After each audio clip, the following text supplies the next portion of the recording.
774 naira to 884 naira.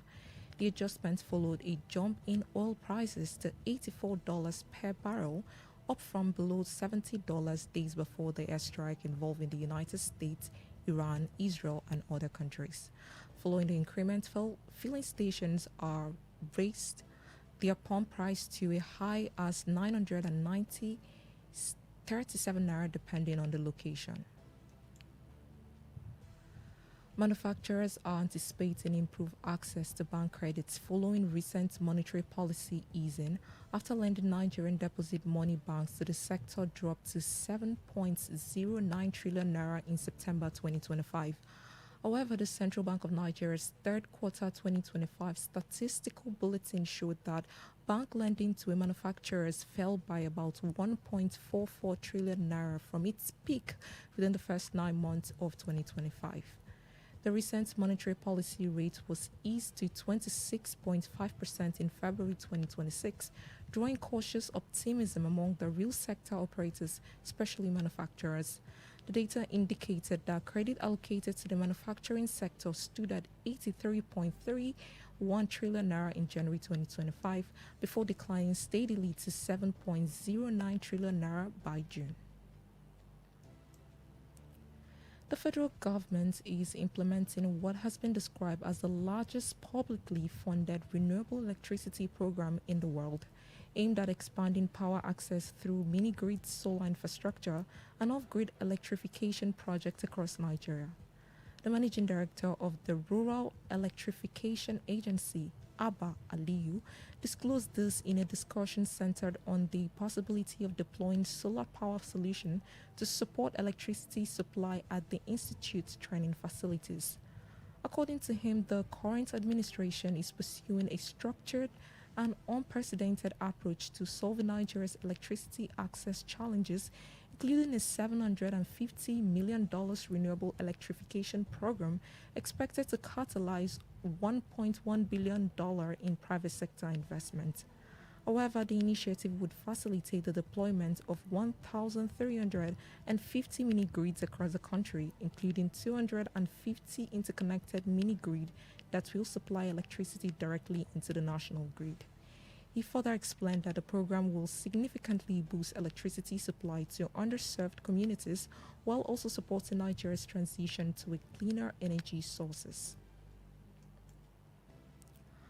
Activities in Nigeria's cotton, textile, and garment industry has continued to trend downward in contribution to the nation's gross domestic product (GDP), declining to 4.384 trillion naira, reflecting persistent structural challenges confronting the sector. Data from the National Bureau of Statistics (NBS) shows that the sector's output has recorded a steady decline over the past 3 years. From 4.48 trillion naira in 2023, the contribution dropped to 4.476 trillion naira in 2024, before falling further to 4.384 trillion naira in 2025. This represents a 3.6% decline between 2023 and 2025. On the foreign scene, the US government has temporarily eased economic sanctions against Russia to allow Russian oil currently stranded at sea to be sold to India. The Treasury Department Office of Foreign Assets Control issued a Russia-related license authorizing the delivery and sale of crude oil and petroleum products of Russian Federation origin loaded on vessel as March 5, 2026 to India. He said the transaction, including from vessels blocked by various sanction regimes, are authorized through the end of the day on April 3, 2026. The Treasury Secretary Scott Bessent said the waiver was issued to enable oil to keep flowing into the global markets.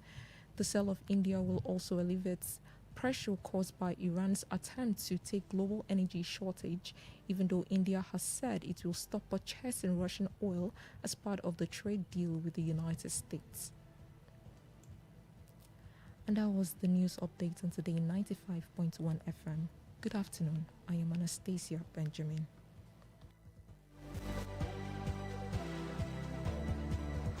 Today's news, today's entertainment, today's sports, today's issues. Today on Today 95.1 FM, Port Harcourt.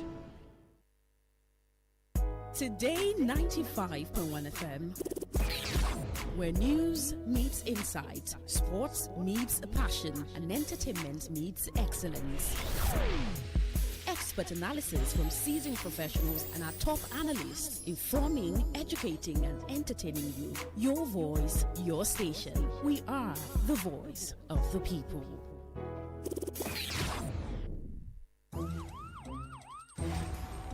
It all begins with breaking news. Now make no mistake, this is a difficult mission, and it will remain difficult for some time. Then it keeps trending. Events, issues, personalities, all struggling to gain attention.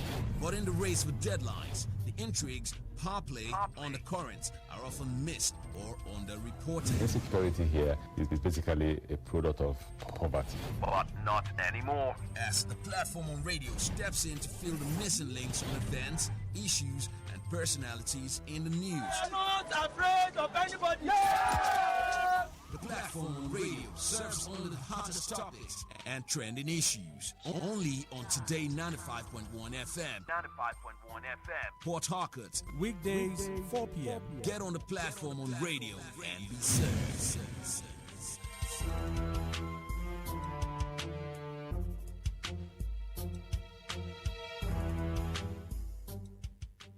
Baby shark, baby shark, baby shark.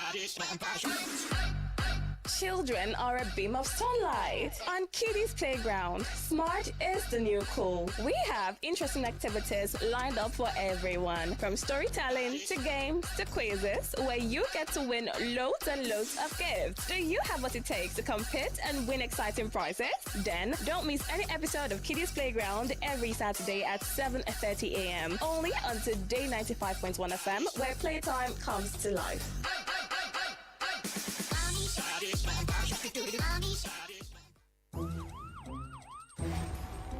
It all begins with breaking news. Now make no mistake, this is a difficult mission, and it will remain difficult for some time. Then it keeps trending. Events, issues, personalities, all struggling to gain attention.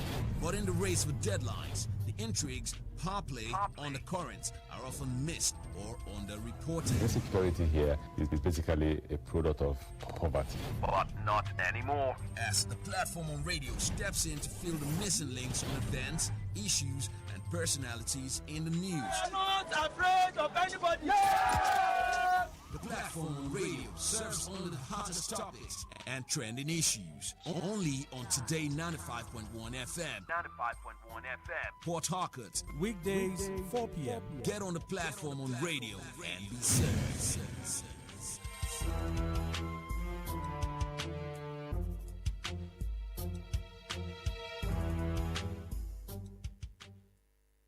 Get ready to feel the rhythm, the groove, and the true vibes of Africa. This is not just music. This is high life. From the legends to the latest, we're bringing you the best of palm wine grooves, jazzy horns, and soul-stirring melodies. There was a sound that told our stories, a rhythm that made our fathers dance and our mothers smile. Welcome to The Thrill, a musical journey through time where legends live on and new stars shine. Join us from Mondays to Thursdays, 9 p.m. on Today 95.1 FM for the ultimate high life musical show. Don't just listen, feel the music. High life lives here.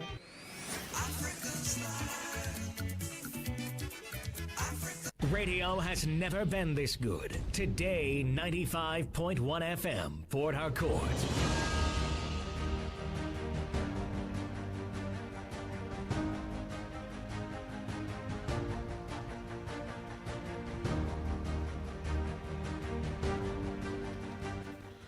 Good afternoon and welcome to Greenland on Today 95.1 FM, Port Harcourt. Well, not Port Harcourt. when Rumakini, I think. Yes, I think it's Rumakini. So what is wrong with him? I've been told that where you have the bridge, right, is Rumosi. The station is just a stone throw from the bridge. So they said that place is Rumosi. This place is Rumekini. So that's why I say Rumekini. That's where the station is situated, right? So being that we're here, we're not beaming from Port Harcourt because Rumekini is in Obiakpo local government area. Get what I mean? Rumekini is in Obiakpo local government area. So the station is located in Obiakpo. Port Harcourt is in Port Harcourt City local government area. So sometimes, unintended, we say Port Harcourt for everything in River State. Right? We say Port Harcourt for everything in River State. But in being specific and actual, you realize that Port Harcourt, if you're somewhere in the township area, you are in Port Harcourt City. But when you cross the, what's it called now? The Ajip flyover, right? They say that's the dividing point. You cross the Ajip flyover or even a roundabout and you're driving towards, what's it called now? Wimpy area. You're now getting into Obiakpo. But from the flyover and you're going towards mile 1, mile 3, you're in Port Harcourt City.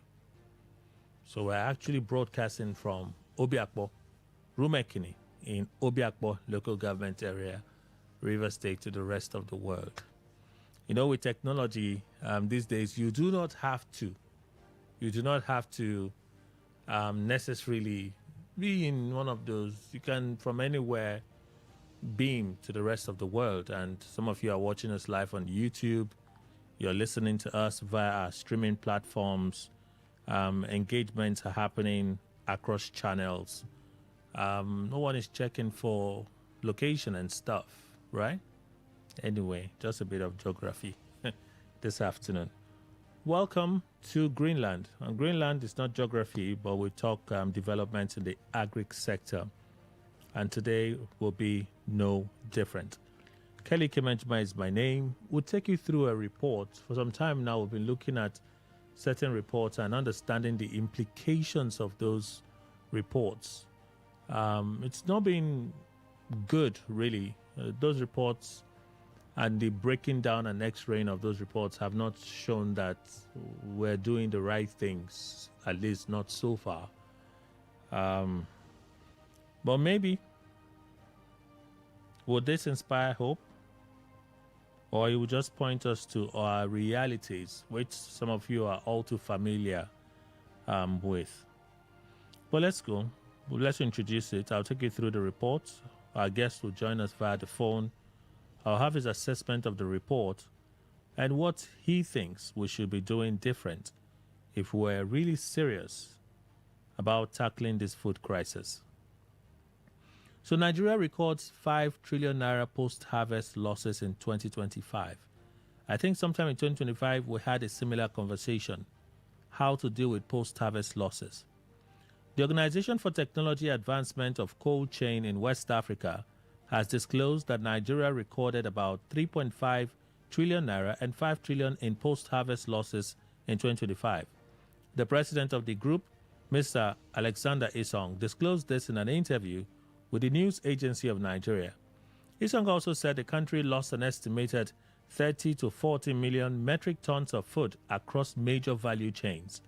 In 2025, Nigeria lost an estimated 30 to 40 million metric tons of food to post-harvest inefficiencies across major value chains, particularly tomatoes, vegetables, fruits, dairy, meat, fish, and root crops.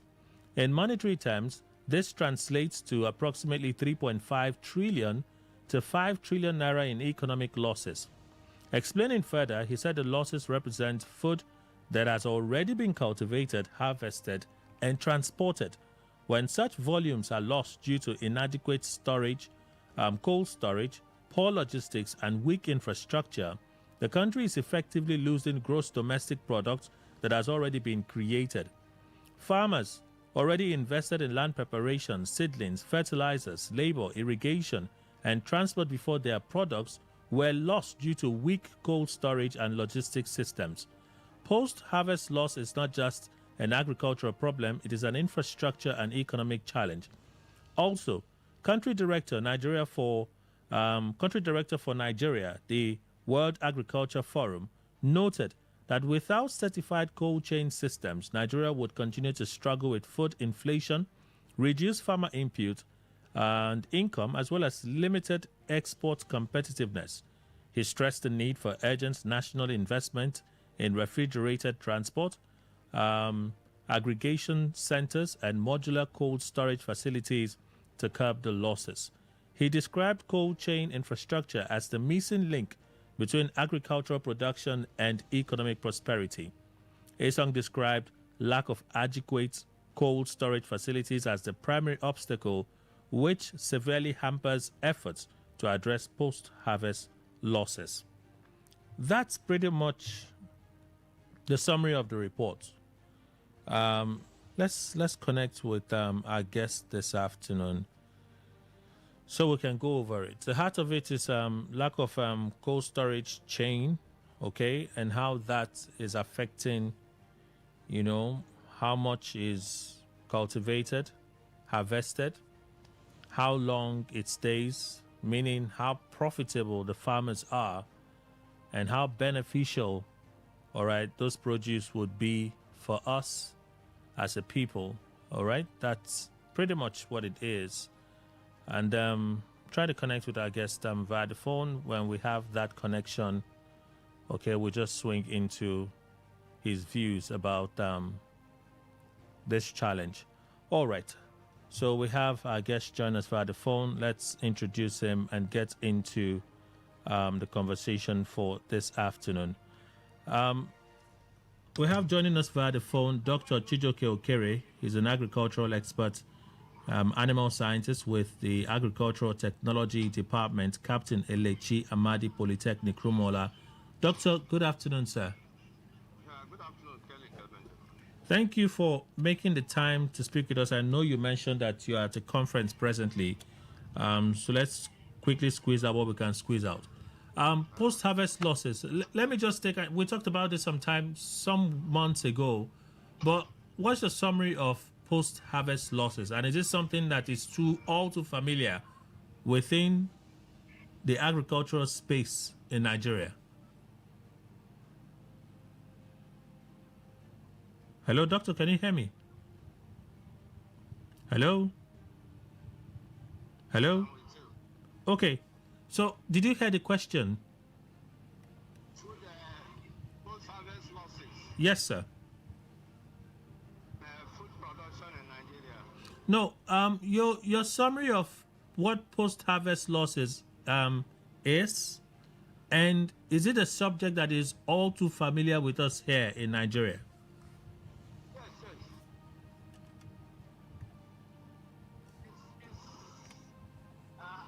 Post-harvest losses is very rampant in Nigeria now. How many storage facilities do we have? We don't have storage facilities. Of course, we don't have food bank in Nigeria. We just produce at the time of harvesting when it doesn't say agricultural products they deteriorate very fast. And they need to be either processed and stored. Preserve them and stored. This production is very poor. Storage is very poor. So they either become cheap at the time of harvest, and after which the remaining ones will deteriorate, either eaten by insects or they go bad and go to the dustbin. Hello? I'm here. I'm listening to you, Doctor. Although it's quite noisy where you are, I do understand. I am on the road now. Oh, okay. Go ahead. I'm hearing. What are some of the possible reasons that can be attributed to this trend?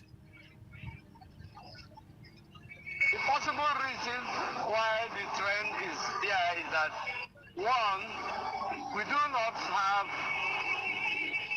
a good processing and storage facilities.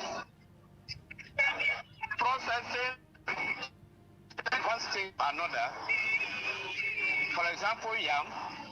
If you can process yam into yam flour, preserve it and store it, it will store longer. If we can now turn the tomatoes into tomato paste, can them, it will store at least, stay for a year. It will not go bad. We don't have that. And facilities to do it are very poor, very low. We don't have in short. So we harvest and we eat by that. Anyone that you can't finish, that one will go bad and we throw it away. So if we don't process, are you saying that the risk of post-harvest losses are higher if we don't, or is higher if we don't process? Yes, processing is to increase the shelf life. Processing is to increase shelf life. If it is maize, you have to process maize, reduce the moisture content to about 12.5, and then you store. If you don't reduce to 12.5 and store it, it will grow molds. Then our yams are the same thing. We store them in bands, they germinate. Or if you store them in a heat, they have a caramelization. So storage is very important. But if you process the yam into yam flour, fine. Maize into maize flour, fine. Cassava into cassava flour, fine. Because they have reduced the moisture content and the deterioration will be delayed. Okay. So that's the value we get from processing, which is very important in value addition. Yes, value addition. But as the produce is in their harvested states, you did say that when we process them, we can extend the shelf life. Yes? Yes, sure. But can't we have a way of storing them? For instance, a tuber of yam that is not processed. Is it that we can have a way of storing it that allows it to stay a little longer, not as long as when it is processed? Okay. Yes, we can store it now. In the rural area, they store in yam barns. Where the temperature is moderated. Here we have a high temperature. For example, now the heat is very high. And if you store them in the house, or in the places where there is hot, it will deteriorate. Some of them will rot in, decay, and it will not be useful again. But if you store them in a controlled environment, temperature environment, they will store longer. How about cold rooms? To store them in cold rooms. How about cold rooms in the entire value chain? Do they place? Cold room is okay. The cold room is good for livestock and some vegetables. Okay. And if you're talking of cold room, you don't underrate the activities of Almighty NEPA or PHE. I don't know what you call it. If for the power is not power there, supply. how do the cold room power supply? How do the cold room function? So if we had more stable power, we would have more cold rooms being established, which could help us in managing post-harvest losses. Yes. So could that help in at least retaining the value of the produce in its harvested state significantly? Yeah. Yes, definitely. Because they will be at a very low temperature where the things will not get bad. Okay. You know that the plants, all those products they are made of living cells. And those cells, the plant cells, deteriorates with temperature fluctuation. Okay. And if we're able to moderate the temperature, we are good to go. Keep them longer. But here in Nigeria, we don't. Our temperature here is bad. But if it is grains, you can dry, reduce the moisture content. In the north, they do that. Reduce the moisture content, and then you can store longer in their silos. But here we don't. Yes, please. It's very noisy. I know you say you're on the road. It's very noisy, so I'm trying to just listen carefully to what you're saying. Yeah. Bear with me. I will soon alight from the vehicle. Okay. You see, government is supposed to maintain silos. We have a lot of them wasting at Rumodomania here, in Limbu. And most of the drying plants at Rumodomania here is used as church. So, I don't know. I'm not saying that we shouldn't be praying, but you find out that we are giving priority to things that we are using our facilities for something that is not good. We are using all our facilities to do things. If they maintain it, buy off these products from the farmers and store, and they increase the shelf life. We don't have grain banks. We don't have food banks. We don't have reserve. That is why if there is problem with production, we will suffer it more in Nigeria. As you can see, the problem in Middle East is going to affect Nigeria drastically because the cost of rice will definitely increase. Cost of other food items that we are trying to stabilize now will soon increase because why? We do not have grain banks where we can store those things and use that can stay up to a year or two. So it's a problem. So recently we heard the federal government, the president announced that they should go to the hubs and release grains and distribute to, I think, the northern part of the country that were in dire need of it. If we don't have silos, where would they make such releases from? I don't know now. Maybe it has a reserve. Okay. It has a reserve where they can. There is no federal government silo that is working now. None. No. It's only private silos that are working in the north. Private silos, which you pay and store there, and they maintain the products where they take from to sell and go in for the next planting season. So we definitely don't have. And that is one thing, because if they want to tackle this hunger, food security, you are not talking of food security, you don't have reserve. What type of food security are you talking about? And it is very bad. You must have a reserve before you talk of food security. Say hunger should not kill you. You didn't make reserve. How will hunger not kill you? I tell you that 80 or 90% of Nigerians moving on the road are very hungry. And they can attack anybody any minute. So Nigeria is sitting on a keg of gunpowder. So let me read parts of the report I shared with you. The report is from the Organization for Technology Advancement of Cold Chain in West Africa. Technology Advancement of Cold Chain in West Africa. And this is just a summary.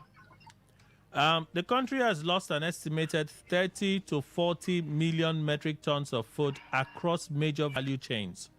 In 2025, Nigeria lost an estimated 30 to 40 million metric tons of food to post-harvest inefficiencies across major value chains, particularly tomatoes, vegetables, fruits, dairy, meat, fish, and root crops.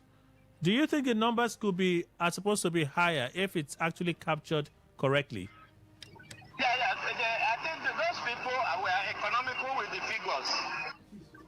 They are very economical with the figures. The figures are higher than this. The figures are higher than what they have. Okay. Because if you take statistics, the rural area where they are producing this food, and they don't have a facility to preserve them, and take a statistic, you find that it's very high.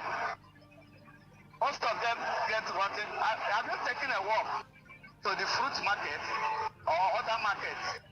Just get close to their waste dumps, their refuse dumps. You'll see that there are a lot of foods rotting, they are wasting, which ordinarily would have been preserved. They're talking of vegetables, tomato. If you go there and see the bundle of tomatoes they drop on the road, you find out that we are nowhere. Okay. We are not doing anything. So that is it.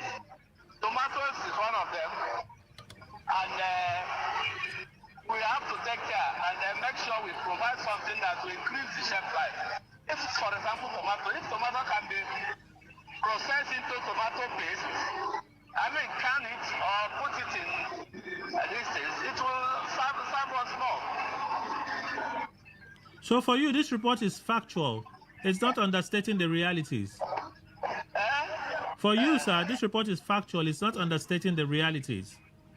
No, their statistics, they didn't carry out enough a very good investigation and statistics to get a good data.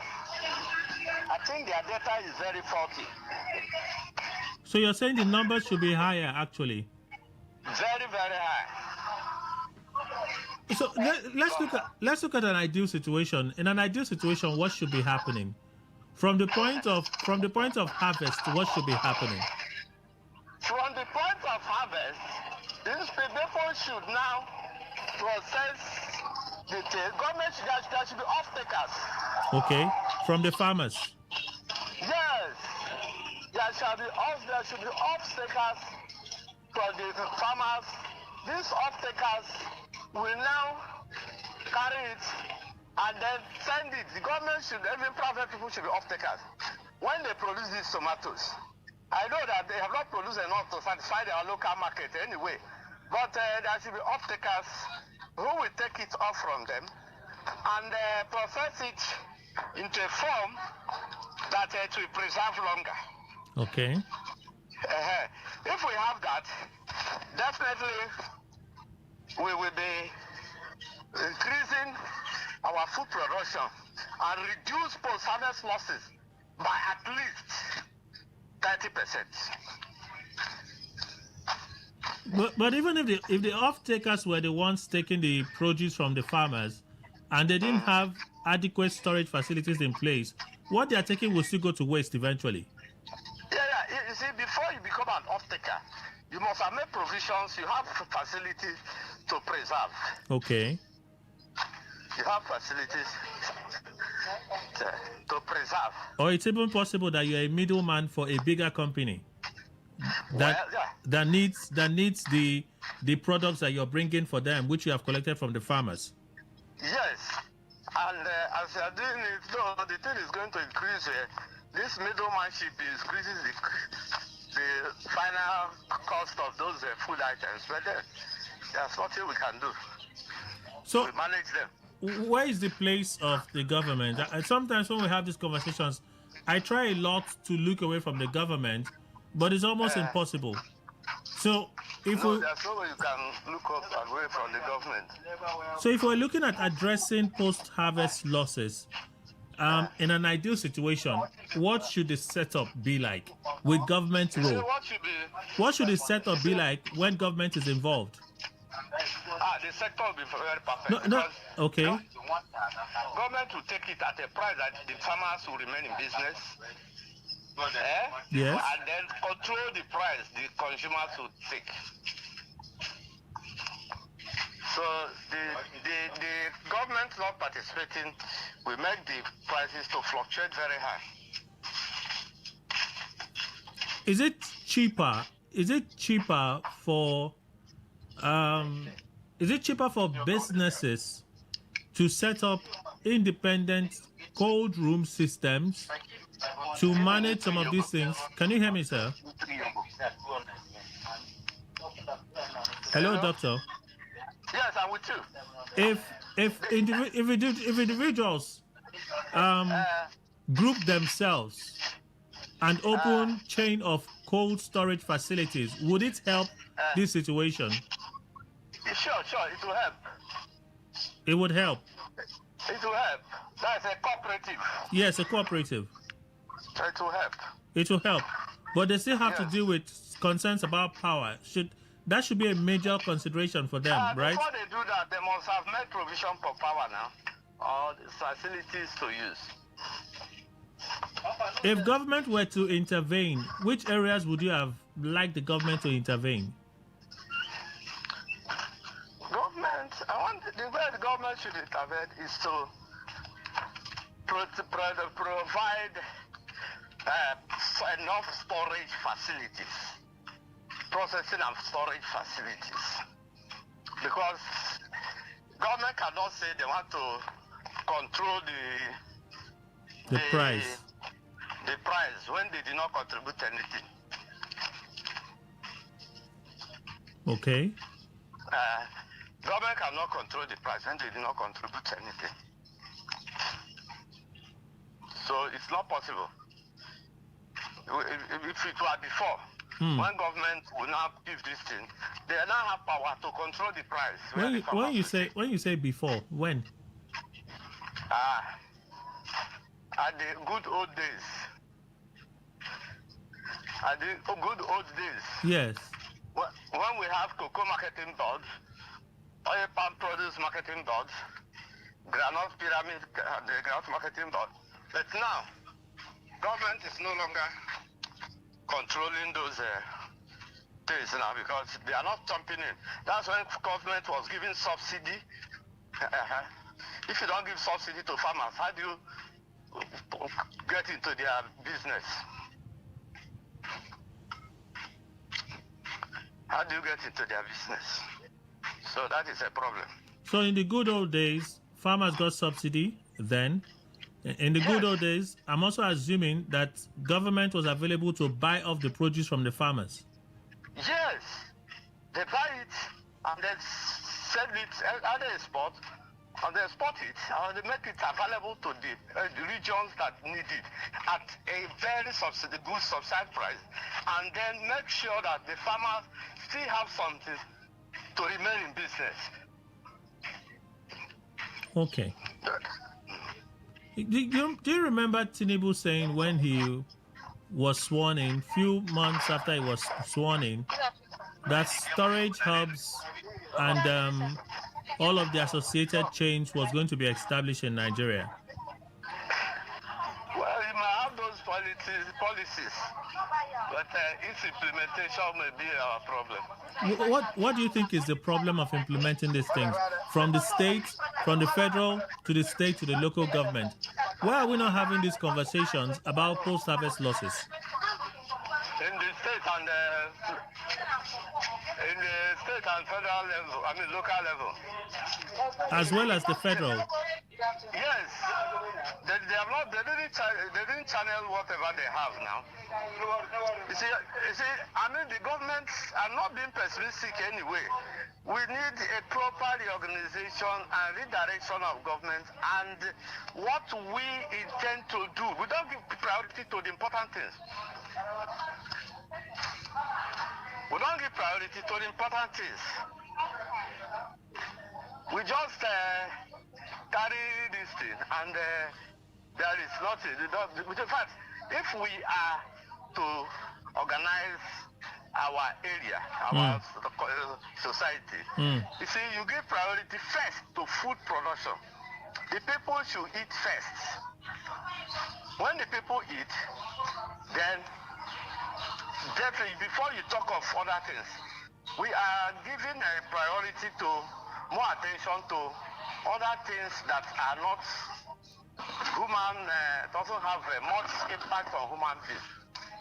We will be doing other things, building structures, flyover, doing this, doing that. All those things, yes, it is there. But people moving there are hungry. people are hungry. If you have a way of taking this thing, making sure you commit farmers, give them subsidy, and then we are using lands which farmers will even use to plant. Because of the trainings and all this thing going on, people want to farm, but we are using it for estate development. And if you know the number of houses in River State here, Port Harcourt here, that nobody is living inside. Just built and left like that. Those lands that should be converted to food production have been now suspended. Nobody can plant there, and nobody is living in those houses. I mean, we don't have this thing. We need to, I don't want to be too direct on this thing. Government is not a human being. And the intention of governance have been destroyed. We don't have good intentions again in governance, generally. Because you must put the people first. What is feel the people's impulse? Nobody feels people's impulse. How big is the problem of post-harvest losses? I know. Post-harvest loss. How big is it a problem? It's a very big problem. We talk about insecurity, like it was the most troubling issue for farmers. But from what you've said and from previous conversations, a farmer makes a huge harvest. The farmer is unable to keep everything because he lacks the facility to store them effectively. Yes. The farmer pushes some of those things out to the market. The market is only able to sell as much as they can sell. Most of the items will go to waste. Yes. If we please go on, sir. These farmers, when they carry these things to the market, they say the ones they can sell, they say the remaining what they abandon it by the roadside and take off, and it becomes a waste. They'll pack it to dustbin and throw it away. Ordinarily should have been processed and preserved. They don't have a way to store it in their house or preserve it. So if we fix the problem of post-harvest losses, wouldn't we have reduced this issue of food security to a large extent? Yes, I am positing that if we give attention to post-harvest losses, and we'll be able to process and store the little one we are producing in spite of this security, we will reduce food insecurity at least by 40%.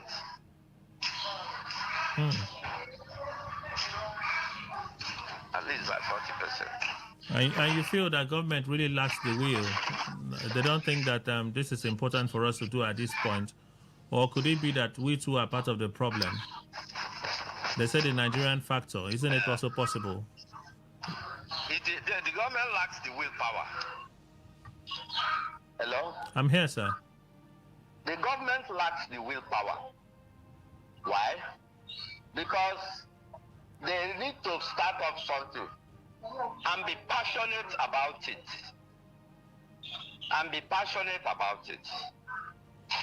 Before they will now talk of individuals. And be passionate about it before we talk of individuals. If government now activates and revives the few processing facilities we have in the state, are you getting what I'm saying? Yes. And storage. And say that they are using it to store as a food bank, grain banks. Definitely, individuals will copy that and start, even if some people have money to invest, and then even the run generator, even if NEPA is not there, or even run solar to maintain the places. And they found out that the food post-harvest losses will be reduced. You see, let me take you to tomato. Dangote started buying up the tomatoes from the north, producing tomato paste. Is that clear? That tomato paste was reducing losses. The post-harvest losses of tomatoes. Are you clear? Yes. So if it is reducing post-harvest losses of tomatoes, then I don't know what actually he's still doing that, still running that business, but I don't know. But other people should follow them and do that. But they are not doing it. Are there local practices that you've seen, things that have been tested that perhaps is not produced on a larger scale that could work? In managing, no, I mean in managing post-harvest losses. Some of our farmers can be ingenious. They said some practices some years ago allowed them to store some of these products a little longer. So we had, as we are aging as a nation, our problems seem to be aging as well. So it will mean that some years ago, farmers were able to navigate a way that allowed them to keep some of their produce in good condition, not as fast as they are deteriorating today. Yes. You know, we also have a challenge of knowledge sharing, passing on information from one age to another. That's what I'm asking. Are there possible traditional means that existed that helped in managing post-harvest losses? Sure, there are a lot of ingenious practices that extend the shelf life of harvested products. Okay. And help to reduce post-harvest losses.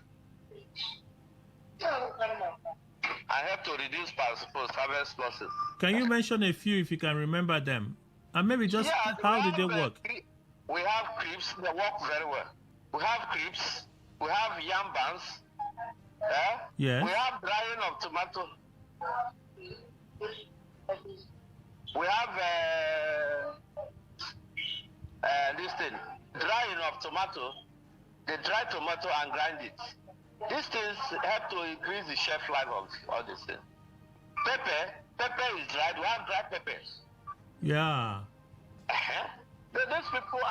These things are told they put things and they put small fire, they dry the fish, smoke the fish, and these things increases their shelf life. Okay. Increases their shelf life. So those things post-harvest, these things are there. Reservations. The thing is that we have to go back. Extension services is not working. We have to go back to the people in the rural area, the farmers and all these people. Tell them what you need to do, and then copy what they have, and then share the knowledge. We can go a long way also to reduce post-harvest losses. So we all need to be involved in this. Where we expect that the government, of course, with a bigger role to play, would one day realize that they've been lagging behind. Amongst the populace, is there anything we can do to help ourselves? Because whether we like it or yes, we're the ones losing out in all of this. We buy what we need. Sometimes even the things you buy, you buy yam, a tuber of yam, you take it to your house. 2 days after, let's say you didn't eat the yam when you bought it. 1 week after, you cut it and you see that it's just rotting. Yes, now. Because I'm telling you that even our houses, the temperature is fluctuating, but we cannot have to preserve our own. To reduce post-harvest losses, the whole people, everybody should learn and then take the old methods of preservation. We go back to the old method of preservation. And because if we base on power, we don't have the power to preserve. We don't have the power to preserve. And hence we don't have power to preserve. We will always be having the problem of post-harvest losses. I'd like to ask you finally some things that I have seen. I've seen happen in some areas where power supply is a little fair.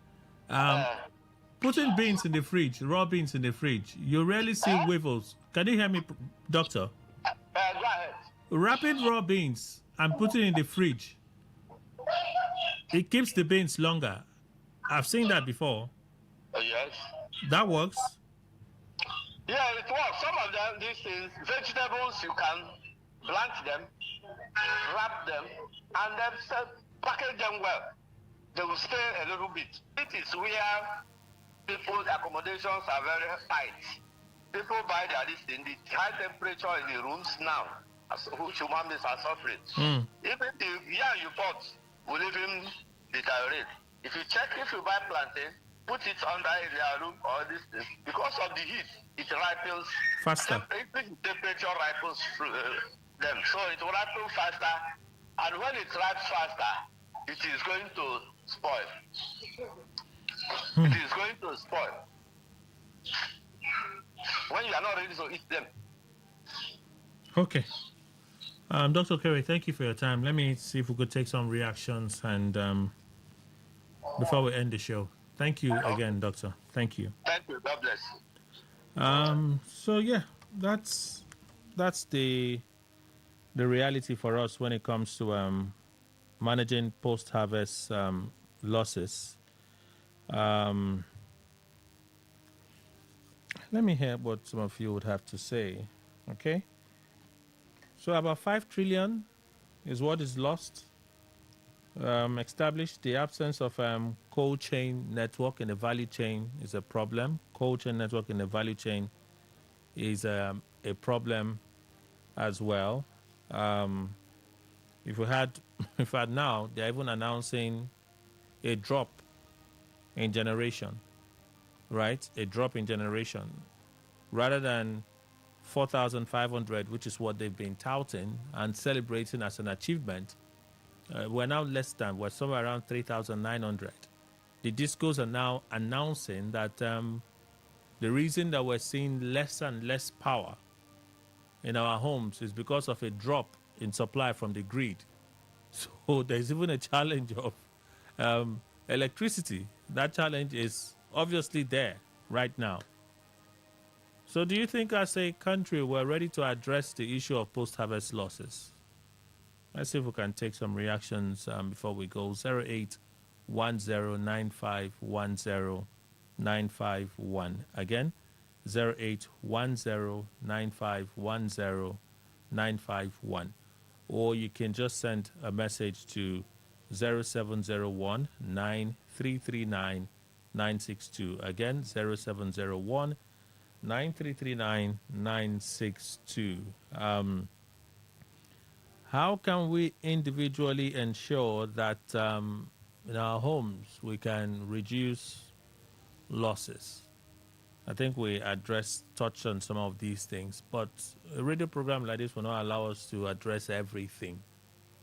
We can give you basics that you can work with, plan with.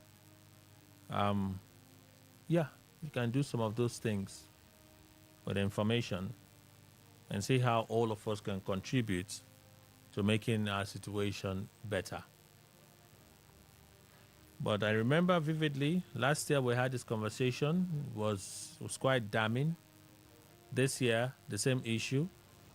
We didn't say that there's an improvement. We're actually getting worse, more and more losses. 5 trillion, that is a lot of money. That is a lot of money. Just to, this is not insecurity. The farmer is able to get to the farm. The farmer is able to get to the farm. The farmer is able to make a produce. Harvest comes. Now he takes the harvest. So they are literally saying that 60% of what is harvested is lost. 60% of that harvest is lost. So what we enjoy, what we can manage to see, the price is hitting the roof, competing against each other, is just about 30 to 40%. That's staggering. But that's our show. Let's leave it here for today. Let me say a big thank you to our guest who joined us, Dr. Chijoke Okere, agricultural expert, animal scientist with Agricultural Technology Department, Captain Elechi, Amadi Polytechnic, Rumola. That's Greenland for today. Kelly Kemenjima is my name. Thank you all for keeping faith with us. Good afternoon.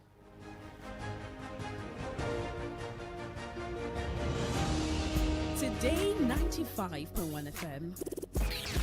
where news meets insight, sports meets passion, and entertainment meets excellence.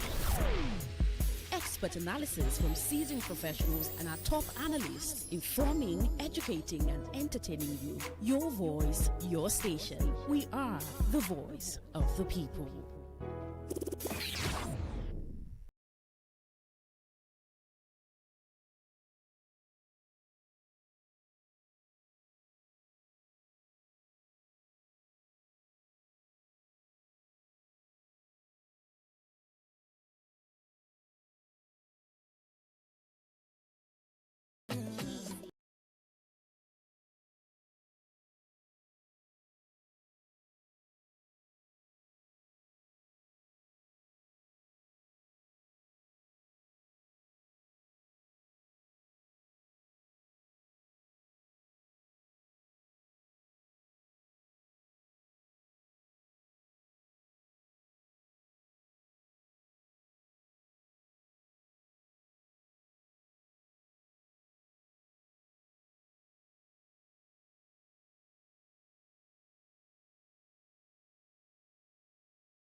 Covered on air, online, delivering balanced news and unbiased analysis. Today 95.1 FM.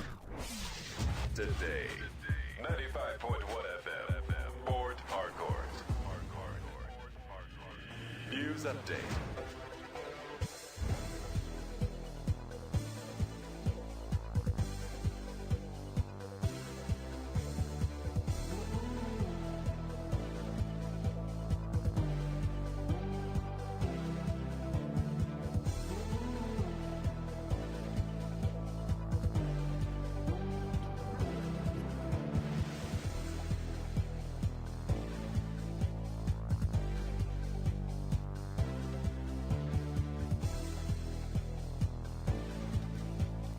Good afternoon. Here is the news update on Today 95.1 FM. I am Queen Chima. President Bola Tinubu has elevated Ibrahim Masari to the role of Special Advisor on Political Affairs. Masari, a close ally of the president, previously served as Senior Special Assistant on Political Affairs, a position he was appointed to in 2023. The Katsina-born politician has a long-standing involvement in the All Progressives Congress APC, having served as the party's welfare secretary during Senator Adams Oshomole's tenure as chairman. In his new role, Masari will work alongside Iyawu Darazu, who was appointed Special Advisor on Political Affairs by President Tinubu in July 2023. The promotion underscores Masari's growing influence within the administration and the APC political structure. The federal government has expressed concern over the low economic returns from research investments in Nigerian universities, polytechnics, and research institutes, despite significant funding devoted to research and development. The Minister of Science, Technology and Innovation, Kingsley Ude, raised the concern in Abuja during a strategic meeting on the commercialization of scientific research outcomes attended by state commissioners for science, technology, and innovation. Ude said although Nigeria had invested considerably in research across higher institutions and specialized institutes, many research findings had yet to translate into products, services, or viable businesses capable of driving economic growth. Ude noted that in the modern global economy, countries derive economic strength not only from natural resources but from their ability to convert knowledge and innovation into commercial value. He said Nigerian scientists and innovators were already developing solutions in key sectors including agriculture, renewable energy, biotechnology, digital technology, health sciences, manufacturing, and climate resilience.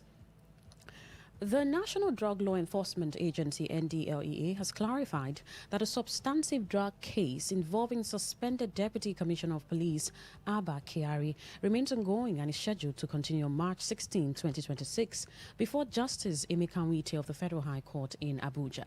The clarification followed a ruling by the Federal High Court which discharged and acquitted Kyari of a 23-count charge bordering on alleged non-declaration of assets. Delivering the judgment, Justice James Omotosho held that the NDLEA failed to provide sufficient evidence to establish the allegations against Kyari and his two brothers, Mohammed and Ali Kyari. According to the judge, ownership of landed property can be established through traditional history, title document, acts of possession, or possession by connection. Reacting to the ruling, NDLEA spokesperson Femi Babafemi said the agency would obtain the certified true copy of the judgment before deciding on its next course of action. Babafemi emphasized that the ruling concerned a separate case from the main drug trafficking charges still pending before another court. On the foreign scene, when the ambassador of the Islamic Republic of Iran to Nigeria, Gulama Reza Raja, has criticized comments by United States President Donald Trump suggesting he could influence Iran's leadership following the reported death of Supreme Leader Ayatollah Ali Khamenei in a recent attack. Speaking at a press conference in Abuja, Raja insisted that Iran would determine its leadership and political future independently without foreign interference. He described the United States position as another attempt to meddle in Iran's domestic affairs. Trump, who had earlier urged Iranians to take control of their leadership, followed home away from home.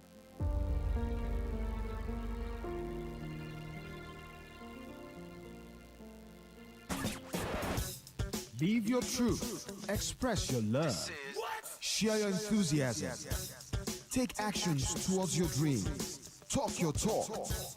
And walk your walk. It was years ago. There's a statute of limitation on this stuff. Make today worth remembering as we discuss issues as it affects Nigeria moving forward. Talk that talk. Weekdays, 2 p.m. Exclusively on Today 95.1 FM Port Harcourt. Voice of the people.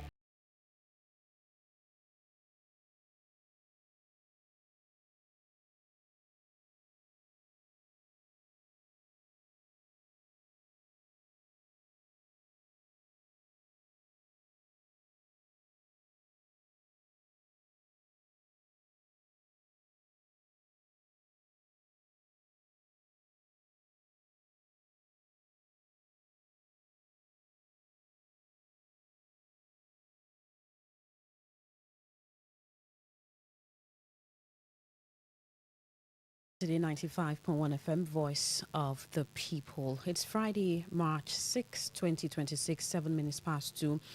Welcome to Talk That Talk, program that airs every Monday through Friday, 2 p.m. to 3 p.m. My name is Queen Chima.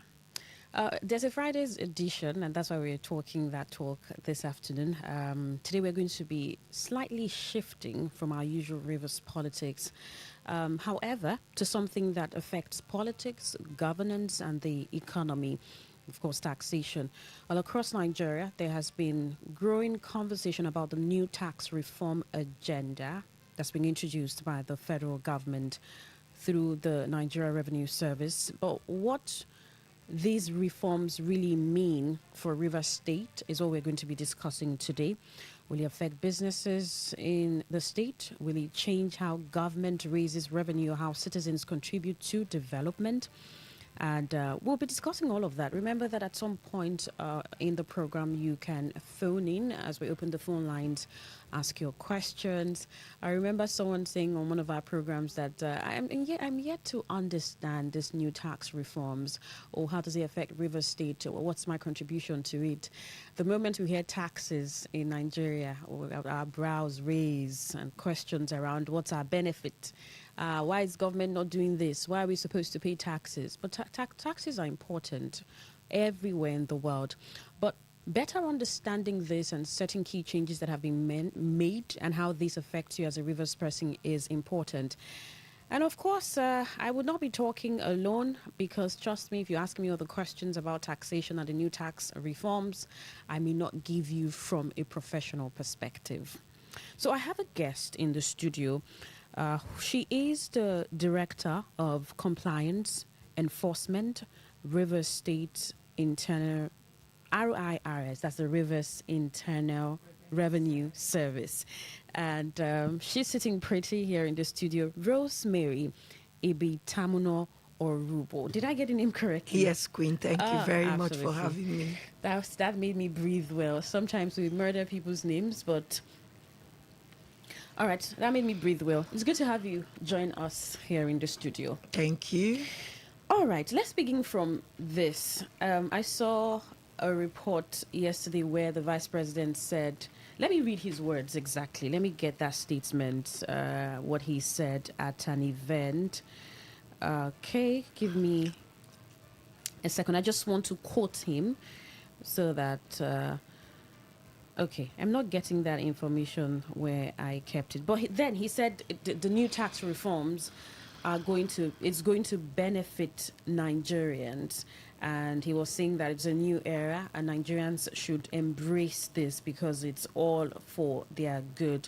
Maybe we'll understand this at the end of this conversation. But let's begin with this.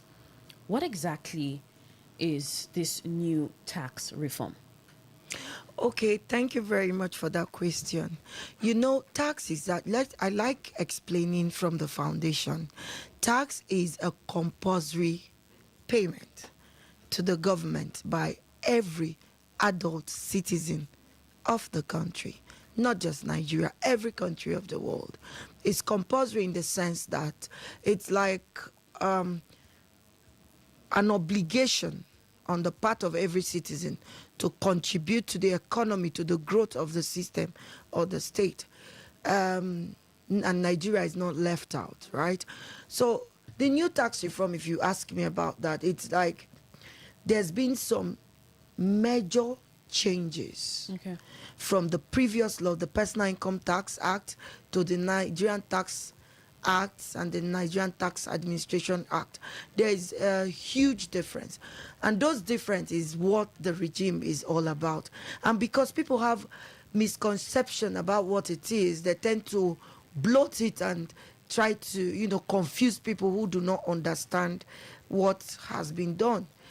First, tax is a compulsory payment by every adult citizen of Nigeria, and your own tax is remitted according to the provisions of the law. For example, every individual must pay in the state where they are domiciled, and their payment goes to the state where they are domiciled. Every company pays to the federal government, and the payment goes directly to the federal government through the Nigerian Revenue Service. For everybody domiciled in Rivers State, the payment goes to Rivers State government through the Rivers State Internal Revenue Service. So that is what taxation is. Now, for the new tax regime, before now, as long as you earn an income, whether you sell pepper, whether you're selling gari, or whether your salary is 10 naira, 20 naira, 30 naira, 40 naira, apart from the relief, right, everybody is expected to pay from that money. Example, your salary is 30,000 naira monthly. A portion of that, your salary, is meant to be deducted as tax. But the new tax regime, your salary is 30,000, you are no longer expected to pay tax because your salary has not gotten to the point. This new tax regime made it easy for low-income earners to have that relief from paying tax. Okay. As long as your salary does not get to a particular threshold, you are exempted from paying tax. However, there are some requirements from the law which was not exactly made compulsory in the previous law. This current tax regime said every adult citizen of Nigeria, wherever you're domiciled, must have a tax ID. So you can obtain it from in fact, they're sending links on how to get your tax ID, because for non-registration, there is a penalty. Okay. Then, now you're domiciled in Rivers State, you have your your national tax ID. You need the RIF-TIN. The RIF-TIN is generated through the Internal Revenue Service for everybody domiciled in Rivers State, so that your tax can come directly to Rivers State. So that is what, and it is compulsory for you to be registered and have your tax identification number, both national and for the state. Okay. Another compulsory thing for everybody, actually it is in the previous law, but there were no punitive maybe the punitive measures were minute compared to what it is now. Now, for non-registration, there's a penalty of 50,000 and 25,000 for each month of default. Then everybody is expected to file their returns. Filing your returns is how you prove to the government whether you are eligible to pay tax or not. It depends on the information you feed the government that this is me, Rosemary. I am selling my pepper at the market, and what I make as profit per month is 10 naira. So the government understands that they have a low income and are selling pepper that cannot be taxed. So nobody will disturb you for tax. Okay. You see how it works? So because of that, this new tax regime has made it possible for some people to breathe. Okay. Let my people breathe. You understand? To breathe and relax and do their business in a peaceful environment without harassment or the obligation to give. But you must do something. Like I said, obtain your tax ID and file your returns. So that's basically, another new thing.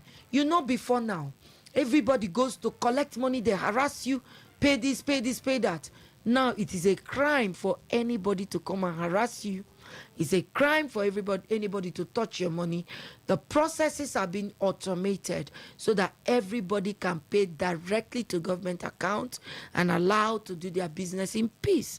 It is now where you fail to do it that punitive measures will apply. So it's voluntary compliance for everybody.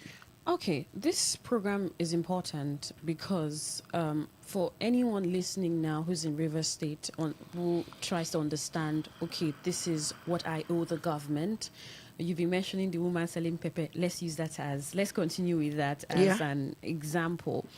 The woman who sells pepper or tomatoes or whatever and is listening to us now and understands that, okay, I need a tax identification number. Yes. I need, River State needs to give me RIF-TIN, your River State tax identification number. Tax identification number. And I can set up a process that automatically identifies if I am eligible to pay. No, we tax. help you. That is what the Internal Revenue Service is there for. Okay. Yeah, we help you. We educate you. Part of our education is this, so that we ensure compulsory compliance for everybody, or what we call voluntary compliance for everybody. By yourself, you wake up, you know you have an obligation to do something, then you go out and do it. Right? It's not, we expect people to understand why they need to do these things. Right? And it helps for the economy to grow. Because the same money government collects is the same money they push back into the society through contractors and vendors. The same money they pay civil servants. The same money is used to repair roads, to build hospitals. It's going back and it's coming in so that the economy remains viable. Now that is what taxation does for you. We're going to understand how someone can obtain this tax identification number. I think I got one, I think early last month. It was quite simple. Yes. But you're going to do that explanation, even the RIF-TIN. But someone is listening and asking, how will this new tax reform affect River State? How would this affect River State? state, and maybe significant revenue for businesses and generally? Yeah, like I said, some people are now exempted from tax, so it's positively impacting on them, right? They're exempted from tax, especially their personal income taxes. They're exempted from it. And another thing I believe it does is to identify, for strategy planning purposes, PRP purposes, you need to know the statistics, because for government to even do anything, they need to have the numbers. If you don't know how many people you're supposed to provide amenities for, how can you? Sometimes having paid your tax gives you a right to request that something is done. Like, I was talking to the manager MPA recently, Nigerian Post Authority, and I told her, madam, I saw that they are doing the roads, your tank trailers are no longer falling. Now, she said, yes, we pay our tax. And because of that, she was able to reach out to say, oh, these roads are bad. And because of that, it's affecting our business. And instantly, the state government swung into action. And that road is being repaired. And that is being made possible by taxpayers' money. Recently, along one of the roundabouts in Port Harcourt, a tanker carrying fuel fell. Yeah. Instantly, firefighters came. It's made possible by taxpayers' money. The roads are being worked up. It's made possible by taxpayers' money. From now, you can drive from Port Harcourt to Bonny. It's made possible by taxpayers' money. We see the ring roads and all the flyovers being constructed to make it easy for people to move, commute within the state. It is made possible by taxpayers' money. So we're already feeling the impact. But the truth is that we know that things are expensive. For the government to work, they need more money. And the same money are going to contractors who are going to the market, who are buying from this pepper seller. Right? Once civil servants are paid, they go to the market, they shop from this pepper sellers. They go to the vulcanizers, they are able to repair their cars, their tires, their mechanics. Everybody is getting an impact, because as the money flows in, it flows back out. And that is how the impact for the economy to work. If you live in a place where the economy is not working, do you think people want to stay in that city? They all run away. So more money is pushed back into the system to make the system grow. And that is why everybody can afford to buy pepper. Everybody can afford to put fuel in their tank, because the money going in is coming out. It's give and take. So the government they cannot keep these monies that they collect. They have to award contracts. They have to pay salaries. They have to, put money into health. Everything, every amenity that the people need to enjoy, they are pushing back into the system. So it is actually positively impacting every Rivers person. And that is why last year, 2025, Lagos recorded tax income. Their tax record was over 1.3 trillion. And that is why you see the state is moving. And Rivers State can do that if we all contribute our small to the government to build what we need to drive the economy. Yes, and you've rightly spoken about how paying taxes can improve the livelihoods of the people. And we'll stay here a little, because this is the concern of a number of people, and Rivers people are not exempted. They say, why would the government require more taxes from us, or require taxes? We want to see better infrastructure. We want to see these monies put rightly into what will benefit the people. That's what a lot of people argue about this. They'll tell you that we don't have an issue paying taxes, but these taxes we think are not used optimally, right? So you just mentioned Lagos State, because that was the next question. Like, how would this improve the internal revenue of Rivers State? And what assurance really would the people get that if they begin to comply, by the time you talk about the processes of getting the tin and also the reef tin, that if they begin to comply, there can be transparency, accountability to even how much has been generated and how this trickles into the economy of the state? Okay, thank you for that question. If you go online and Google how much any state generated, you will see it, right? It's not something that is hidden. And that is why we are trying to automate the process. For me, like I said, I'm not a politician. I'm a public servant. And the Constitution, taxation is a provision of the Constitution. And the Constitution is the ground norm of every nation. So I cannot speak for the government, but I'll tell you what I see, right? If you go to public hospitals today, you see the difference. A BMH is not what it was before. Compare BMH now and BMH previously, you see the tremendous changes that's ongoing there. Compare state facilities, you will see changes that are ongoing. Like I said, the roads, right? If you look around roads now, you see that a lot of potholes are being repaired. New roads are being constructed. The ring road is ongoing. Construction is going on. New things are going on. So I can speak for what I see, right? The question is not whether it's not on me to answer whether it's being put to judicious use. Okay. But I can tell you that I've seen some tremendous improvement. And let's speak about this improvement, because we know that from the little you bring, something is being done. Maybe if we bring more, maybe the government will be sensitive to our needs. You have a right to, oh, our roads are bad. Thank you for such programs. People can call in, our roads are bad. I'm a taxpayer. This is my tax identification number. We pick such things up and we send it to the relevant people too. That because we advise government on certain things, we can tell them, oh, this area needs this area needs that. So the impact of their contribution is being felt directly by them. There's security in this state. There was a period in this state where you cannot even go out by 7 o'clock, everybody runs in. But I understand that people are moving about freely. Security, that's taxpayers' money. For every benefit we enjoy, it's taxpayers' money. I work with the Internal Revenue Service. My own quota is being deducted even before I see it and paid to the government quotas, the government coffers. You know why?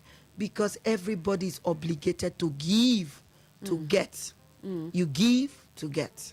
All right. If you just tuned in, this is Today 95.1 FM, Voice of the People. We have been discussing with Rosemary Ibit-Amono Orubo. She's the Director of Compliance Enforcement, RIRS. We're talking new tax laws, new realities, what it means for Rivers people, and how will this affect River State's internally generated revenue.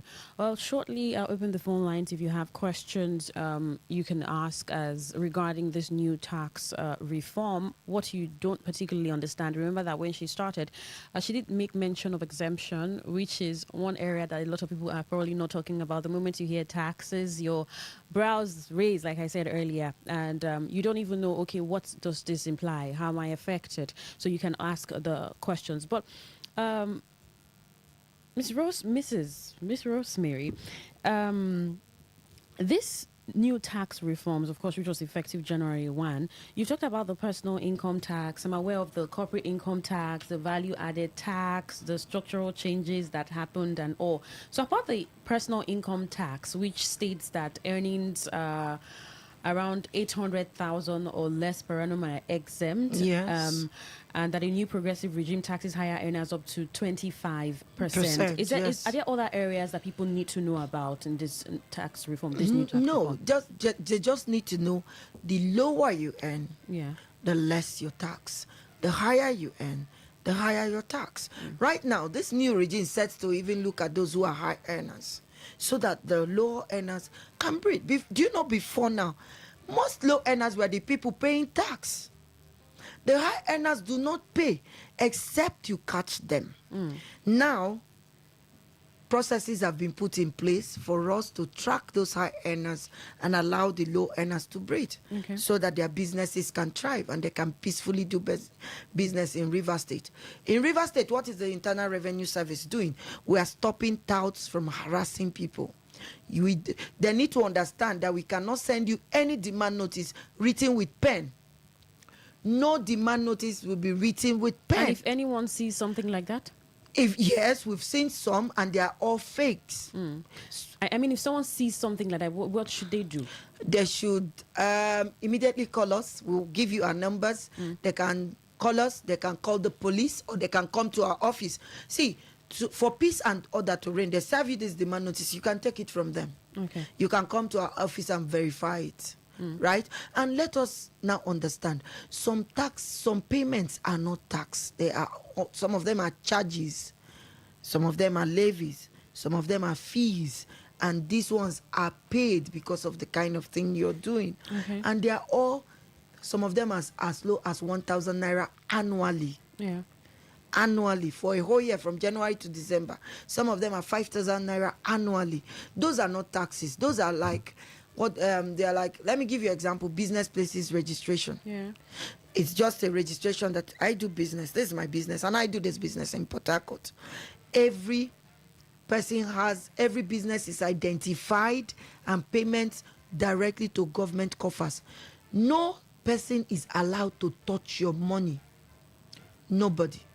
So nobody, no taxpayer, nobody can come to your place and seize your stuff. Okay.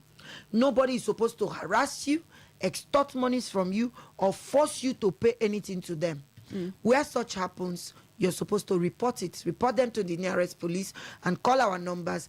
We'll support you to end them. Yeah. We are trying to cleanse the system so that people can do business quietly and peacefully in Rivers State. All right, we'll take a commercial shortly. When we come back, we want to know about the tin and the reef tin, how to obtain, and the whole process. Because someone is saying, okay, I'm a good Nigerian and I want to do the right thing. So how do I do it?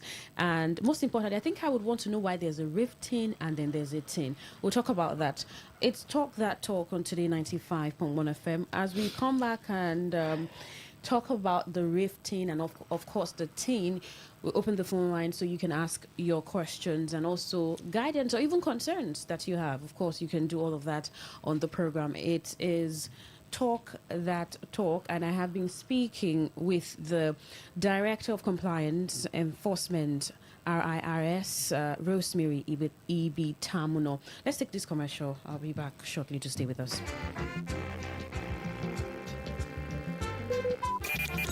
Talk radio. I listen to a lot of talk radio. 95.1 FM.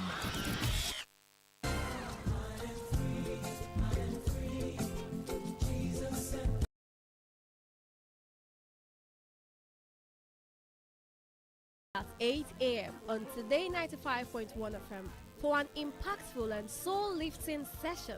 It promises to be a blessing.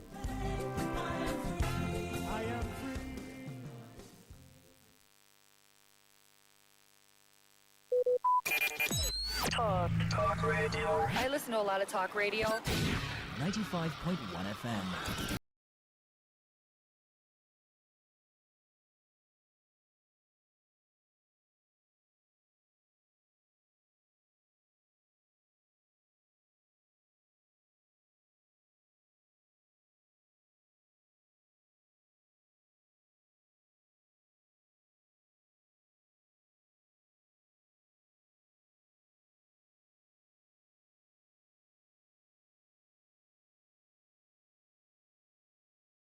Of the people. We have been discussing new tax laws, new realities, what it means for Rivers people, and how will these new tax laws affect Rivers State internally generated revenue. I've been speaking to Rosemary Ibitamuno Orubo. She's the Director of Compliance Enforcement, RIRS.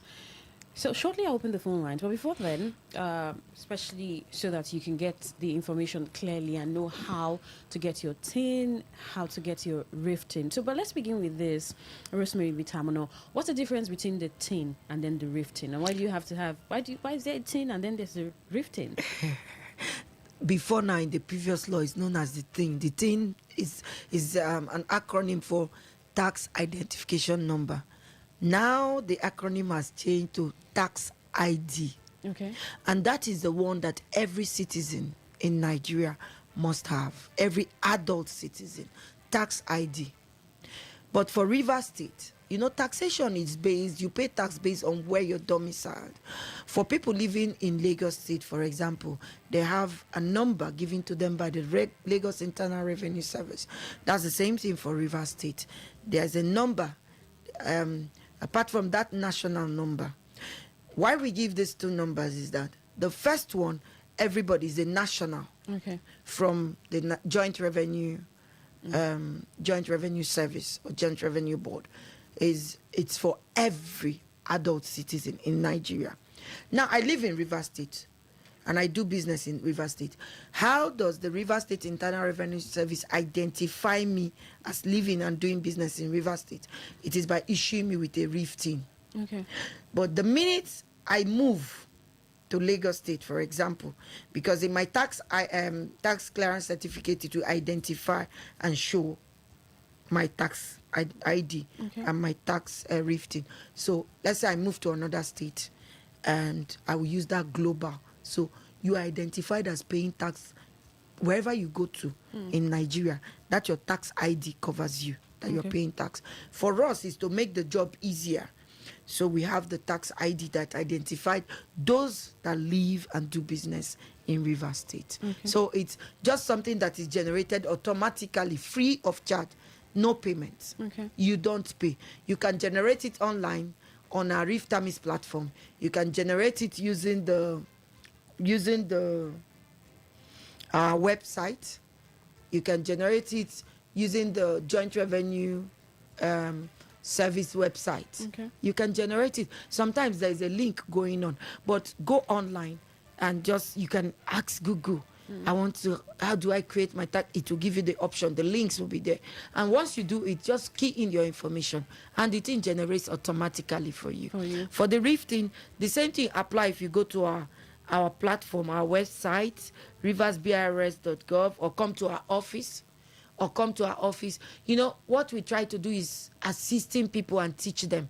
You come to our office, Rivers State Internal Revenue Service, we'll sit down, guide you, take your information, key it into our system. The system automatically generates it, and we print it. We give you in a printed sheet so that you see it. You can save it however you want to save it. So it makes it easier for everybody to be identified, especially those of them who are living and doing business in Rivers State. And if you go to another state, you do the same thing? No. Now, if you go to another state, your global ID, your tax ID covers you.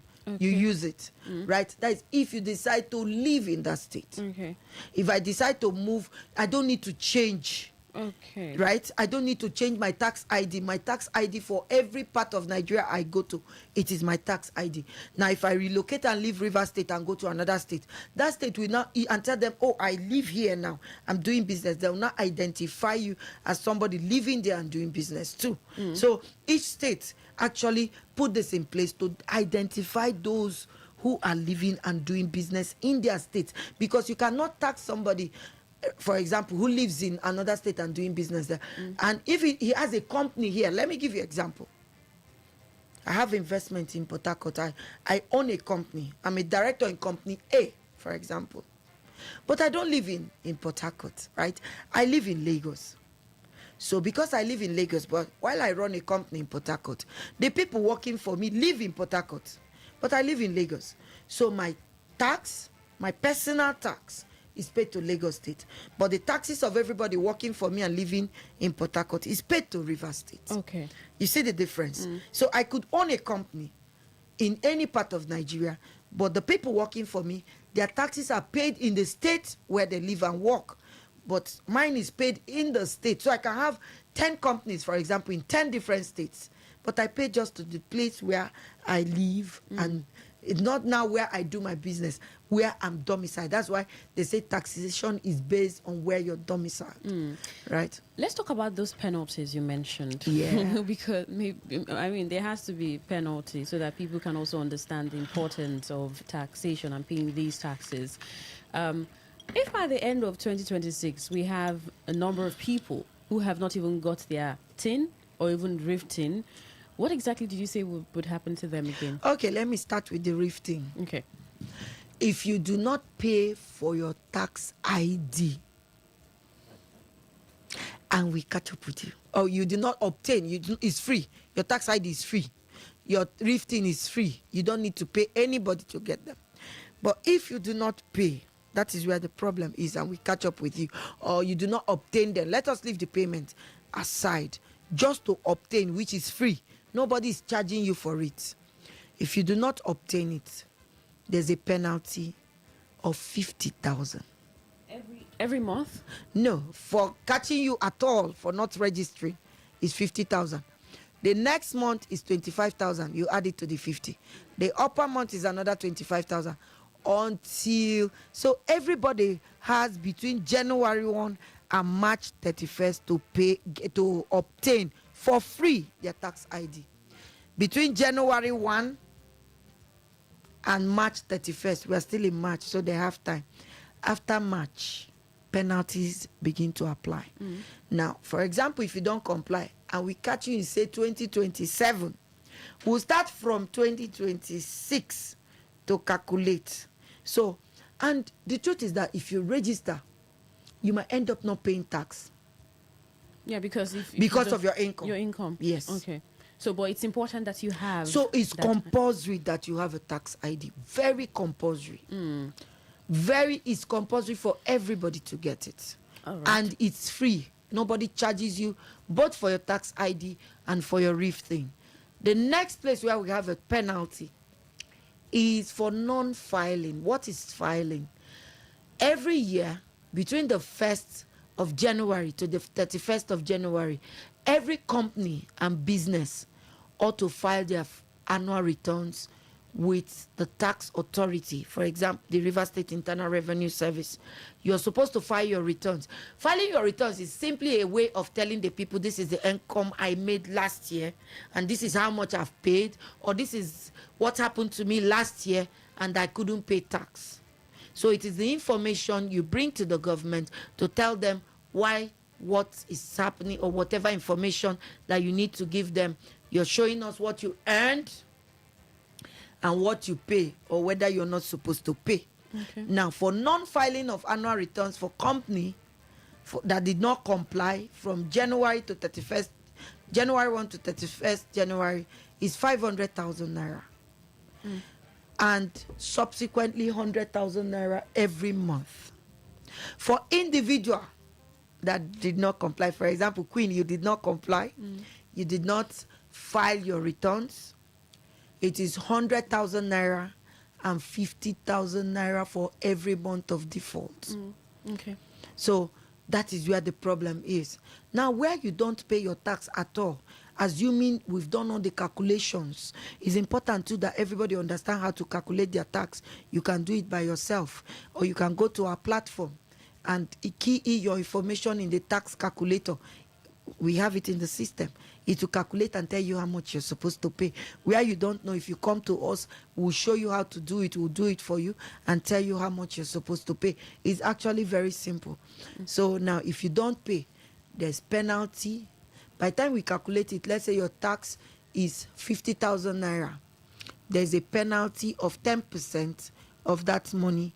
And then we assume that you're like a bank holding our money, so we must have interest. So there's an interest going at the commercial bank rate. But the truth is, if everybody complies, right? Yeah. A lot of people will actually not pay all these penalties. All right. Let's open the phone lines now before we'll come back to when the people can come for filing, right? The annual filing. And also, I mean, for a number of people who want to be assisted, I want to get my personal income, my TIN rather, and the RIF-TIN. How do I get it? I may not be able to navigate with my phone. Can I come to the office and be assisted? But let's get your thoughts. What questions do you have as regards this conversation? I've been talking to Rosemary Bitamono Orubo. She's the Director of Compliance Enforcement, Rivers State Internal Revenue Service. We've been discussing new tax laws, new realities, what it means for Rivers people, how will this affect Rivers State internally generated revenue. The phone number to dial is 0810 9510951. That is 0810 9510951. You can send a text or WhatsApp message to 0701 9339962. Good afternoon. Welcome to Talk. Good afternoon. Yes, good afternoon.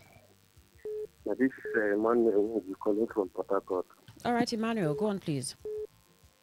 Yes, I say that our government, they are not doing anything with the taxpayers' money that people are paying. Why did I say so? Because what is happening now in Rivers State or in Nigeria government. In fact, it's as if anything is happening. And I discovered that this money, they are not making proper use of the money. Maybe some individuals are using the money for their own personal or selfish. Let me use that word.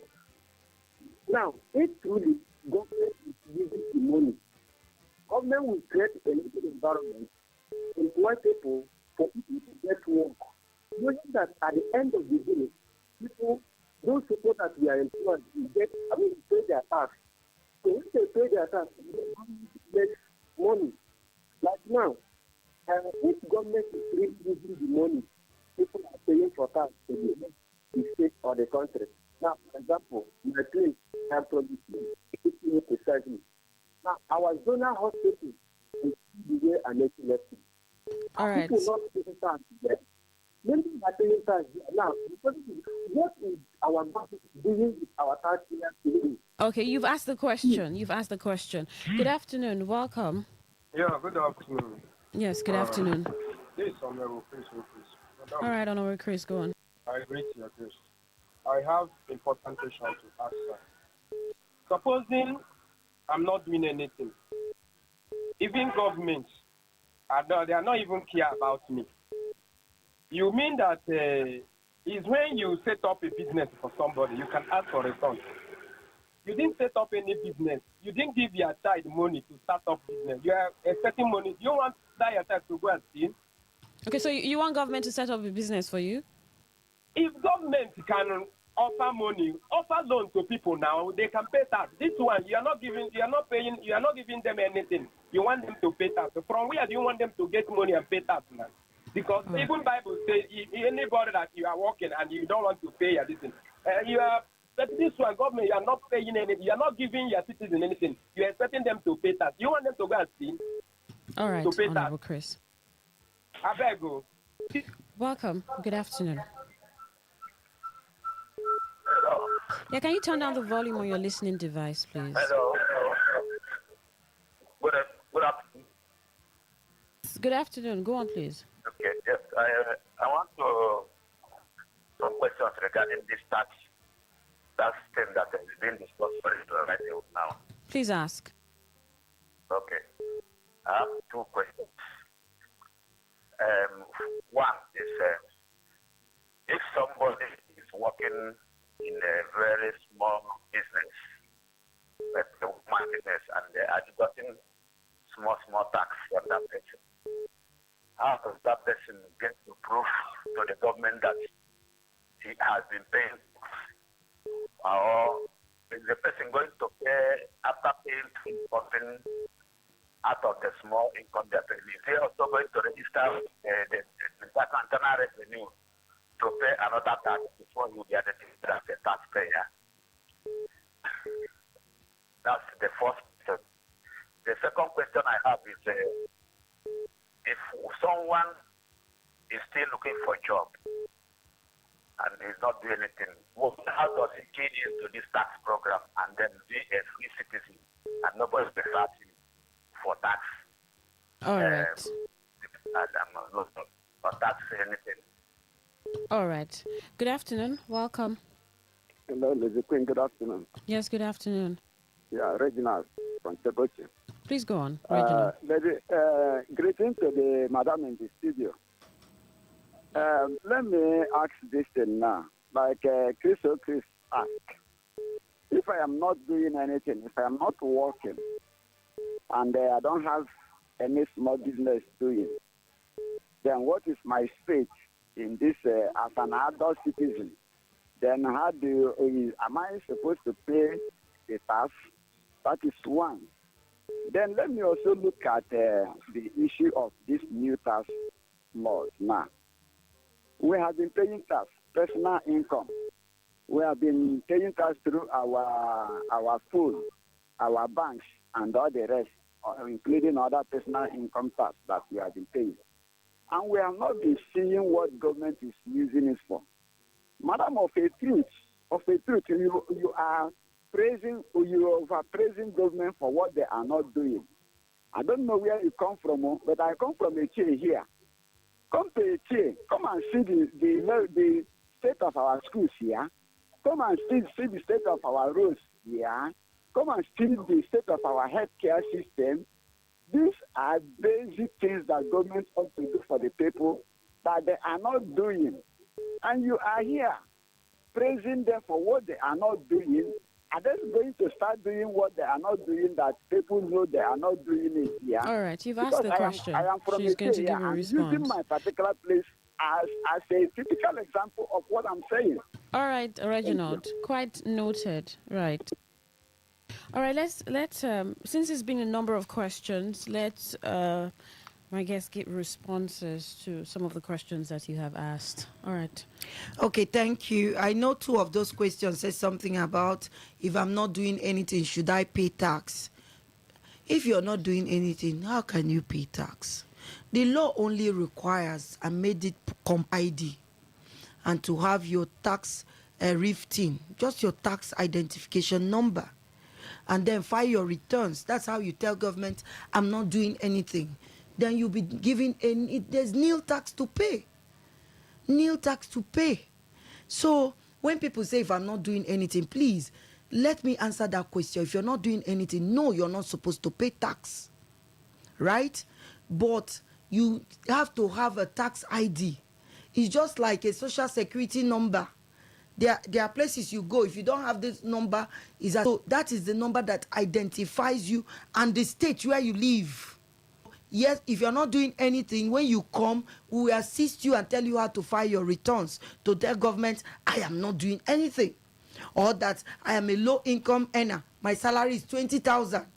My salary is 30,000. Right? I keep saying this, I cannot speak. Right? Now, there's another question that says, I have a small business and I'm already being charged by people. Sometimes as a vendor, like a supplier in a company, they deduct what is called withholding tax. The company is mandated by government to withhold certain percentage of your money. Sometimes it's 5%, sometimes it's 10%, to withhold a certain percentage of your money and remit it to the government. Now, some of these companies take that money and pocket it because you don't know your right. And that is part of the reason our chairman, Sir Israel Ebunefu, mandated us to go and tell the people to know their rights so that they will know what is being done with their monies. Right? So, if this company deducts withholding tax from you as a supplier, they are supposed to pay it to the government, and then through either the federal government, depending on the kind of business you registered, or the state government, if you are an individual or an enterprise. They are supposed to collect a credit note for you. Do you know what that credit note means? It means some money that you're supposed to pay as tax has been collected on your behalf. Okay. So when you file your returns, you will add those credit notes. I supplied nails to company X and they withheld 10% of my money. So that 10%, look at the receipt, is a receipt to government that you have paid. Now, if you're supposed to pay anything, the government is obligated to deduct that portion. It reduces what you need to pay. Or at the end of the day, it means you are not owing government. But if you don't ask this company for your credit note, they pocket the money. And somebody is chopping your money and you do not know. I'm using the word chopping because our people understand pidgin English more. Somebody is withholding your money and pocketing it and defrauding you. So it's important that every supplier, every contractor knows this. They must ask for credit notes from the person, the company they supplied or their contractors to. It reduces your tax, or it actually makes it possible for you not to pay again.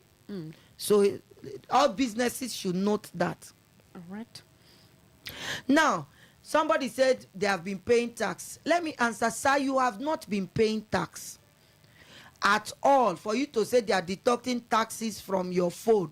Nobody in Rivers State pays taxes through their phone. So you have not been paying tax. You are using platforms, back platforms and switch platforms to transact business. They are taking their charges. They are simply taking their charges. Like right now, if you transfer money to let's say I want to pay you some money and I transfer to you, you will see that either 50 naira, 53 naira, or 10 naira, 25 kobo, depending on the charges the banks are taking, is deducted, right? As those are the charges for using that platform, because ordinarily you ought to go to the bank, take transport to the bank, assuming that bank is not close to you. You're going to sit down for hours, you're going to fill tellers, you're going to wait for your turn, and you're going to hand it over. They will stamp it, give you back, you pay transport and go back. But now you're using a more convenient method. You sit at your home, so that transport you would have paid has been reduced drastically, and those are the charges you see. So when somebody pays to you, you're using a switch system, you're using a platform, somebody owns that platform, somebody is maintaining that platform. The bank cannot pay for you, so they will deduct it and pay to the person that owns the platform. So you've not been paying tax. That money is not government money. That money is for the service you are using. So for you to say you are paying tax, sir, you must have your tax identification number. So, yeah. Yes. Okay. And then you must pay to government account. And then when you pay, we will see it from our office. And then we can give you what we call a certificate, which is called a tax clearance certificate, which means you have paid your tax. So if you don't own a tax clearance certificate, sir, please, you have never paid tax before. Thank you. All right. So does your phone number through your NIN is not used to generate your tax ID directly? Through your NIN. Yeah. Okay, that is the platform that is being worked on. It is being worked on. For us in Rivers State, we use the Reef Tamis platform. Okay. So you can Google the Reef Tamis platform. There are prompts that will ask you questions. Register as a taxpayer, do this, do that, right? So there are prompts there that you follow to register. What's the website again? Reef Tamis platform. Okay. Reef Tamis platform. So or you go to our website, https:/riversbirs.gov.ng. You take that again. But has Rivers State domesticated the law? That is being done as we speak. Okay. So until it is done, but now let me tell you, until it is done, there's already a tax law, Rivers State Internal Revenue Service law. That law has not been abrogated or repealed. So that is what we are using currently. But now let me say one interesting thing people do not understand. Taxation is in the legislative, concurrent legislative list of the Constitution, and it gives the federal government powers to make laws. The law is already in existence. What we need to do is to domesticate it and just give it our own name. We now call it Rivers State Internal Revenue Service Law.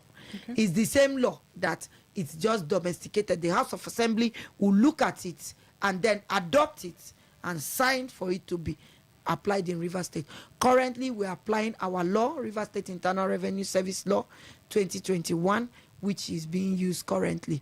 But for payee deductions from companies, they must start applying the new tax regime so that the taxes of certain people will drop drastically. So you don't charge them as high as the previous tax. So that by the time they domesticate our law, since this one took effect from January 1, all businesses, all companies must start to apply it immediately so that the low-income earners are not put in jeopardy. So you reduce their tax by applying the new tax regime. Because some may just be wondering that if it's not been domesticated and the enforcement is based on the tax law and the law states that your NIN can be used as TIN, so why the 31st of March enforcement?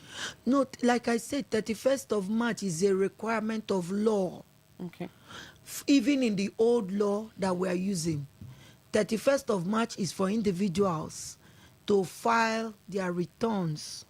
After that, penalties begin to apply.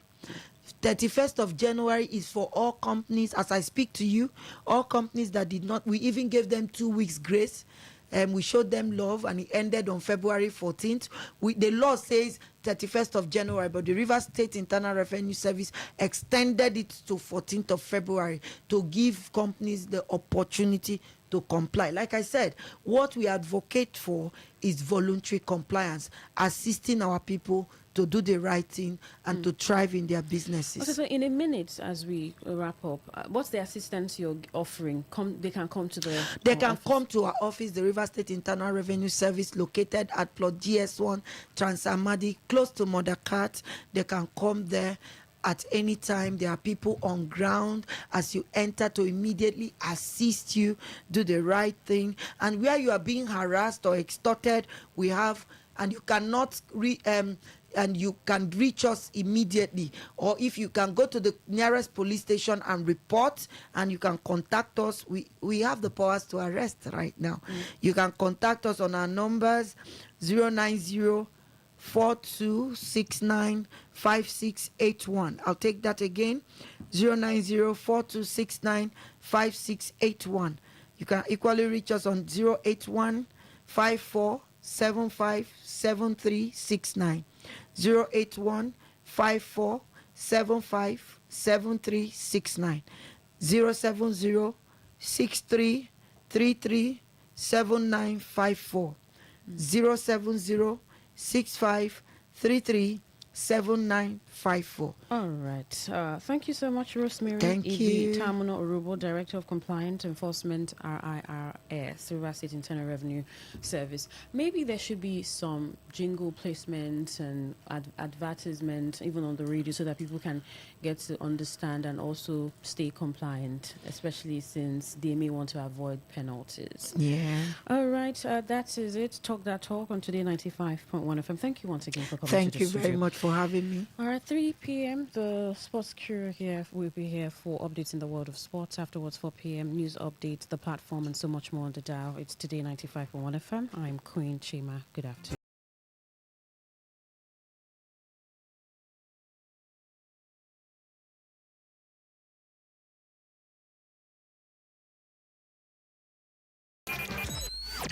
Talk radio. I listen to a lot of talk radio. 95.1 FM. In history. On this day in history. On this day in history. Today in history, 6th March.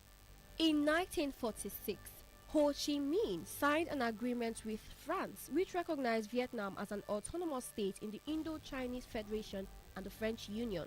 In 1957, Ghana became the first sub-Saharan country to gain independence from the British, led by Prime Minister Kwame Nkrumah. In 1964, American boxer Cassius Clay took the name Muhammad Ali, which was given to him by his spiritual mentor Elijah Muhammad, leader of the Nation of Islam. In 2016, American First Lady and actress Nancy Reagan, who was First Lady during the 1981-1989 administration of her husband, President Ronald Reagan, and was noted as his most trusted advisor and the most zealous protector of his reputation, died in Los Angeles. In 2018, Forbes named Jeff Bezos as the world's richest person for the first time at $112 billion net worth. And in 2020, 32 persons were killed and 82 others were injured when gunmen opened fire on a ceremony in Kabul, Afghanistan, and the Islamic State claimed responsibility for the attack. On this day in history. On this day in history. On this day in history. Talk radio. I listen to a lot of talk radio. 95.1 FM. Today's news in 60. Nollywood actor turned politician Olumide Owuru has said one of the reasons for the widespread corruption among Nigerian politicians is because they see politics as a career rather than as a medium of service. Nollywood actress Annie Macaulay has said she's not a single mother despite her separation from her estranged husband, singer Two-Face Idibia. Ace producer and music executive Osabohe Osaretin, popularly known as SARS, has spoken extensively about the negative impacts of poor infrastructure, especially epileptic electricity supply, on the creative industry in Nigeria. Public affairs analyst and activist Blessing Akinlosutu has urged the Nigerian Communications Commission (NCC) and the Nigerian Broadcasting Commission (NBC) to pay attention to social media content creators and guarding against abuse. on the foreign scene, British rapper Gets has been sentenced to 12 years imprisonment by a London court for killing a student while speed driving over the drink-drive limit. Today's news in 60. In 60. Talk radio. I listen to a lot of talk radio.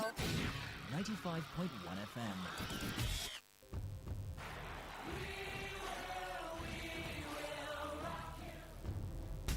This is what we've waited for.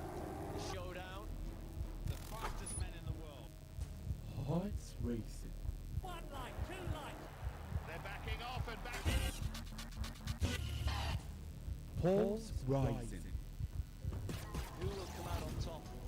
Who'll take 3 lights? He's ready to be the star. The anticipation. Powerful, strong. Time, Tyson get right. Hold all the way. Look at that. The heart stops.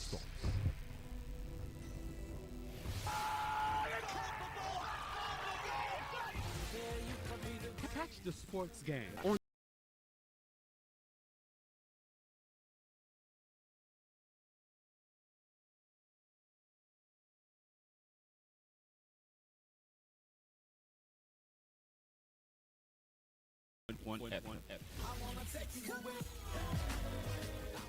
My name is Gianni Infantino, FIFA president. For the best of sports, always listen to Today Sports Live on Today 95.1 FM, Port Harcourt. Hello, my name is Kanu Wanko, aka Papilo. For the latest and trending sports stories, always listen to Today Sports Live on Today 95.1 FM, Port Harcourt.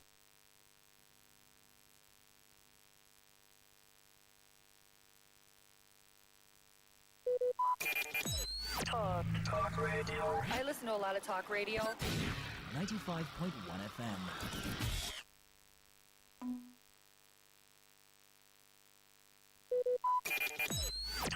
Talk radio. I listen to a lot of talk radio.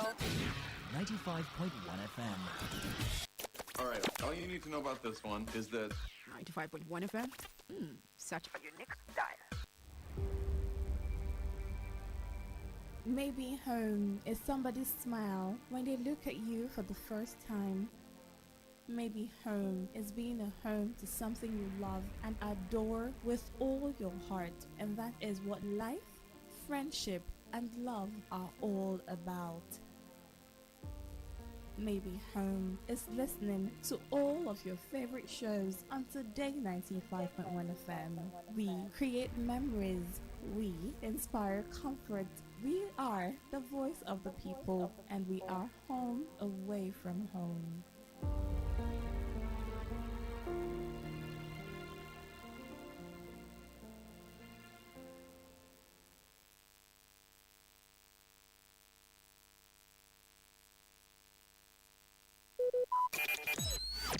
Talk radio. I listen to a lot of talk radio. 95.1 FM. 95.1 FM, voice of the people. And we're back.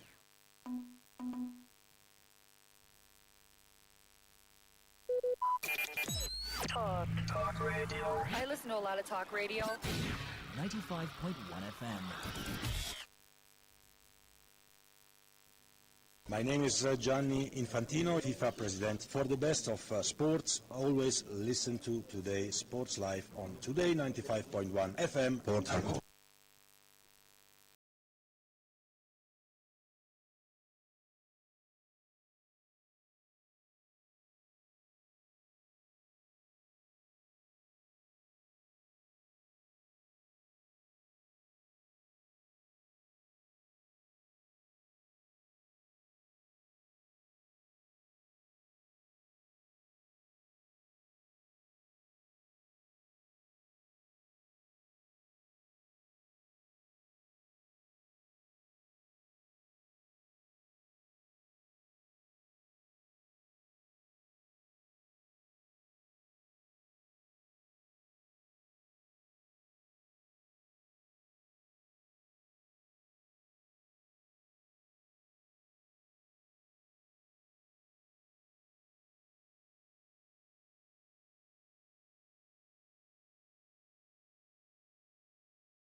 Good afternoon to you. Good afternoon to all of you. Well, on the other hand, good afternoon to Benjamin. Good afternoon to everyone listening to us. It's the Thank God It's Friday edition, and it's the last day of the working week.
FIFA President, for the best of sports, always listen to Today Sports Live on Today95.1 FM, Port Harcourt.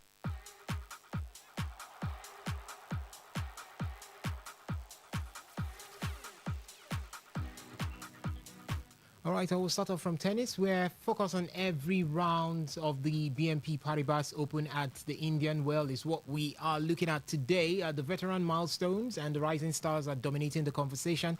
The struggles continue for Venus Williams, sister to Serena Williams, as the 45-year-old icon suffered her 8th consecutive single loss on Thursday, falling to French qualifier Den Perry, 6-3, 6-7, 6-1 in that particular one. We also have the entrance of the big three today, talking about Carlos Alcaraz, Yannick Sinner, and Novak Djokovic. So they are in to the second round of the Indian Wells there as Carlos Alcaraz enters the tournament on a massive winning streak, and a heavy favorite to win that particular one. For Yannick Sinner, he faces qualifier Dalibor Trisina today in Stadium 1. I'm going to see if that result is up and running already, but it's time to take things very serious when it has to do with those who has got their strength for the clay court, because this is just the end of proceedings for the hard court, and pretty soon after this we begin to see matters on the clay court, or matters settled on the clay court. But guys, I think the Indian Wells is an ATP 1000 as well as the WTA 1000, and we are seeing so much happening already from the female side of things. Arina Sabalenka got engaged. That was yesterday, and we are looking at she being the favorite also to pick up this one. She's not picked any major title this season. I think before the Australian Open, she picked one of the titles for in Australia there. Yeah, she picked one of it. I think that was the Adelaide. And here she is again to start the run to the Clay Grand Slam on a high. Definitely would be winning the Indian Wells and maybe going ahead to win maybe the Barcelona Open or the Madrid Open to cap it all up and then get into Roland Garros. The last time she was beaten by Coco Gauff in the finals, but this time do you think that she's in high spirits to get this one done? Let me start with you, Ovie Wallace. All right, talking about Arina Sabalenka. For Sabalenka, as we've said, you look at the last results in the Australian Open, able to get there but not being able to complete the race as always. The Indian Wells, you're also looking at Koff, you're looking at Iga Swiatek, you're looking at those girls, and the only people that could stand a challenge to her are those women. And for Sabalenka, I do believe she might be able to get the Indian Wells title, and it's going to be a good one for her. It's a 1,000 event. It adds to the points she already has, even though she surpasses the rest with more points, points that they might not be able to overcome. But it's just to build up for the next big event, and that is the Roland Garros, where defending champion is Coco Gauff, and for that, Coco Gauff will be the woman to beat in that event. But Sabalenka, she has the power, she has the grit, she should be able to do that. All right, and for the male side of things, let me look at how things stand right there. We've got some matches. I'll just update you with the most important ones, as Matteo Analdi was beaten by Mackenzie McDonald, 6-love, 6-1. That was a Pumelian right there by Mackenzie McDonald, the American, getting that one over the Italian Matteo Analdi. We also have Nuno Borges. He beat Emilio Nava 7-6, 7-5, and there was also the game between these are probably some of the most high-ranked players right there. We also have Lorenzo Musetti. He will be coming up against Martin Fuskovic later on. That's going to be later in the evening. Ben Shelton will be up against Riley Opelka. We also have Gal Monfils take on Felix Auger Alasiem in the round of 64 later on today. Francis Tiefo will take on Jason Brooksby. It's going to be Brandon Nakashima up against Camilo Ugu Carabelli. And most of these games would be later on this evening. So the biggest of names would be coming up later on this evening. From the female side of things, we had Peyton Stearns lose to Solana Sierra 7-5, 7-5. And I'm trying to pick out some of the big names. Okay. All right. Another one is Katrina Siniakova. She did defeat Sofia Kenin 1-6, 6-4, 6-1. And later on in the day, we'll have Ekaterina Alexandrova take on Natalia Gibson. It's going to be Victoria Mboko up against Kimberly Birrell. And would also have the Britain's number one, Ima Raducanu, taking on Anastasia Zakharova. And then Yulia Putintseva will be up against Clara Townsend. We'll have Dennis Snyder take on Sorana Kristia. And there would also be Arina Sabalenka later on this evening up against Hemino Sakasume of Japan. And, Jasmine Paulini will take on Anastasia Potapova later on this evening, while Coco Gauff will end things with Kamila Rakhimova.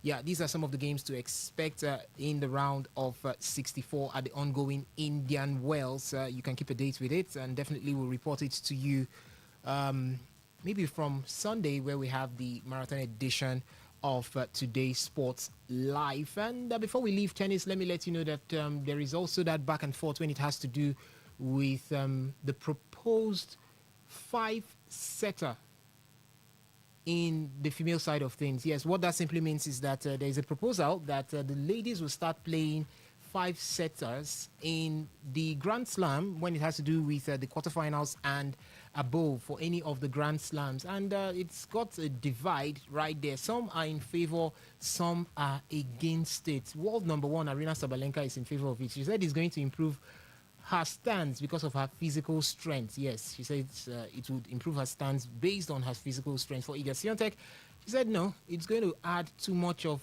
pressure on the already mounting up pressure that the ladies have got because of the scheduling, and mixed reactions also coming from the likes of Coco Golf, who believes that she's got the strength to run for it, and she also would not want it coming through because it would also be taking a toll away from them. Somto, 5-setter, it's almost here. This, if it goes through by 2027, we'll definitely start seeing the ladies play 5-setters. And you're asking yourself, these ladies have been complaining a lot this season, this period. They need equal pay.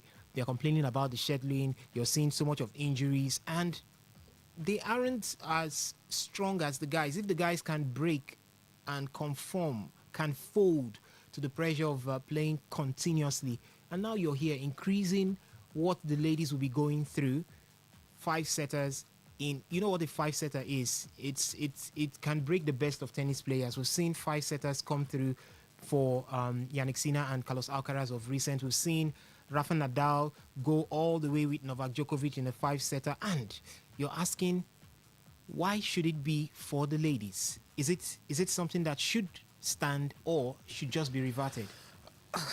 When it comes to the gender type of talking points and everything, I for one most times tend to understand perspective of women when they say they want equal pay and they want to be treated on the same level as the male athletes.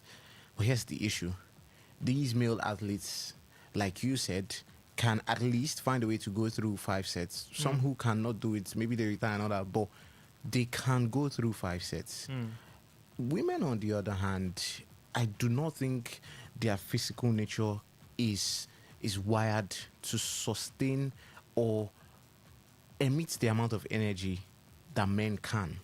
Now, in football and other sports, especially in football, when the whole thing of equal pay for women, equal rights for women in the sport, they play 90 minutes, fair and fine.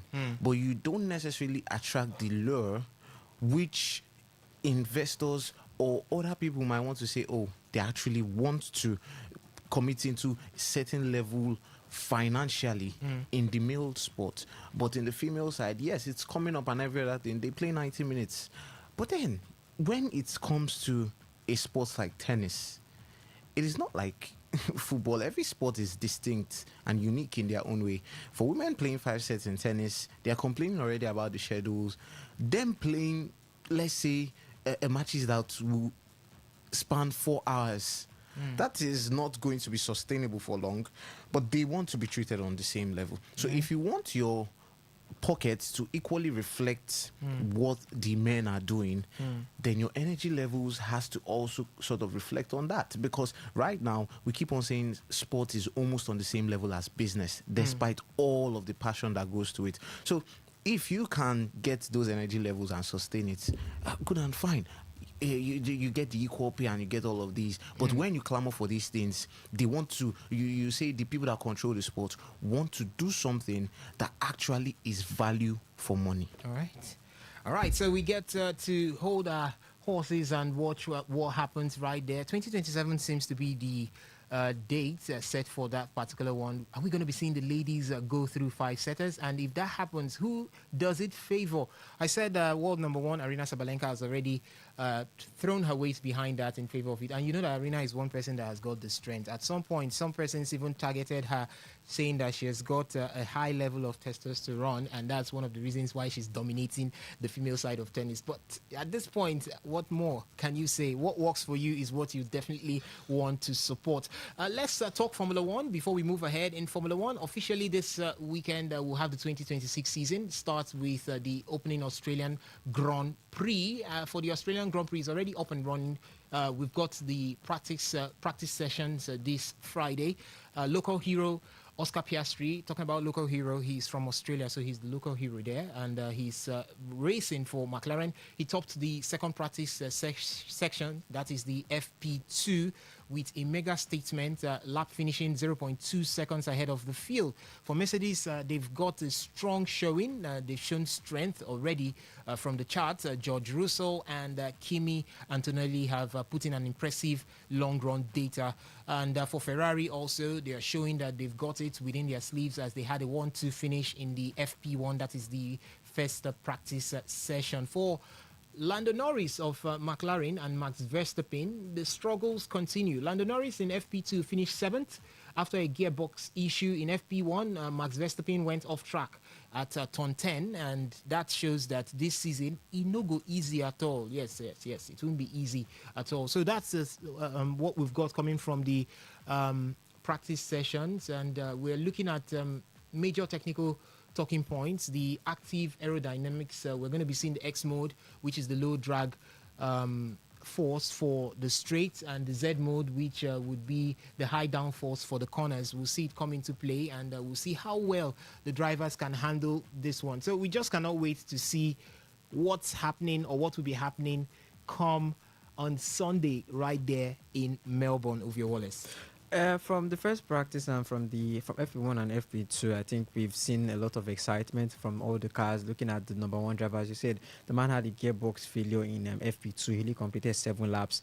Not what you want to see. For turn 10, I watched the practice, and it's not just Max that had trouble in top 10. He had Haja had. Colapinto had. So at a point in time too, even I think Lando Oscar too even had trouble in that turn 10, some going into the grass, some going into the gravel, and also everyone is still trying to work out with their cars. Aston Martin, as we've said, they might be very battling. Poor. They will battle this weekend. It's quite sure. Battling with Cadillac. Because already Andre Newey has talked about some what's it called? Pressure issues. Yeah. Yes, with their car. This person couldn't complete the lap. Fernando Alonso, he couldn't complete the lap for FP1, and that just shows you how bad the car is. For Ferrari, I think we've had hope for them, finishing FP1 and FP2, finishing both FP1 as 1 and 2, and then FP2 finishing in the top 10, not too far from them. It's going to be an interesting race come Sunday. Oscar Piastri looks like he might be the first Australian to grab the Australian Open Grand Prix. Grand Prix. But excitement as well. I actually want to see how the cars are actually going to do when everyone is on the racetrack. We've already seen it's been hard to control the cars. Arvid Lindblad has not actually done bad. And Isaac Hadjar, I like that. Hadjar too has not actually done bad from the car. From what I've seen, at least for the first person and the second part, he has not done bad. It looks like at least Red Bull can compete for points this time. So I think that's what I'm looking for Red Bull for. For the McLaren, well, I think they will need to work on something for Lando's car. His car has not performed anything in FP1 and FP2. At least FP2, 7 laps. FP1, I think, completed just 21 laps or so for the McLarens. Ferrari, Mercedes are also another team to look at. So Kimi too, so he went off and went into the grass. They're also going to have to work on themselves, but they are keeping it low. I think the people that we've got our eyes on are still the McLarens and still the Red Bulls. Okay, and before we leave Formula One, let me still stick with you on this particular one. Esteban Ocon has publicly backed the return of the Grand Prix to the African continent, specifically praising South Africa's Kyalami circuit. And we are looking at having Formula One return back to Africa. How exciting would that be for you? No, it's to travel to Africa. So I know at some point, even was it the National Sports Commission or the the National Sports Commission said they were thinking of Nigeria hosting the Abuja Grand Prix. Yeah, we've also had Botswana saying that they want to host the Grand Prix. Why are you laughing? Why are you laughing? No, I'm positive. I'm positive. You're positive. Very positive. Yes. No, of course not. Malashe Udiko said we can have the Abuja Grand Prix. Yes, yeah. Imagine Max Verstappen, Oscar Piastri, Lando Norris. And then in the next few years, that circuit will turn to camping ground. No, do it for real. For mad people. All right, so ladies and gentlemen, let's switch things right now, leaving Formula One and looking at what we have coming from football. All right, football, we start with the Nigerian Premier Football League quickly as it's going to be match day 29 this weekend. The intense battle continues for the title as well as that fight against relegation. On Saturday, we'll have Wiki Tourist take on El Kanemi Warriors at the new Jos Stadium in Jos by 4 p.m. And on Sunday, it's going to be Kano Pillars up against Barao FC in that local derby at the Sani Abacha Stadium in Kano. Katsina United will play host to Kwara United at the Muhammadu Diko Stadium in Katsina by 3:30 on Sunday. And Rangers International will be up against Remo Stars in Enugu at the Cathedral by 4 p.m. Rivers United will host Bendel Insurance at the Adokia Messimaka Stadium in Port Harcourt by 4 p.m. Plateau United would be up against Niger Tornadoes in Jos by 4 p.m. On Sunday. Abia Warriors will take on Shooting Stars, that's 3SC if you want to call them that, at the Umahia Township Stadium by 4 p.m. Warriors would trade tackles with Eyimba Football Club at the Kwale Township Stadium in Kwale or Zoro by 4 p.m. Nasarawa United will be up against Ikorodu City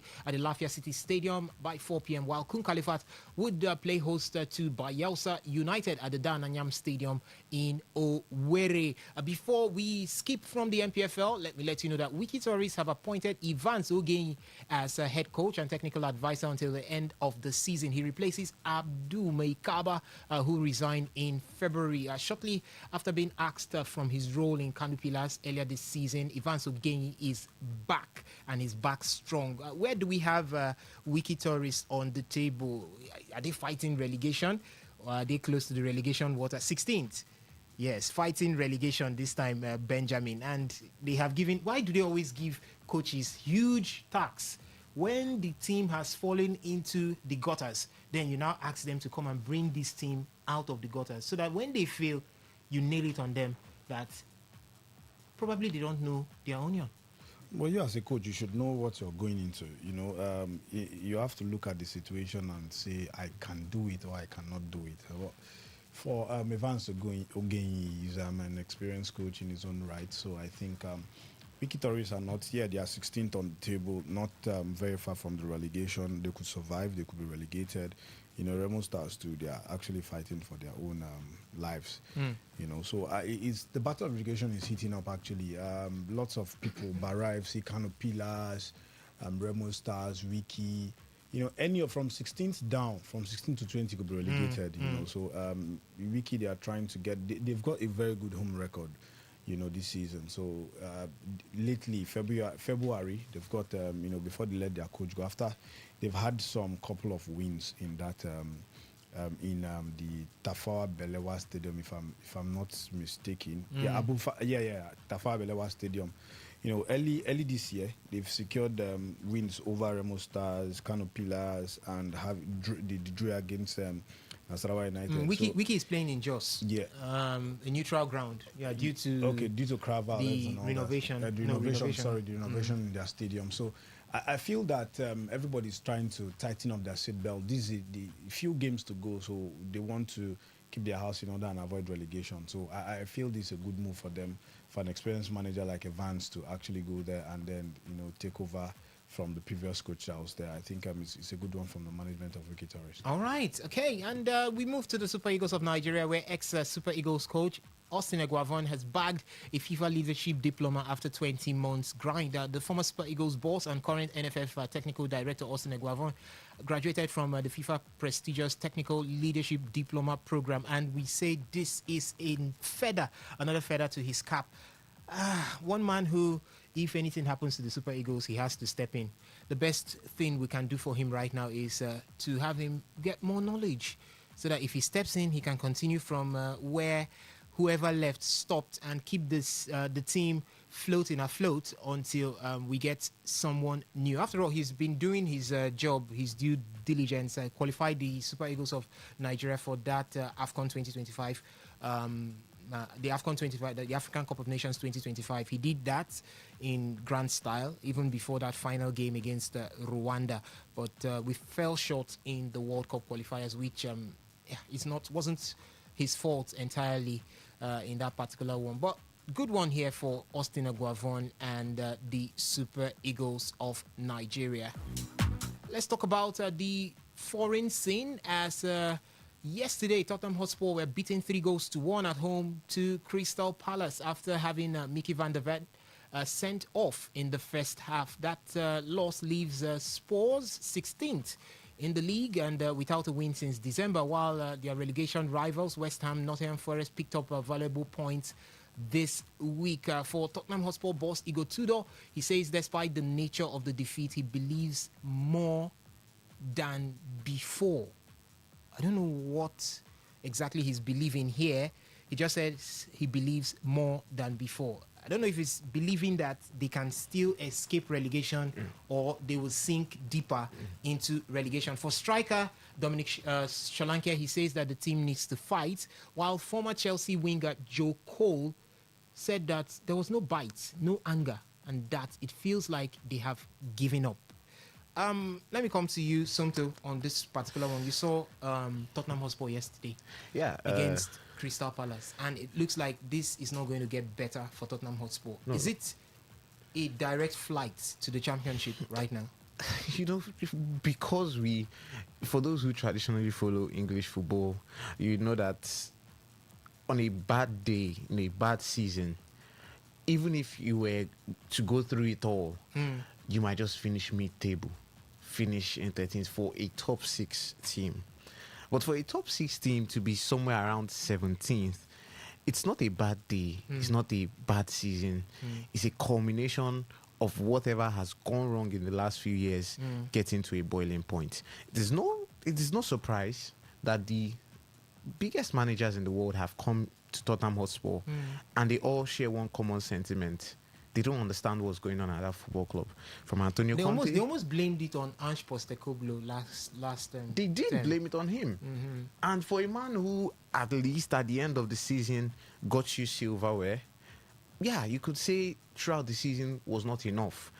But a club who you played the Europa League final with and finished, I think, a place behind, talking about Man United, sort of retained faith in their own manager. Yes, they sacked him at the end of the day. But Postecoglou seemed to be that guy who actually had his players on the side. Now, there was something wrong. Do you think if they had stuck with Ange Postecoglou, they would have survived even better this season? Let's say they get, at the end of the season, they go on relegation. Do you think Ange would have kept Tottenham Hotspur surviving this season? But for me, I would say yes. Why? Because every team will go through that phase that makes you stronger. Every team goes through. We keep talking about, there was a time we saw this league-leading Arsenal, 20th at the bottom of the Premier League with no goals scored, no wins on the board that season, and everybody was like, chop the manager off. I've also seen a Manchester City team, despite all of Pep Guardiola's prowess across European football, both in Spain and Germany, did finish trophyless in his first season and just narrowly made it into Champions League football. I've also seen a Liverpool team under Jurgen Klopp who, yes, dominated world football, won the Champions League, won the Club World Cup, but there was a season which Liverpool also had to play Europa League football under Jurgen Klopp. So every team goes through that phase where you get stronger mentally. You're going to go through, because there's only one way from up, and that's from down.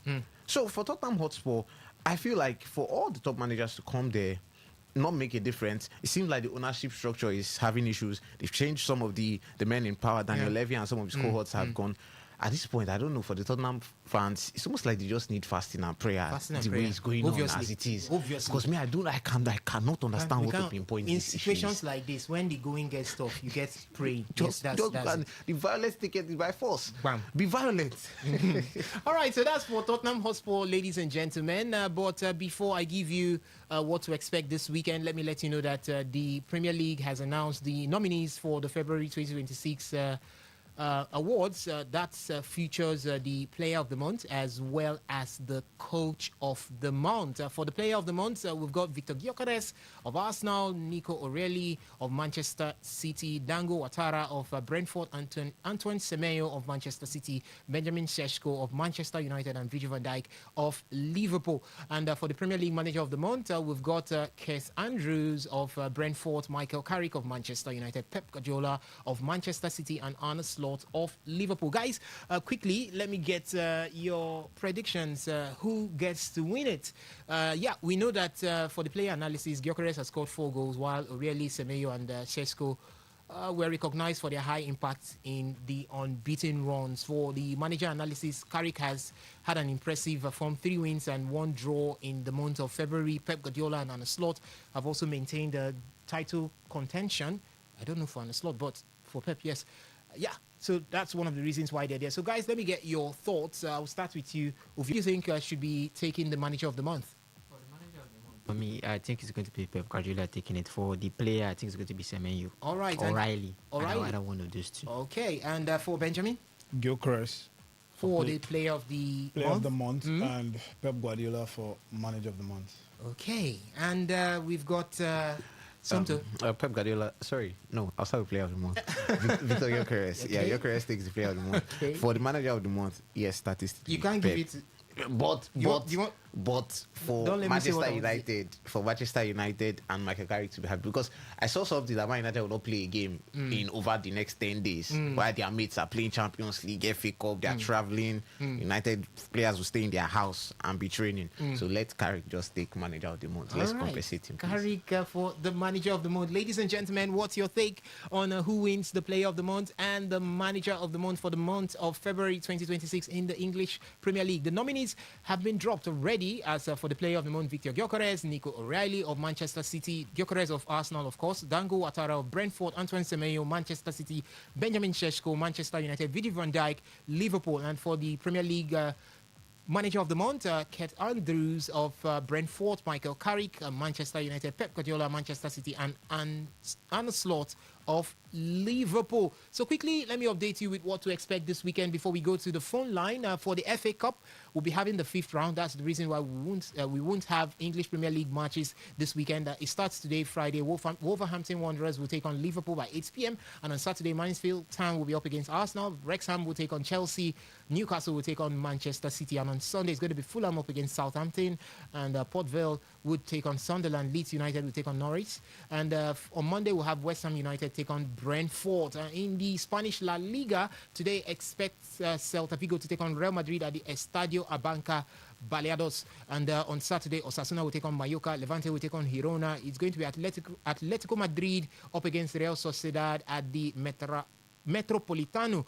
And Athletic Club de Bilbao will take on Barcelona at the San Mames.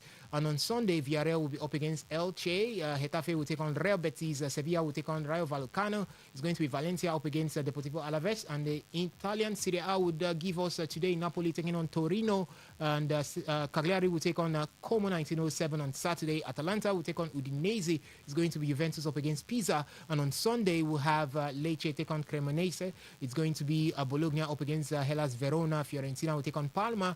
And Genoa will take on AS Roma. Then it's going to be that Milan derby, where AC Milan would host Inter Milan at the San Siro. In the German Bundesliga, RB Leipzig will take on Augsburg. Mainz 05 will be up against Stuttgart. It's going to be FC Heidenheim up against Hoffenheim. Wolfsburg will take on Hamburger SV. And Freiburg will take on Bayer Leverkusen. And FC Cologne will take on Borussia Dortmund. And on Sunday, it's going to be St. Pauli up against Eintracht Frankfurt, while Union Berlin will play host to Werder Bremen. And the French Ligue 1 today will have Paris Saint-Germain up against AS Monaco. And on Saturday, Nantes will take on Angers. It's going to be Auxerre up against Strasbourg. And Toulouse will take on Olympique Marseille. And on Sunday, RC Lens will be up against Metz. Stade Brestois will take on Le Havre. And Lille will be up against Lorient. Nice will take on Rennes. Lyon will take on Paris FC. And we'll go to the phone line right now to take your reaction. 0810-951-0951. That's the number to call to talk to us right here in the studio. We've talked a lot right from the beginning of the show. We looked at matters regarding tennis. The Indian Wells is up there. And we've had lots of players exit while others go ahead. What's your take on that? And Formula One would return to our screens this Sunday for the Australian Open Grand Prix. I beg your pardon. Then we've talked a lot about football. You can air your thoughts. Good afternoon to you, Kabilo Barry. Welcome to the show. Yeah, afternoon. And I read the other guys in there. We greet you too. Yeah, me. I want to start from this this AFCON where this AFCON women cup where they don't postpone. Go on. I want to ask CAF either this one where they don't postpone. Waiting be the reason why they postpone this one. Is it because of Morocco no agree foot and say they no one agree make them win the Nations Cup at dinner way? Because I don't tire.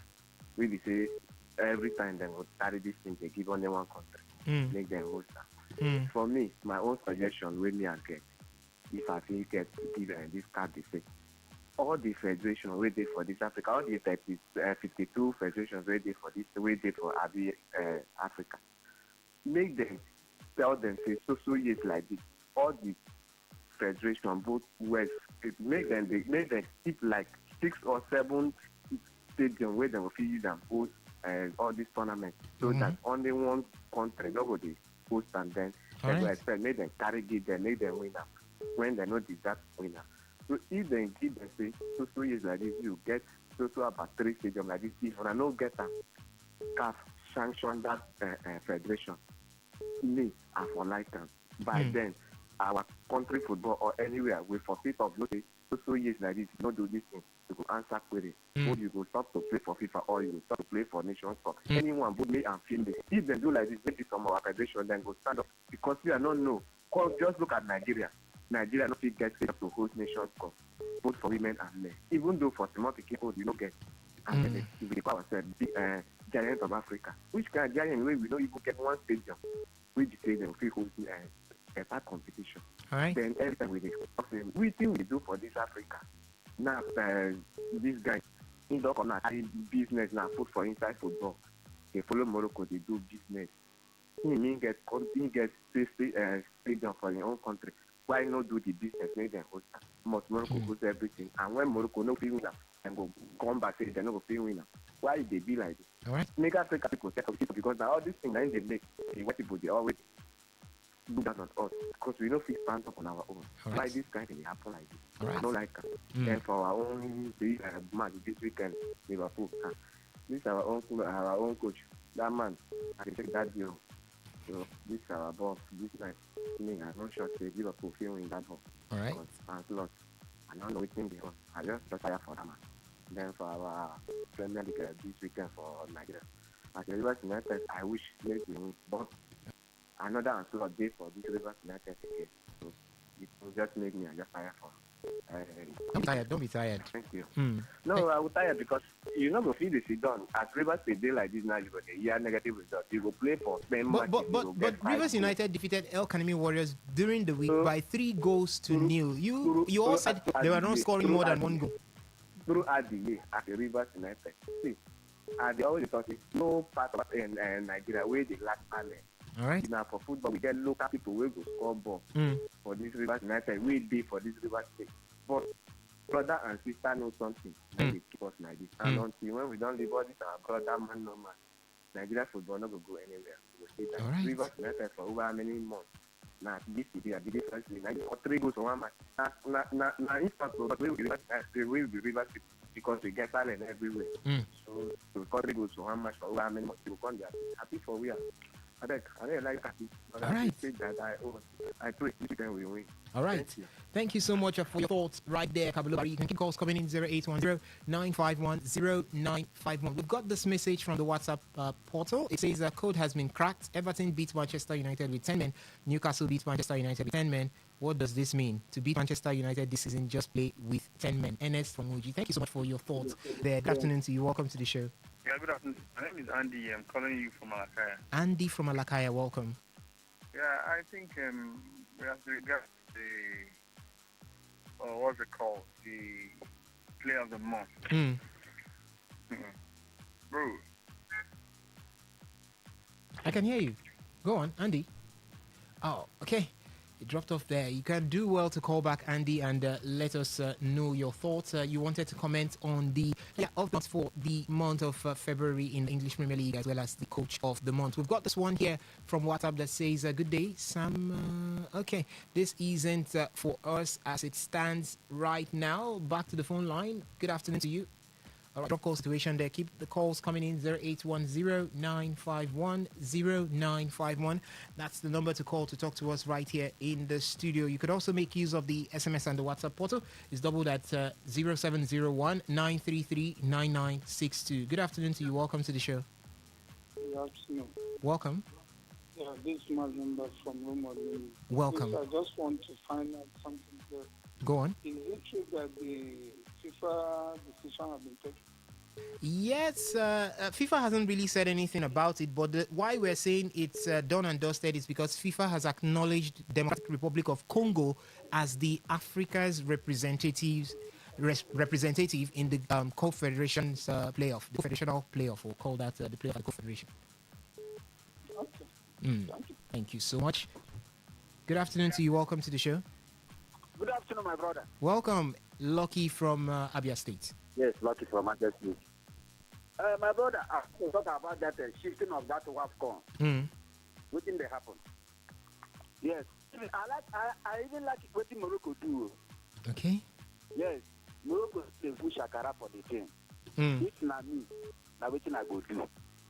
Okay. WAFCON, Morocco, AFCON, Morocco. Everything Morocco, even World Cup itself, even plan for Morocco for itself. I don't know. Everything in Morocco. I like what they do. Shifting the WAFCON now. Me, I never know. I never hear say this concrete something will make them shift the WAFCON. I don't know. Brother, for the case between Congo and Nigeria, I don't talk about that. They say Nigerians may not come home to World Cup, but now wait for the next. All right. Thank you, my brother. Thank you so much, Lucky from Abia State, for your thoughts there. Good afternoon to you. Welcome. Yeah, this is Andy. Andy, welcome back. Yeah, I think it's a pity because I think I could remember we've had a discussion after the what's the Nations Cup that has to do with the favoritism that CAF gave to what's it called Morocco. That all of us we are talking about. Most of us we are talking as far based on what we saw. All right. I get what I'm saying. We're trying to a little bit, see how we can rate the CAF competition under this present CAF president. And most of us are like, oh, this and that. And some of us that they don't crucify him. That this were the thing that he has achieved during this time and the rest of them. What we're saying in essence is generally, this man that is called the CAF president now does not have the capacity to become or still maintain as the CAF president because as we speak, how on earth? You see, there are people that made us started playing football. There are people that made us started watching football all over the world. All right. How have they been doing that? Do they just come under the age that a competition will start and you just come up and you give us a meeting and you tell us, oh, this and that and this and oh, we cannot continue. My brother, is that how it's done in other areas? Not really. That's what you are saying. You need to plan yourself. Look at what is happening after the World Cup. We have had and as we speak, they have told us and they have made us know that World Cup must hold, whether there is a problem there or not. These are people who are competent and people who knows when it comes to football is not just management but also fans. But in Africa, our own is the other way around. I'll keep on blaming ourselves. Okay. And we keep on talking because it seems Africa. But for you now, who exactly are you to blame now, or who exactly are you blaming? Is it going to be the CAF president? Is it going to be CAF, or do you think that the member nations should prepare themselves? Morocco is definitely doing this because they seem to be the one-eyed man in the land of the blind. Okay. Let's say exactly what you're saying. Who should we blame? Should we blame the CAF president or the CAF or the countries? Now, the blame, first of all, should go to the CAF. Okay. When a nation that has pleaded for this in the past, and at the end of the day, it is being given to them. And all the while, you have never complained. You have never brought out anything. Not that you don't have the facility or anything, but all of a sudden, you come out and tell the world and tell the African nation that no, this competition will no longer hold. What has CAF done on that behalf? Are there supposed to be sanctions? Are there supposed to be penalties? Then you come and you keep quiet. And all you're coming to come and tell us that a competition. See, let me tell you something. The Americans all over the world, or everybody in the world outside Africa, has known that we don't value women. We don't treat women equally when it's where men is. That is just the final say. So what I'm saying in essence is that man by now should resign. He's not competent enough. Thank you very much and God bless you. All right, thank you so much for your thoughts right there. Simon, good afternoon to you. Welcome to the show. Good afternoon, guys. Welcome, Simon. So the FIFA ready concerning Nigeria and Congo. Just as you said that the FIFA have released that Congo will represent Africa. Well, but yesterday night, I listened to one of the platforms and they interviewed, I think somebody from NFL. And he confirmed that release was done on November last year. Okay. That is what is just going on the social media. That was that FIFA have not done anything.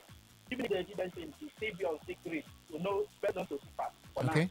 But that one that been released, according to what the man said in that interview, and it was in November last year, it was just a real vision that FIFA players after Nigeria and Congo play the play off. That what when they release that are not current content. That for now, that people have not said anything concerning that. All right. So that's why I called that. So I don't know whether they have released a correct one. That's why I called. Because I did not start this thing from the beginning. Okay. Thank you so much, Simon, for your thoughts right there. As you did give us what you thought or what you found out concerning that FIFA verdict right there. But guys, it's almost time for the playoffs to commence. Definitely. And the body language is tilting towards Congo. Is there still any need to have this hope that we are always having when it has to do with... In fact, Benjamin, I think you'll be in the best place to handle this. This hope, is there any need, or we just drop it and look ahead of us, look ahead of what we have it for the Super Eagles of Nigeria and go around it again and saying FIFA isn't FIFA here and FIFA there? Also, the truth is, the day Nigeria lost the playoff against the African playoff against DR Congo, we officially left the World Cup. And this is going to tell you, FIFA have not come out to say anything, but the truth is, they've listed DR Congo for the Intercontinental playoff. It tells you that DR Congo is heading to the World Cup. If FIFA has to, if FIFA wants to, they should have bring anything. They should have said it before. FIFA now. doesn't. FIFA, I know they don't do these things doing the fire brigade approach that we usually have. That we have in Africa. They would have handled this early and before time. Nigerians should just take their mind off the World Cup. We're out of the World Cup. DR Congo is playing in the Continental. And let's paint a scenario briefly. DR Congo gets to play the Intercontinental, and then will FIFA come back and say you're not supposed to play the Continental? They've been listed, so let's just forget that. Take our mind out of it and wait for the next 4 years. All right, ladies and gentlemen, let's see if we'll take this call, and it will definitely be the last call for today. Good afternoon to you. Welcome. Okay, welcome. Go on quickly. Yeah, I want beg Nigeria to make a fair World Cup. All right. You just say like I created the other guys. Now from that day, when we need that Congo game, now from that day, now we go.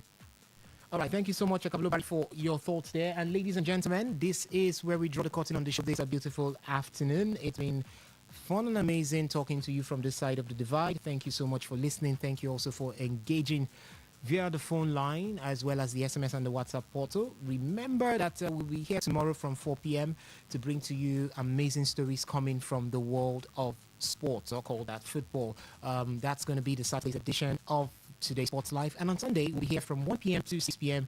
to give you the marathon edition of Today Sports Live. And from me to you, I will be saying stay lifted and stay blessed. I'm not forgetting the guys in the studio who did this with me, Ovia Wallace, Benjamin Mina, as well as Sumtu Chukwu Isaac. Thank you so much for being here. Ladies and gentlemen, the news update is up next by 4 p.m. Stay lifted, stay blessed, don't touch it, leave it on Today 95.1 FM. Have a wonderful evening ahead.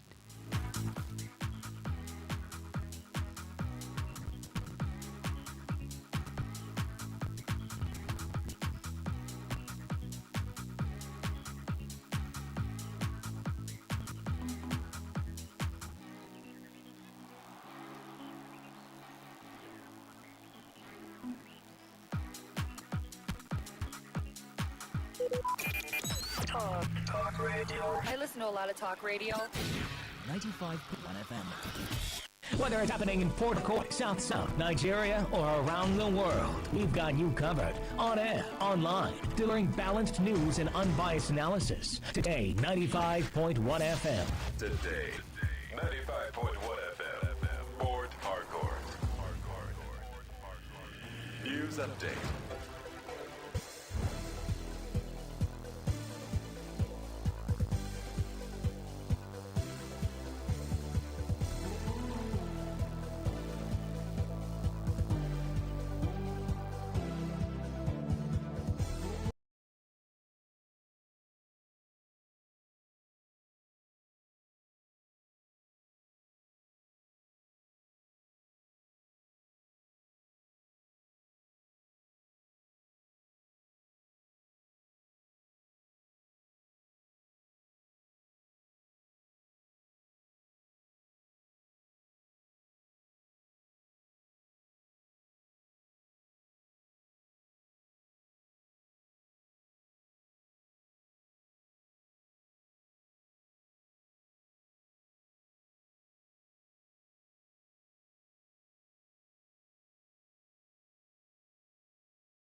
Good evening. Here is the news update on Today 95.1 FM. I am Queen Chima.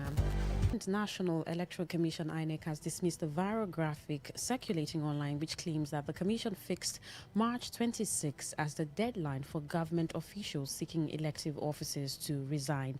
In a statement on its official X handle, the electoral body said the information did not originate from the commission, describing the graphics as misleading and unverified. INEC urged members of the public, media organizations and political stakeholders to disregard the message. The commission emphasized that all official announcements regarding elections and related guidelines are communicated only through its verified platforms. A federal high court in Abuja has granted bail to former Attorney General of the Federation, Abubakar Malami, his wife, Asabi Bashir, and their son, Abdul Aziz Malami, in an ongoing 8.7 billion naira money laundering case. Justice Joyce Abdul Malik ordered that each defendant be released on bail in the sum of 200 million naira with two sureties in like sum. As part of the bail conditions, the court directed that one of the sureties must deposit title deed of properties located in either Meitama or Asokoro, both highbrow districts of the Federal Capital Territory. Pending the fulfillment of the bail conditions, the three defendants are to remain in the custody of the Nigerian Correctional Service. While the case stems from an investigation into alleged financial crimes involving the former chief law officer and members of his family, prosecutors allege that the defendants conspired to launder about 8.7 billion naira through a network of companies and property acquisitions. In a separate but related criminal case, Malami and his son are also facing a 5-count charge bordering on alleged terrorism financing and illegal possession of firearms. Justice Abdul Malik adjourned the money laundering case until March 16, 2026 for the commencement of trial, when both the prosecution and defense are expected to begin presenting evidence. Former Vice President Atiku Abubakar has strongly condemned the killing and abduction of more than 100 people following an attack by suspected Boko Haram and Islamic State West Africa province terrorists in Ngoshe village located in Goza of Borno State. In a statement on his social media page, Atiku described the assault on the military base and an internally displaced persons IDP camp in Ngoshe as deeply troubling, noting that more than 100 residents were abducted during the attack. He expressed concern over what he described as the federal government's apparent indifference to the incident and other similar attacks across the country. According to him, the increasing wave of violence and killings has become so widespread that both the government and society appear to have grown numb to the bloodshed.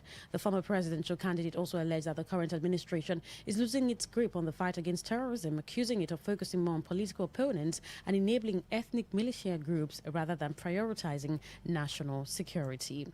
On the foreign scene, the United States government has temporarily eased economic sanctions on Russia to allow Russian crude oil currently stranded at sea to be delivered and sold to India. The U.S. Treasury Department's Office of Foreign Assets Control announced the move, issuing a special license authorizing the delivery and sale of Russian origin crude oil and petroleum products loaded on vessels as of March 5, 2026. According to the Treasury, the waiver permits related transactions, including those involving vessels affected by sanctions, until the end of April 3rd, 2026. U.S. Treasury Secretary Scott Bessent said the decision was aimed at ensuring continued oil supply to the global market. He explained that the measure was deliberately short-term and would not significantly benefit the Russian government because it only covers oil shipments that were already stranded at sea. And that was the news update on Today 95.1 FM. Thank you so much for listening. I am Queen Chima. Good evening.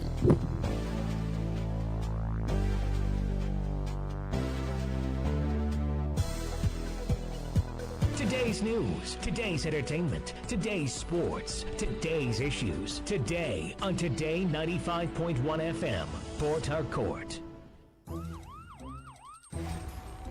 It all begins with breaking news. Now make no mistake, this is a difficult mission, and it will remain difficult for some time. Then it keeps trending. Events, issues, personalities, all struggling to gain attention. But in the race for deadlines, the intrigues, power play on the currents are often missed or underreported. Insecurity here is basically a product of poverty. But not anymore. As the platform on radio steps in to fill the missing links on events, issues, and personalities in the news. I'm not afraid of anybody. The platform on radio serves only the hottest topics and trending issues. Only on Today 95.1 FM. 95.1 FM. Port Harcourt. Weekdays, 4 p.m. Get on the platform on radio and be served.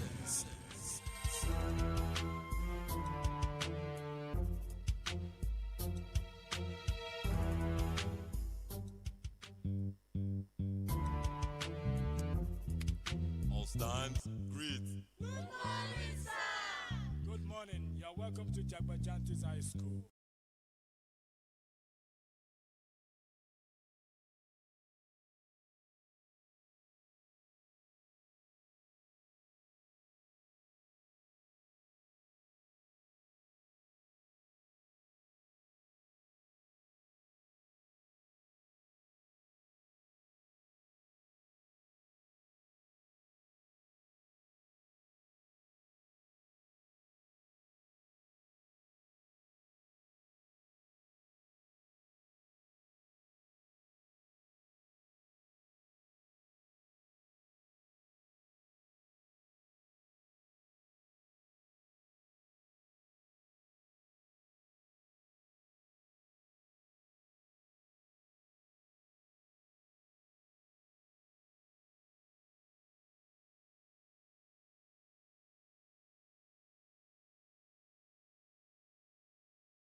of the platform on radio on your premium talk station, Today 95.1 FM in the Garden City of Port Harcourt. I am Priye Izogo. I shall give you insight into some of the news reports making the rounds. The platform of radio is a program where we dissect trending issues with our correspondent reports.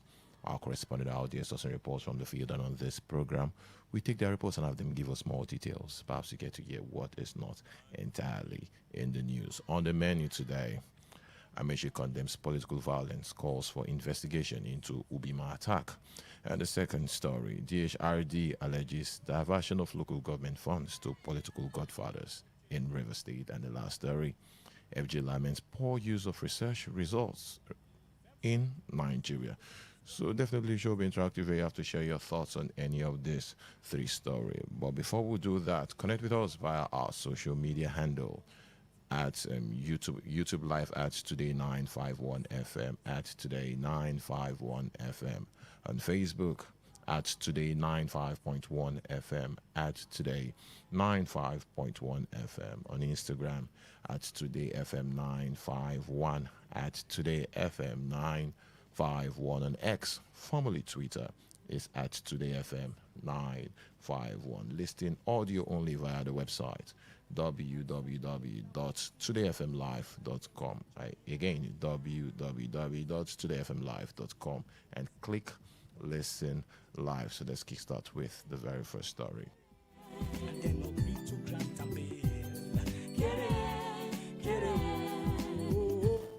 Former governor of River State, Chibike Rotimi Amaechi, has pleaded with his supporters to remain calm and peaceful following an attack on the ward secretariat of the African Democratic Congress ADC in Ubima, Ikwere local government area. Amaechi made the appeal while speaking to newsmen during a visit to the scene at of the incident, where he condemned the attack and called for a thorough investigation into the matter. The former Minister for Transportation urged security agencies to identify and prosecute those responsible for the attack, stressing that political violence should not be tolerated in any democratic society. He also maintained that members of the party have the constitutional right to meet and associate freely within their community without intimidation or harassment. Amaechi, however, commended security agencies for their swift intervention, expressing hope that such acts will be decisively addressed to prevent reoccurrence situation. I want to start by sympathizing with our landlord and at the same time also sympathizing with members of the Ubima ward, which is Ward 8 in the Ikwere local government area. I want to ask all of you, please don't be violent, because violence may lead to the death of somebody, so don't be violent. But at the same time, they can't stop us from meeting our community. The Commissioner of Police and the Director of SSS, they showed a lot of professionalism. Immediately I didn't come back with them. But I wasn't expecting that kind of cooperation. I thought they would go behind these criminals and not render support. But all of us will agree that the police came out. But they must also know that this cannot continue. Now, the major talking point: what role should security agencies play in protecting, proactively, political offices? We've seen situation back, and it should be last year, or when the APP was on front foot in River State when it comes to local government election. We saw the attack of the APP and Secretariat, and now we're seeing what is happening in Ubima. We saw what played out in Edo State. What role should security agencies play in protecting political offices and members? What role, especially the opposition? What roles should security agencies play? How can communities protect peaceful political participation during political activity? How can communities promote peaceful political participation during political activity? Do you believe investigation into political attacks are always carried out thoroughly? Because most times when the police will come out to say they are going to investigate the matter, they end up not giving us the maybe are making arrests. We saw what played out when the former commissioner of River State was attacked when he was having an interview with a television station. We saw what played out, and till today we have not seen anybody that have been apprehended by the police. So do you think they're doing enough to apprehend these criminals? Phone number remains 081 0810-951-0951. You can send us a text message, a WhatsApp message, a voice note via this number 0701 9339 962 0701 9339 962. Let's start with the very first call. Hello, good evening. Oh, we lost that call. Keep the calls coming through. 0810-951-0951. Hello, good evening. Yeah, Priya. Good afternoon. Yeah, good evening. Your name and where you're calling us from? Yes, I'm calling you from Port Harcourt. Miss Emma, your thoughts? Thank you. You see all these things that they are doing in this river state when opposition, another person wants to come and do something, another person come out and bulldozer the houses. If I may ask, those people that come out and bulldozer that house, are they going to buy one bag of cement? The answer is no. But I thought Amechi come and do whatever you want to do in River State and do it peacefully. But all these things that they are doing in this River State is not a welcome development. Let them stop attacking opponents. Show your own agwakara, show your working, so that people will vote for you. Not that you go and attack another person and your opposition. You know that person has something to give. You yourself, what did you have to give us for this River State? Only to attack. What the hell is this River State? Thank you very much. I much. don't understand. Thank you. Thank you very much. Hello, good evening. Hello, good evening. Yeah, good evening. Your name and where you're calling us from? Yeah, this is Akolichi, calling from Osaka. Akolichi, your thoughts? You know, the most important thing is that these people does not want opposition in this state, so that they will strategize to get the vote only by themselves. And this is the country that everyone has. Freedom of association and freedom of movement. So no one should hold anybody ransom. No one should prevent anybody to do activity. The most important thing is that those opposition should rise up and to go after these people that doesn't want them to progress or doesn't want them to meet together and do their needful things. Don't you think that would be self-help? They are not spirits. Don't you think that would be self-help? Why not? What? They are not spirits. They are human beings. So they should go after them too. Since they are coming after them, they should go after them. No, and let everybody feel it all together. No, Thank you very much. You can't preach that. They shouldn't go after people and start killing people. Hello, good evening. Good evening to you, Pierre. Yeah, good evening. Good evening. God bless you. Robin Majo. You ask a question. Yes, God bless you. Happy weekend to you. Same to you. Yes, you ask a question. What do we think the role of the police and all that in all of this? Yes, to be proactive. You recall, yes, when you talk about proactive, you recall what happened in Lee, Senator Limeba's compound back then. Commissioner of Police was very strict to telling us that the vehicles that were parked in the compound were all scraps. Where are the important vehicles? If only police can be reliable, can do the job as their constitutional duty, I think we have a bit of peace in our society. But because the police is controlled by the political bourgeois, they tend to sway. Who pays the pipers dictates the tune. That is the problem. Look at what happened in the Joe State. We were told DSS have arrested the mastermind. Why will they be attacking people? We are one people. It's a local election. We know ourselves. The same brother. These people are not coming from the blues. Does it make any sense? Thank you, Robin Thank Majo. you. It doesn't make any sense. God bless you. Thank you very much. Hello, good evening. Yeah, good evening. Yeah, good evening. Your name and where you're calling us from? Nelson calling from Igrika. Your thoughts, sir? You asked the role of the police.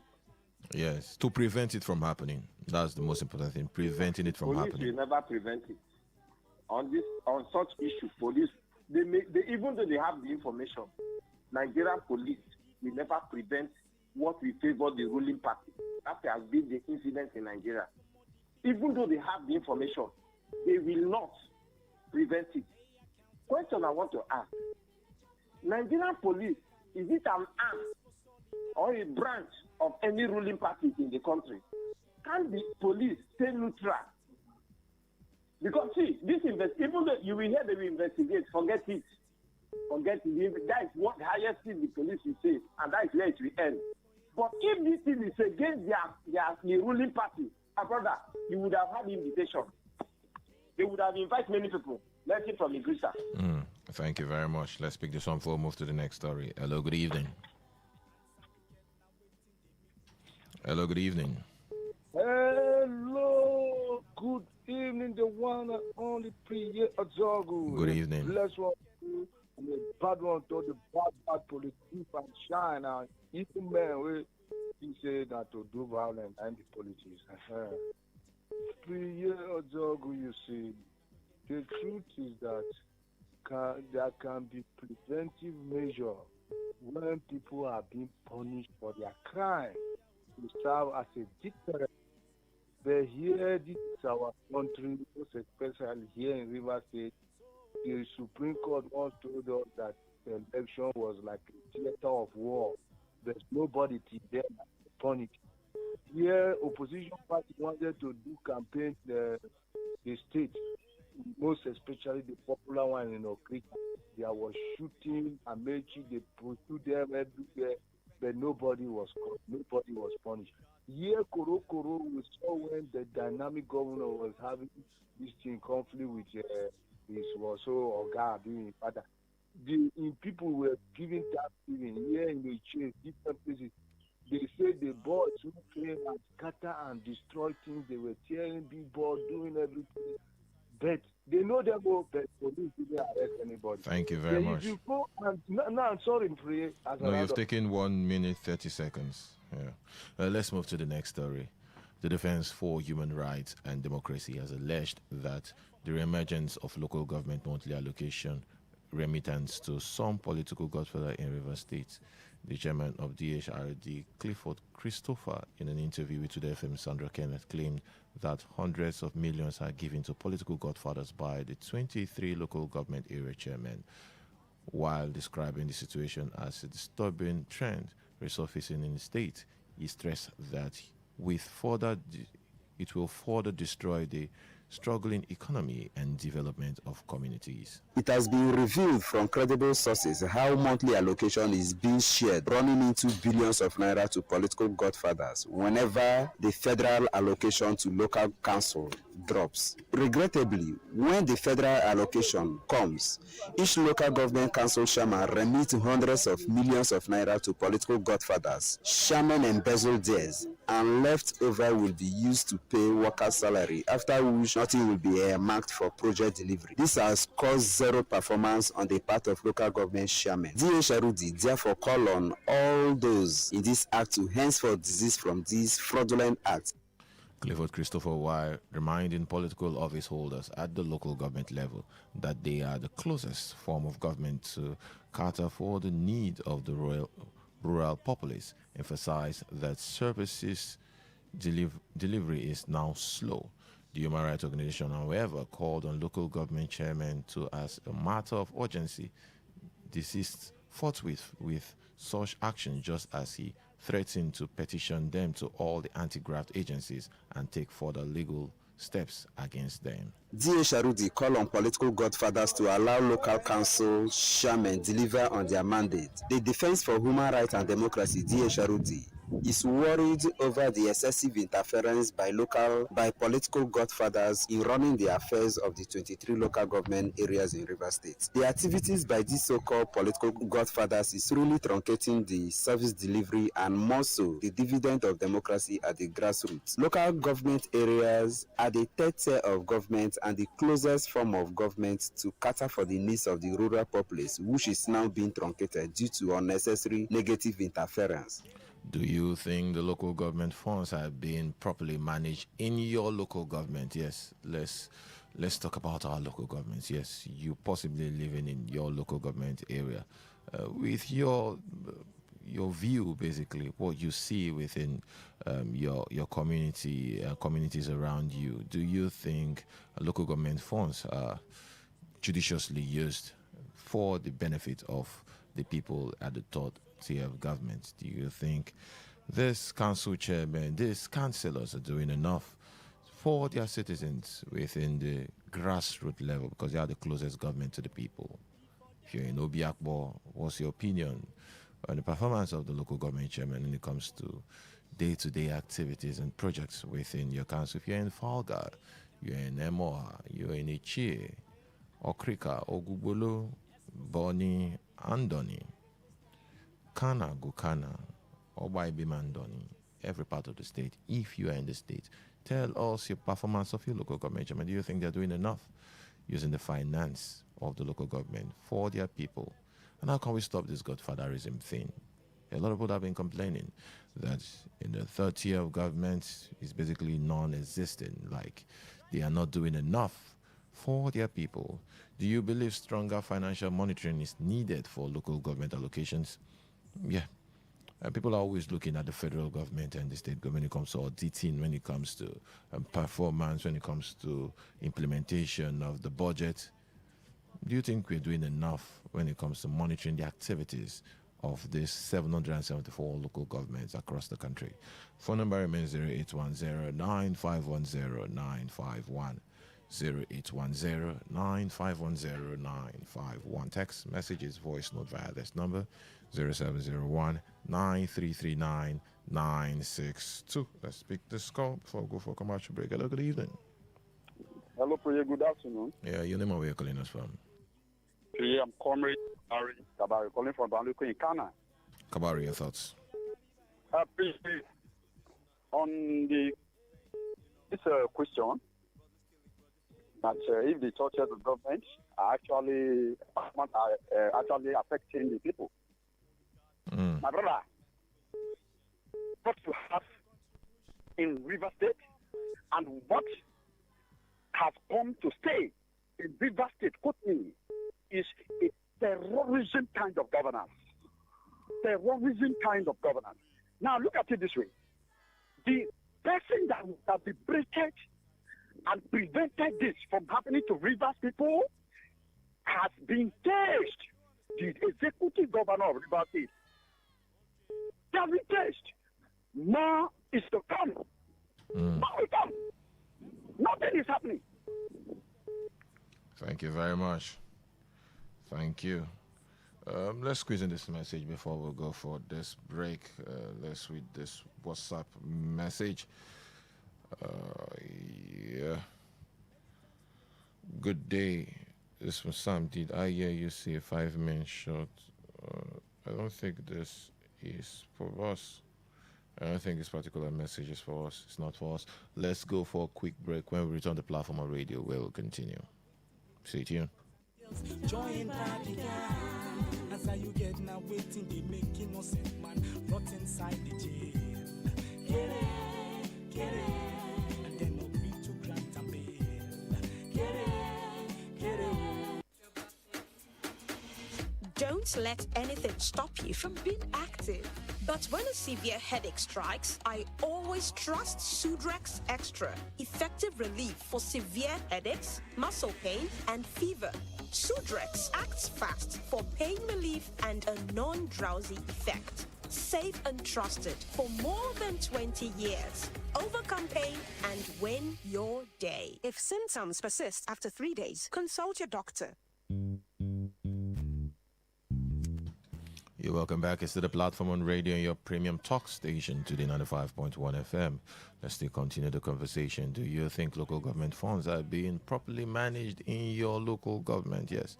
Any part of the state you are residing or where you're from. Maybe you're living in Port Harcourt, but you're from Abua, Udwal. You are from Ahoda West. Ahoda East. We saw the drama in Ahoda West. You're from Ichi. You're from Momuma. Tell us your thoughts. What is happening in your council? Do you think you're doing enough when it comes to impacting in the people at the grassroots level? Do you believe stronger financial monitoring is needed for local government allocations? Because it seems like they give them the money, less monitoring. We don't see those high-profile EFCC cases for local government chairmen when they leave office, but we see for ministers, presidents, sometimes senators. Do you think people need to actually, the anti-graft agency need to look at the activities of these local government chairmen. Phone number remains 0810-951-0951, 0810-951-0951. You can send us a text message, a voice note, a WhatsApp message via this number 0701 933 9962, 0701 933 9962. Hello, good evening. Yeah, my brother, good evening.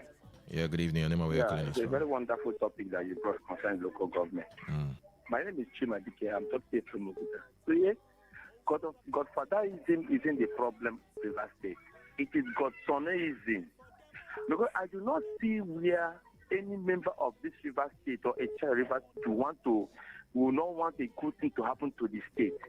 Government is continuity, as we have said. And it is for you to do a consolidate whatever your boss has already told you or put us into for you to implement. So to me, I want to say let the local government keep acknowledging those that have assisted them. Because democracy, you can't do it alone. And before you do it, there are modus of operandi that this is how it's Should going that to involve go. financial giving to the godfathers, the people you're mentioning? Oh, we lost that call. Keep the calls coming through 0810-951-0951. Hello, good evening. Yeah, good evening. Yeah, good evening. You've asked multiple questions, but I'll try to answer the one second. Firstly, the local government where I come from, Ahoda East.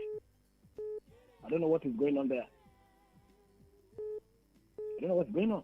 Like as you alluded, Ahoda West local government chairman is stopping the chat. For what? Oppressing a voice, decent voice that cried out. Now, let's talk about the issue of godfatherism. For example, a chain local government. Was it not being recommended or put there by someone? Is that same person the one who asked him to go and buy 2 graders, 2 caterpillars, brand new, and is happy to get cedar roads? Yeah, you not seen it. I ask you a question now. Now, who is going to checkmate the local government chairman and spending the money? Who? Who is going to checkmate them? One who cannot be asked, even the one of the state governors, we cannot talk. Who's going to checkmate them? And do you know any leader? Mention one leader of the legislative council of the out of the 20 local government chairman. People do have things that earn their salary. Very unfortunate. Thank you. Thank you very much, Robin Maja. There's one question I need to ask concerning checkmating. I think the local government chairman can be checkmated by the River State House of Assembly. Do you think the House of Assembly, they are doing their oversight function? Because I think they are the ones that can actually remove local government chairman. Do you think they're doing enough to checkmate the activities of this local government chairman? Are they doing their oversight? Are they moving from council to see how these funds are being used? They are more like the checkmating body. Yes, the River State House of Assembly. Are they doing enough to checkmate the activities of this council chairman? Hello, good evening. Hello? Yeah, good evening. Good evening, my brother. The topic I'm talking about the local government chairman, they are listening to you, sir. If they are listening, they will not say yes. Now, my name is Mr. Kuli. For Negeman local government, my brother, if somebody is being good, everybody will hear now. But when you go and sleep in the house, how will you get their name? A local government that is doing something, everybody hears. And that is the type of people we are saying. Last week, a governor from a local government chairman from Edo, he said the little allocation they are giving to him, he is making projects every month. 2 projects he was making. One, the local government chairman from Edo State, that the little allocation that they were giving to him, he is bringing 2 projects every month, and he sees personally. For people to do anything there. Godfatherism, the moment who have that Godfatherism in River State has become a terror. That is the beginning of the problem in River State. But I'm praying, only how you get the terror, they will end. Thank you, brother. Curious money, please. Thank you very much. Let's squeeze in this one before we move to the next story. Hello, good evening. Hello, good evening. Yeah, good evening. Your name and where you're calling us from? Yeah, please, I just want to beg you. I want to remain anonymous, please. I beg you, sir. You can go on. Okay, sir. I want to go straight to say this. You know, we are operating in a system that is called democracy. And as far as I'm concerned, in other climates or areas where this same, democracy is being operated, there is what we call constitution. Constitution. I want to ask a question. Is godfatherism in the Constitution of the Federal Republic of Nigeria that somebody will sit back wherever he or she is and open his mouth to call on radio to say godfatherism is not the problem? It is son in Israel. I don't know how they put it. But let me leave that. Priya, let me tell you something. In this local government, this present local government chairman, as I speak, there was one that just did a birthday that was sharing 5 million naira to stakeholders in the local government. But I will not call it. But what I'm saying in essence is this. Whether you believe it or not, nobody can checkmate them because they have an agenda.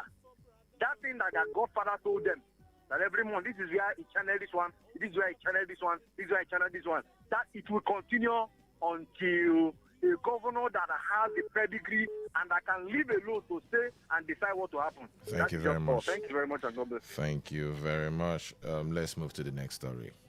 The federal government has expressed sadness over the low utilization of several research outcomes that could have propelled Nigeria into a technologically developed nation.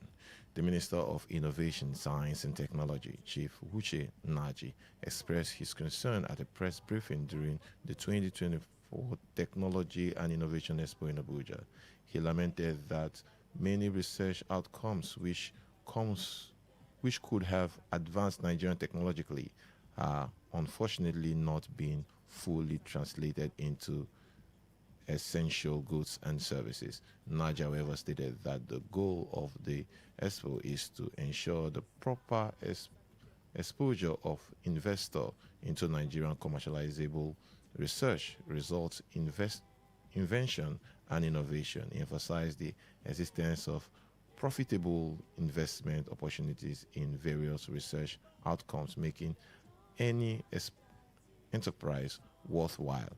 He appealed to the Nigerian techpreneur in the organized private sector to be patriotic and inward-looking and partner with the ministry in developing Nigerian STI outcomes for the nation's cultural, social, economic, and political development. Do you think Nigerian university and research institutes are doing enough to promote innovation? Yes, I think it's part of what they are clamoring for more investment in the university. Yes, they have been clamoring, they've been calling for government to put in more money in the university. The little resources that the government have put in, do you think we are getting the necessary outcome from those investments? Do you think this research institutions across the country, they are doing enough when it comes to the money that have been given by the federal government? Are they doing enough? Because they're asking for more. With the little that have been given, are they doing enough with the money? If you're in the academic sector, look in the educational sector, look inward and look within the environment. Is the university doing enough when it comes to expanding innovation, science and all within the country? Phone number remains 08109510951, 08109510951. Text messages, voice note via this number 0701-9339-962. Are we doing enough when it comes to innovation and science and technology within the tertiary institution? Hello, good evening. Priya. Yeah, good evening. Good evening. I am Mascot. The Chifujian that you mentioned is not the one that resigned the last time because of fake university certificate. Huh? Yeah. I'm trying to get the news. How did he manage to come back now to the ministry? I'm trying to get the story. I think it's a mix-up here, but I'll try to fix it. But it's quite similar to a story I have here. I think it has to do with the name, but it's from the Ministry of Science and Technology. That's what I'm saying. So I don't know whether it's still Uchenna or that. No, it's not. It's not Buja. I think it's a mix up. It's from the Ministry of Science and Technology. I think it has to do with the report, but definitely will fix it. Okay, that's why I call on that subject matter. But on the other ones, But let's look at the context of the conversation. From the Ministry of Science and Technology, they are putting in a lot of money for the institution in the country. Do you think the federal... It's the total waste of money. How many times have they wasted Nigerian resources for innovation and technological advancement in Nigeria? Has anyone worked? The only thing that works in Nigeria is not structure and how to rig election and get to power by oppressing and suppressing the weak and the helpless people of Nigeria. Can that work in Nigeria? Will Nigeria one day go to the moon? The moon they go, is it not to hijack ballot box and do a sort of nonsense to recruit very leaders that are not capable to lead Nigeria? Thank you very much. Thank you and God bless you. Thank you. Hello, good evening. Yes, good evening, Priya. Yeah, good evening. Yes, Mascot has taken care of the side and I wanted to come in. Yeah, it was an error. Yes, it's quite similar. I think it's the same day. It's the same day. So when you talk about innovation, where is that ministry? Where is Nigerian Airways? Talking about innovation, the Nigerian Airways, they went and painted one color in one country. I'm asking now, where is SAT1, Nigeria SAT1? Where is this innovation ministry that Nigeria experienced glitch during election? I think people who are in government is worse in this present dispensation. Anybody can just wake up and talk anything without coming from the table of the Ministry of Information. Every PA, every SA, anybody can wake up and talk. Innovation. What is innovation? When there's all some assault in policies of this government, where is that ministry? Thank you very much. God bless you. Have a nice, pleasant weekend ahead. You too. Thank you. Let's move to the text message portal. Yes, we have some couple of messages. Let's start with this one. This barbaric political system started in River State since 2014, and many Ameshi's loyalists were brutally killed, and security agencies were paralyzed by the Abuja powers. But God helped Amechi to take over the federal power by 2015, but he failed to fight for justice for his supporters who lost life and properties. And today the barbaric system has come to stay.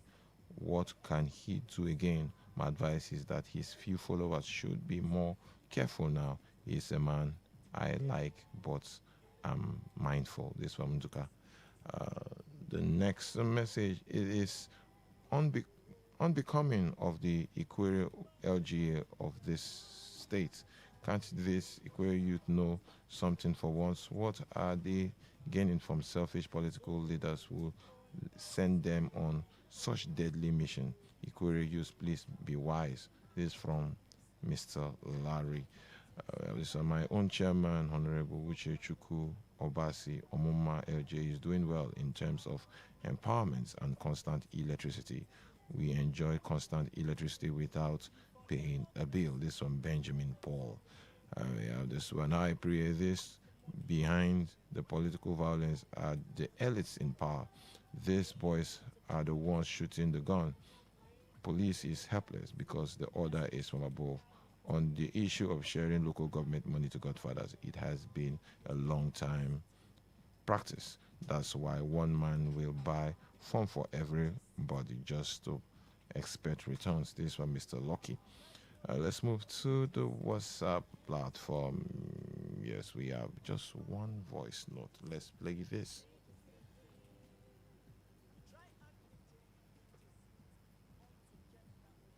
You're talking about local government.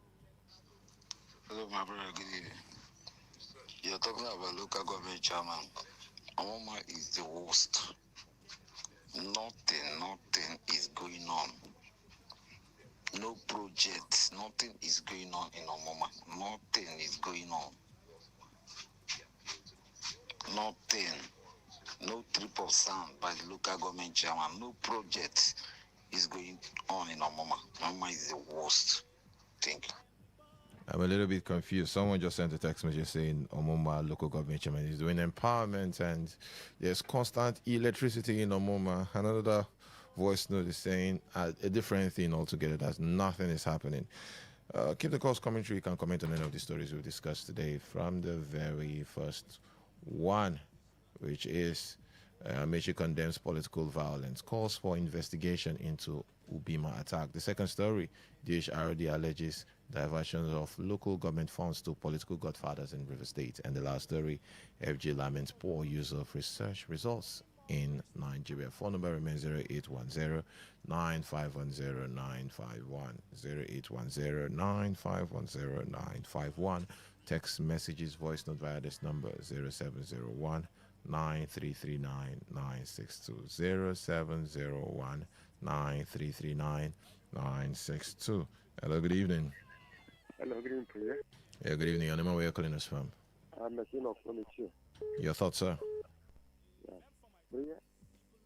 Priya, I'm talking about godfatherism in the local government system. I agree with NGO. The local government autonomy, I don't know whether it is working at all. The fact people are not getting the health needs, it becomes a key. So the chairman is trying. But the one thing is that it based development on the council area and the grading of roads. Going to primary school, going to rural health center, the road. Then, where is the money? They say they have godfather. They pay certain percentage to their godfather. That is what is happening. I agree with them. Thank you very much. Thank you. Keep the calls coming through. Hello, good evening. Priya. Yeah, good evening. Good evening. Priya. Yeah. Amechi, the onslaught against the Right Honorable Chibika Amechi's political party, ADC, of which is the leader of the state, is uncalled for. Amechi is the best governor River State has ever produced. If you don't like, you can take me to the Supreme Court. I say the truth. No need for Supreme Court, no need. Okay, because Odele did not do well. Wike was building only flyover. And this one, similar for that, is starting Mayoga. Tomorrow you say yes, tomorrow you say no, and next tomorrow you say Mayoga. But Amechi remains the best governor as of today. So I don't know why the slot against his political party. If election, that's why we are calling on President Trump to look out on Nigeria next year, January. If election is transparent, religious, fair, clear, fair, this present government will not win. But because Nigeria is a Nigeria where the force, violence, take it by force, that's why we are having doubt. So for me, the onslaught against the secretariat in Ubima is neither here nor there, should be condemned and reprehended by all and sundry. Thank you very much. Thank you and God bless you. Thank you. Let's pick this call. Hello, good evening. Hello, good evening. Hello, Your name, where you're calling us from? Comrade Kabari, calling from Baluku in Ghana. Kabari, your thoughts? Attack on ABC Secretary Udima. Then they waste their time. Tinubu will fail us. He will lose election. He will. It hasn't started. When it starts in River State, the executive governor of River State, we understand and we know the reason why he has to man up as a governor presiding over River State. Under Zoom, that Flakojuta Yamak retrended in River State. Under whose regime that you have Sunset Parker, which missioner under the then governor, right honorable Rotimi, which governor under week or under similar currently that can be compared. So, Sunset Parker, the then commissioner of head under right honorable Rotimi Gamechi, have failed. You know what? The reason why they're doing this is because the current government, if they succeeded in what they wanted. They know they couldn't do it. Even when we was up there, they attempted it. They dared Amechi, and Amechi at that time, man. You know what I'm saying? Thank you very much. The thing here, are you there? In summary, yeah, summary. River State is for River people. And when the time comes, they are going to play the politics to Thank you very much. Thank you. Hello, good evening. Hello, good evening. What was that called? Hello, good evening. Hello, good evening. Your name and where you're calling us from? Speaking from Port Harcourt. Your thoughts, sir? Yes, this is what happened to us in 2014-15, even during the legislative election in 2016. Amechi set up a judicial commission of inquiry headed by Professor Chidin Udikakalu of a National Human Rights Commission.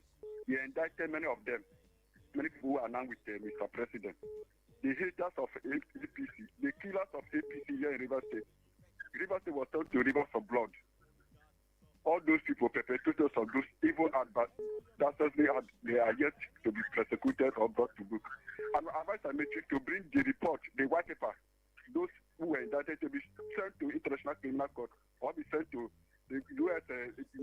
Congress. Let them look into this so that these people, if these people are around in this election, if are in this River State will turn to what is happening in the north. In the north, it will be a child place.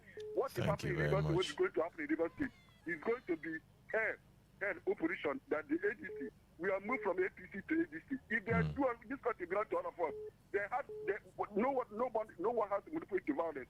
And it's in them, we are also in us. Thank you very much. Free, fair election. They should provide a level playing ground for all of us to go and test our population, not to use violence and solution attempt or image against the opposition. If not, this country... Thank you. Hello, good evening. Hello, good evening. Who lost that call? Hello, good evening. Hello, Priya. Yeah, good evening. Good evening. Yeah, my name is Ochoma, calling from Monument. Ochoma, your thoughts? Thank you very much. Priya, I want to condemn what is happening here in River State. I think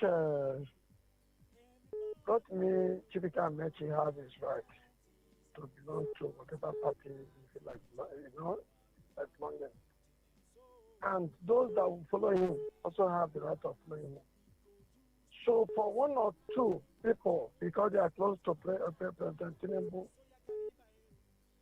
deciding that ADC will not be in River State, that will start Tinubu Rainbow Coalition with another party. Now, the president is watching, also hearing that this is what is happening to ADC security in River State. This power is not for one person. I have muscle to fight. You are not the only person that also have muscle. By the time the next person will start showing his own muscle, River State will be no-go area for the innocent people. So they need to call them to order as quick as possible. Thank you. Let them allow the ADC to do their thing. Thank you very much. Let the Rainbow Coalition also do their own thing. Thank you. Hello, good evening.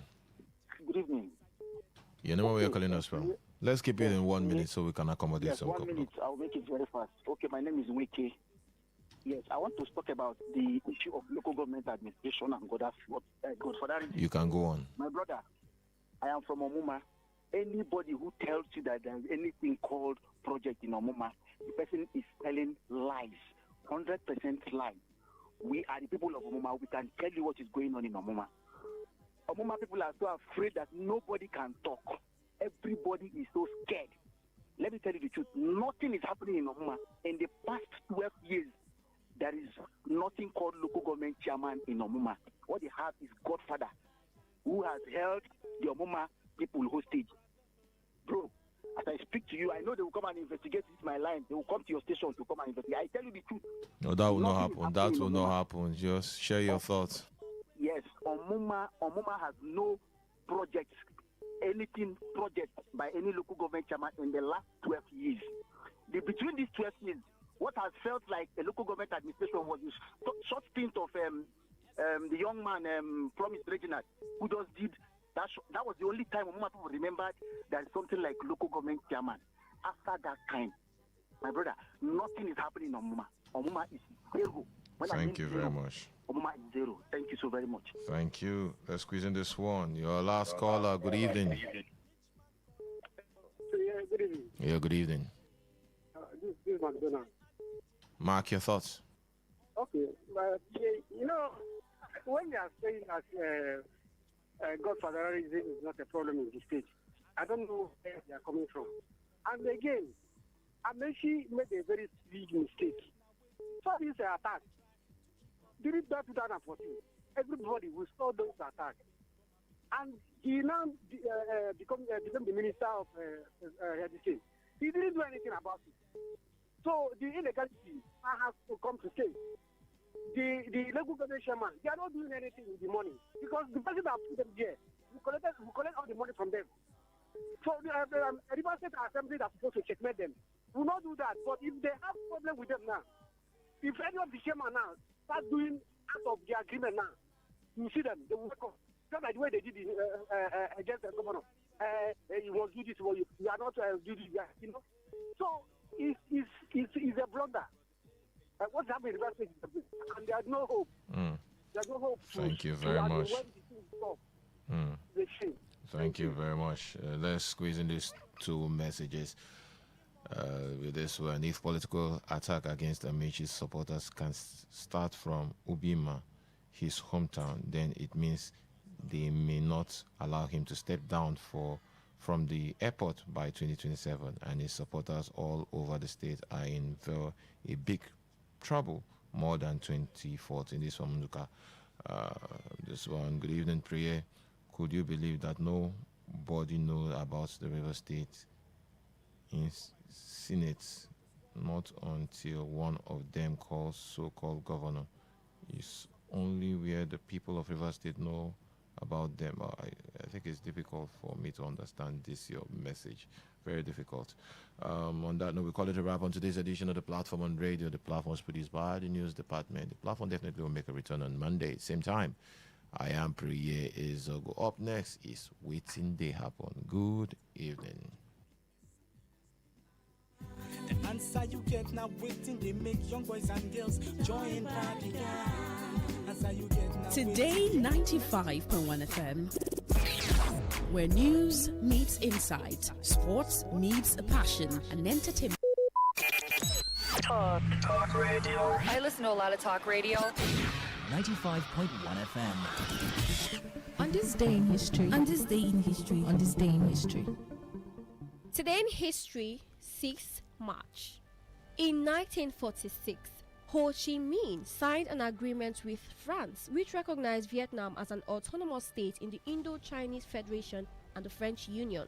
In 1957, Ghana became the first sub-Saharan country to gain independence from the British, led by Prime Minister Kwame Nkrumah. In 1964, American boxer Cassius Clay took the name Muhammad Ali, which was given to him by his spiritual mentor Elijah Muhammad, leader of the Nation of Islam. In 2016, American First Lady and actress Nancy Reagan, who was First Lady during the 1981-1989 administration of her husband, President Ronald Reagan, and was noted as his most trusted advisor and the most zealous protector of his reputation, died in Los Angeles. In 2018, Forbes named Jeff Bezos as the world's richest person for the first time at $112 billion net worth. And in 2020, 32 persons were killed and 82 others were injured when gunmen opened fire on a ceremony in Kabul, Afghanistan, and the Islamic State claimed responsibility for the attack. On this day in history. On this day in history. On this day in history. Talk radio. I listen to a lot of talk radio. 95.1 FM. Today's news in 60. Nollywood actor turned politician Olumide Owuru has said one of the reasons for the widespread corruption among Nigerian politicians is because they see politics as a career rather than as a medium of service. Nollywood actress Annie Macaulay has said she's not a single mother despite her separation from her estranged husband, singer Two-Face Idibia. Ace producer and music executive Osabuehe Osaritin, popularly known as SARS, has spoken extensively about the negative impacts of poor infrastructure, especially epileptic electricity supply, on the creative industry in Nigeria. Public affairs analyst and activist Blessing Akinlosutu has urged the Nigerian Communications Commission (NCC) and the Nigerian Broadcasting Commission (NBC) to pay attention to social media content creators in guarding against abuse. On the foreign scene, British rapper Getz has been sentenced to 12 years imprisonment by a London court for killing a student while speed driving over the drink-drive limit. Today's news in 60. In 60. Wake up to the ultimate mix. Today's quest, today's connect, today's hustle, all on one station. Only on Today 95.1 FM, the voice of the people, where the streets speak and we amplify.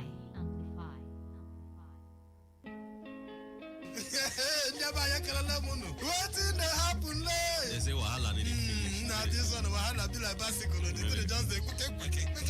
Wetin dey happen? Wetin dey happen? Wetin dey happen? Na for Today 95.1 FM, 5 p.m. Monday to Friday, Bomkwem. Na here you go hear wetin dey happen for Naija and obodo the world. Na that time wey we dey bring you ogbonge tori dem wey go shock you. You go wonder say na person do like this? Na so we dey bring am come give you as e dey hot. Now wey we dey find way to sweep this country, don't run. You go stay abroad, in the chapa. You say this one, no worry. When time will reach, I'll say I want to take them. Make I see where they go. Homeland is homeland. Me, I go open gates for them. Now me go be get man at that time for airport. Waiting they happen. Make you no miss MC Kuro for waiting they happen. You go enjoy yourself. I don't tell you say this place na education center. As you sit down here with us from Monday to Friday, you go enjoy waiting day.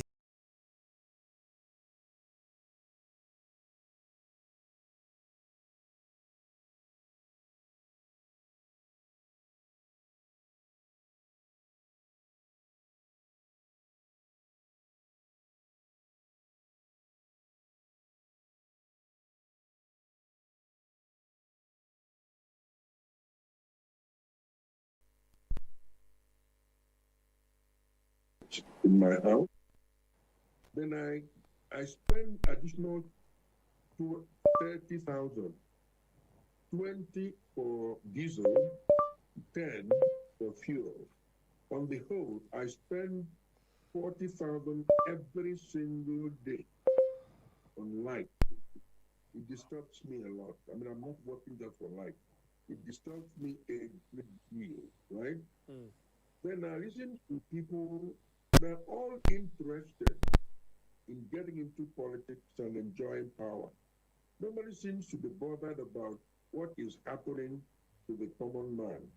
I don't know what I'm trying to do. This is still not together, you know.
And NAPIMS and their auditors to be laid by the present NNPCL management to provide clearer explanations regarding how these infractions happened, which will further enable the committee to take measures that will forestall future occurrences in the management of public funds.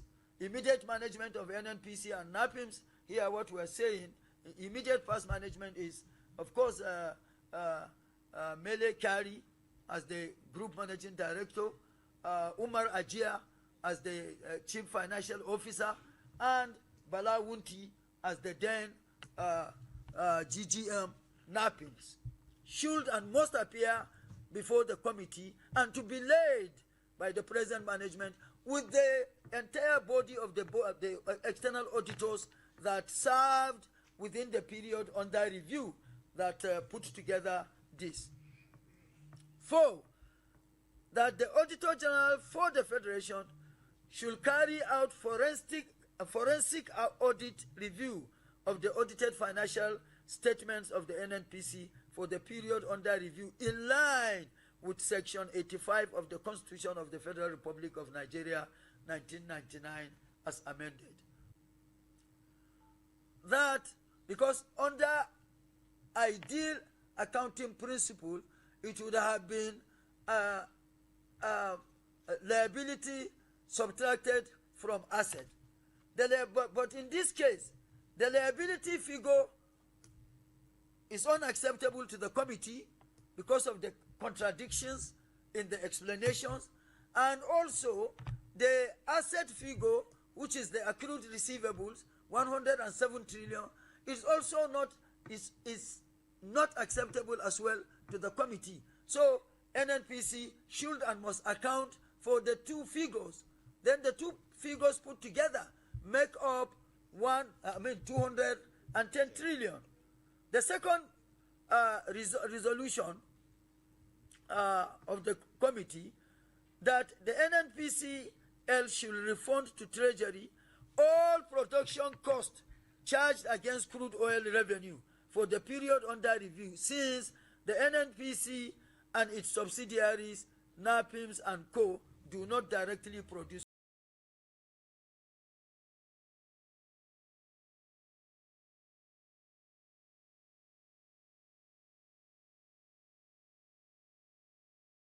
going cuckoo like yeah. Wow. Madam, you and your son, who is mad? Could you say that again? I asking you and your son, who is mad? He's the one now. He's one mad. Your son is saying is not mad. He used to fight his father and me. Oh, you used to fight his father and me? Yes. Now wait, let me express something. Oh. You know, on a normal base, like on a normal base, like being normal level, like things being go like okay, let me just talk normal. You understand me? Okay. So, like on a normal base, being on Frank, they all be like being on bully. Like you know what is bully? Somebody bully. Okay, bully. Or seeing you trying to dwell on HOL, like Mado, he hates, dislike. If you can understand, you understand. Like, I'm trying to give you tips of many ways of the nonchalant behavior. Yes. Like, even in our own way like this, they'll be like, oh yeah, you come here. If you try to be independent of yourself, they'll be like, you're behaving stubborn. But her last born, everybody behave nonchalant to her. But me, I'll just be on myself. Like, they'll be like, this bro, like, you're feeling so bad, like, feel me? If you like, I don't know if you understand what I'm saying, because the way I talk is very expressive. Yeah, if you can really it's very expensive. Not expensive, expressive. Like, okay, expressive, not expensive. Okay, it is me that got off track. Expressive. Okay. So looking at me barefootedly, like looking at me on a normal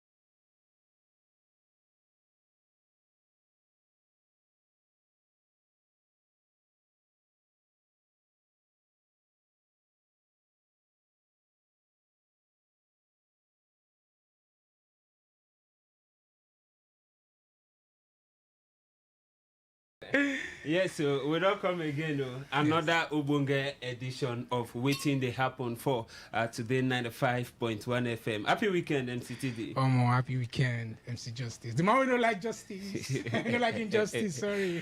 All right, now you don't hear my name now MC Justice. That man we don't like injustice. Anywhere where they talk about injustice, you will see me carry my 2 legs, they run, they come today. Now on top of Kada, now I enter, they run, so that I go conchuk mat for different things where they happen for we country and Nigeria. Welcome to Waiting They Happen on today 95.1 FM. I day with my brother from another mother, the sugar. Our dinner. Joe! Nabario! Yes, sir. This now your boy MCTD. Yeah. And I know now they always tell her now whether na wedding, child education, burial, baba put call go come make and sweet for you. My people, we don't laugh for today FM 95.1. And now waiting they happen. And I know now they always tell and say when your father lost, any aroma where they come out of your neighbor window, it always is suspicious. Today topic it get a CB. Just find one cool somewhere because today topic Itai Boba come we are weak. We don't show. All right, so you don't hear that we don't show. We don't come. We carry plenty of bonga story. We will want Nakona this evening. But ladies and gentlemen, if you want to join us, we're live on YouTube at Today951 FM. Also on Facebook, we're at Today95.1 FM. If you join us for Instagram at Today FM 951, also on X at Today FM 951. All right, if you join us on those platforms to know waiting they happen inside the studio with the televised live and direct. All right, our time no today. We'll get plenty of bonga tori where we carry come studio and a very, very important tori. We catch our attention, and when time reach, we'll go open line so that now call into this studio. Put mad for the Obonga Tori we will carry come this evening.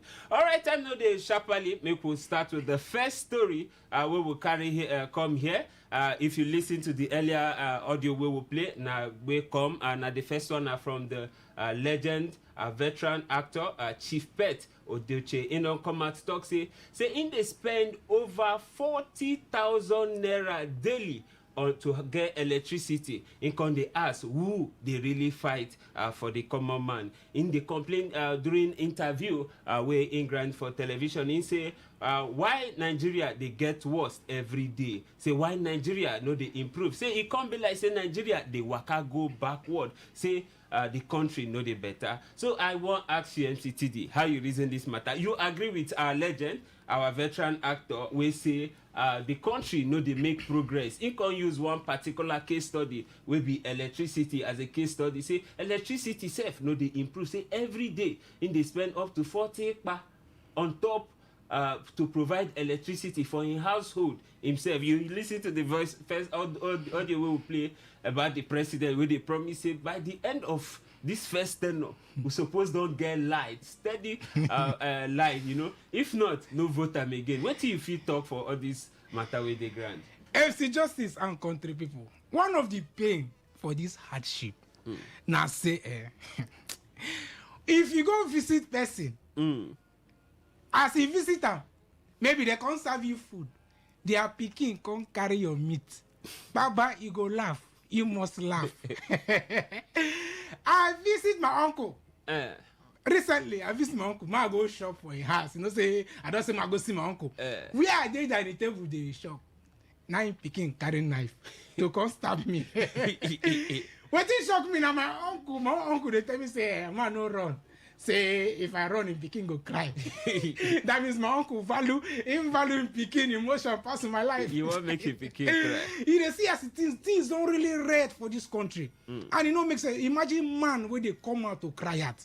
A man like Pet, a veteran, man we don't day in the entertainment business. He don't make money both on social media till today. The man is making money, but in they cry. In they cry. This one touch everybody. He touch everybody, my brother. Rich and poor. He touch everybody. What in the talk? He no really not truth in the talk. No lie they inside them. No lie. My people say when hunter come back from hunting, carry goat for neck. That hunter go thief. In thief that goat. That hunter not steal, in steal. You get me, I tell you? Yes. Things, you know, really make sense because just as they talk, we don't really get some people where they come out. Truly, they can't talk about the ills where they happen for this our nation, Nigeria. So many things they happen. I they talk am here, the people they say a joke. When I know say the thing not really there, now when I go market to go buy or for they measure or for. They measure or for where you know you go market say man give me for 15 naira. The woman gonna look your face. They put offer for you. If she like you, she go put am plenty. Now they measure am. It very bad and it don't make sense. See, talk about electricity. Where they stay, don't they 3 weeks we don't get light. And the chairman of Obiapo, in from there where they stay. They get MCT, how much they spend on electricity every day? God. If person like pets, see, if somebody like me, we now like this now, so no get light, then they still bring bill with they pay. To show you how wicked. We no get light, we never get light, but they don't bring bill, we they pay for light, so we know they use. That is him now. Since they talking based on saying they use electricity, they buy fuel every day, they spend money for diesel. You know, we enough so for you to charge your phone, charge your power bank, you will need to go pay everything they call them, pay charge, all those things them. You get so you go we they spend money every day because of electricity. And if this government go fit try solve electricity problem for us, let me tell you the truth of the matter is 65% of our problem for this country go be solved. That is the truth, and they know. You see, this our politicians, they know, but they don't want to do them. Okay. You say they know want to do them. Okay, no wala. We don't hear from MCT. They say they know one do. We'll go open the phone line very soon so that you go tell us what you think about this whole matter. All right, ladies and gentlemen, we still get another story here. We come our hand this evening for waiting they happen. The second story where we carry here, he said Nigeria is poor because we celebrate thief. Nigeria is poor because we celebrate thief. Would they talk this one? This one they come from the former Anambra State Governor Peter Obi. We say poverty for Nigeria now the result of the choices we make for our leaders. It also ascribe this poverty where we get because they would celebrate people we no get a very genuine source of income for the country. His Excellency Peter Obi, they talk this one where he receive the leadership of Association of Skill and Vocational Artisans of Nigeria for in resident. What do you think about this? You feel say waiting Peter will be the talk now true. You feel say the cause of poverty for Nigeria now because say would they celebrate thief or because say we not really get what it takes to be great or we not get enough resources and all that. What do you feel about this the way Peter will talk? Average Nigerians. In average Nigeria, this one they know say I know now. When I dey talk, when I dey here, I dey like talk am as it be. Now why they talk for average Nigerians? I dey talk am as it be. Yeah. The truth is, a normal, let me just say, average Nigerian, now opportunist. Now one of the problems we get for this country, every little thing we get for this country, we just happen, people go want to take advantage of them. People go want to take advantage of, and the problem what they get, even politicians they know. That's why we know if we ask for accountability, because we will not be accountable for our house, for your some of us for your yard where you dey to go contribute money for NEPA bill. One person will show up. And she did just tell us call your neighbor wait talk NEPA bill where you carry call radio. But suck away money. And it is very bad. Every one of us for this country, it just be like Scotland. So if you said the leadership when they talk about, not be just for the top, not just for the top, now every responsibilities and all that. For every individual, even me as I they talk, maybe just say you where they call, we go call now begin they talk about, they talk about Tinubu. You how accountable where you dey. What's the name of that man? Mokri, I be waiting me. Reno Mokri. Ambassador. You know, an ambassador to Mexico now. So call him with respect. Ambassador. We know when they criticize this government. Yes. They get now when they talk now say they say this government now they be thief, they be criminal, they be this, they be that. Then give them one this thing, one position. In begin they praise the government. In keep quiet, and that is how it be. Yeah. Once we just get, we not make at say a average Nigeria. We don't look for one opportunity. The moment we so don't you get feel there, say everybody just they loyal to their pocket. Everybody they loyal to their pocket. Wow. We not just few. we get integrity. Just few Nigerians. And the day where we just be like Scotland, I get one story wire for Scotland. When I forget that man name, I don't know if I get it now, I go talk. The man say for the way Scotland use better, in they say for Scotland to be better, him need to be better. So he start from himself, start from his streets. From his streets, he enter this in community. From his community, he enter the state. From the state, he enter the nation. Everybody begin to correct themselves. Now, the moment you begin to accountable, you fit ask the next person. See, this is the way they do. You know they do one way. Now, because you say you way they your own, your conscience, yes, they blame you. Okay. That's why we know if you come out boldly to ask for accountability. So, waiting our president aspirant they talk. In they very correct. Okay, you feel say we they celebrate things. You feel say now our lifestyle, now waiting we like. Yes. Now we they attract. It just be like all these small boys when they do this thing. The moment you know say this, you go see small picking of 12 years, 13 years, 16 years, you go come house with phone of over 1.something million. You will be impaired. You know, as I say, my picking, where you get this money? Instead, because of saying buy one bag of rice, come and say we dey celebrate am. It get so nadia. Corruption start from it start from the grassroots. Maybe just from the top. Yes. The day when we our mama kitchen. That's what it be. The we now when we don't correct ourselves. Yes. Anybody who stand there, he gonna begin to do the right thing. Okay, we don't hear from MCTD. He say now from ourselves. Say now social. We need a lot of social orientation yes. Because at the end of the day will be the reflection of our leaders. Our leaders know they fall from heaven. Now still within us, now would they select our leaders. So which kind personality you they back, which kind person you they support as a leader, it show and a reflection of who you really be. You don't hear them this evening. All right. Okay, you wait your turn. One just like sorry, we'll not talk about it. Just be like this issue where they happen now for Ahoda West. You see, as the thing happen. If you look when just few persons where they talk about the thing. Okay. In as people they pull mad. But the real justice never happened. Because why? Because say we just they talk. Yeah. People just they talk. Maybe say they just talk. No worry. After now justice go enter.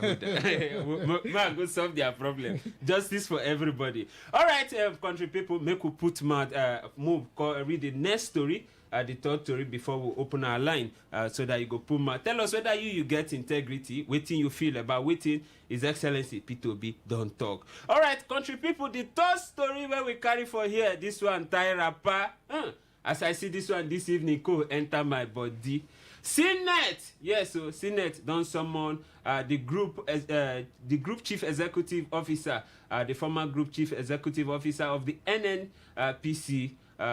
Malam Kari and others so that they go account for 210 trillion naira.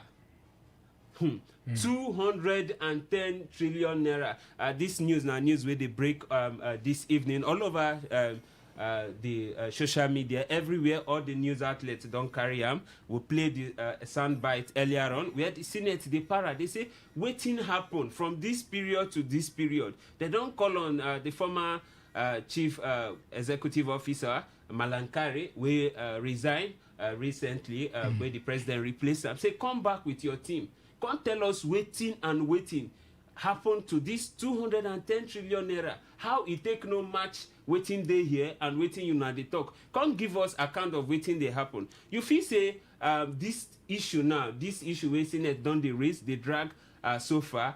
And now something where lights go come out at the end of the day because in the past you don't hear this kind of big allegation. At the end of the day, nothing go happen. You feel say something go fit come out of this case as our Senate sit down on top. So many persons who know where this our Senate, especially for this Tinubu government, they don't call to come give accountability for their office. We don't which name one call. How many way they don't prosecute? How many way we don't see? We don't go yard. Both the one way EFCC go call, EFCC go now waiting the EFCC threaten you. You carry EFCC. Hey. If I go know that person after I not come for EFCC, if they are saying don't join APC. I say join APC. Bah, your sins are forgiven. Immediately, automatically.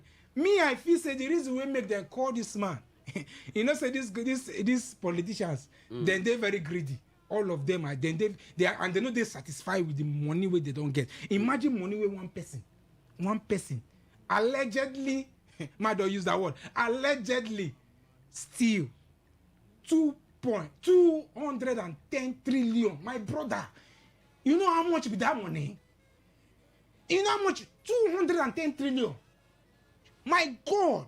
Me, I feel say they want just, the ultimate they call and so that they will collect their own share. Now, you feel say that the problem be that? Now the problem, not just their own pocket. They know they think you will be the common man way stand there. You will do your house. They know the reason your matter. You will they sing their song. Where they sing all those their song where they sing. They don't care. They don't care about you. That's the simple truth. If they hear me tell you, then why they call this thing? No head no go day, tail no go day, belly, nothing go day for this matter. They just call and say that when at the end of the day they go squeeze, bring out the one way and go bring the one way we will go collect to. It only you know go feature up that kind of money because anybody who go hear this kind of money must shut. Money where they say the man change million, no, not be billion, not trillion, 210 money. trillion. What you got? The money they say the man use change, industry change to NMPs to this thing. When don't change that the name limited to limited. Money when you change the name alone. Okay, the L cost. The L cost. You see, these are things what we talk about every day. When you come online, you see things with this. Some Oyibo countries they will the one that they go to marvel what are people in this country at all. They get because you go to countries where you go here. You don't even need to. You don't need any prophet. You don't need anybody to come explain it and give you. Now to come hold this person, come and give accountability of all this because this money will cover the whole 36 states we get. It will settle everybody.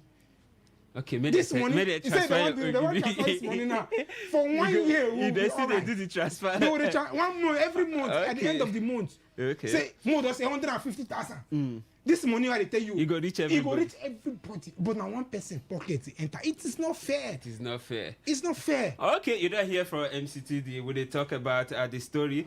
We come out. We Senate don't summon the past group Chief Executive Officer of NNPC Limited, Malankari, make it account for 210 trillion naira. Would they ask you whether you feel say anything go come from this case?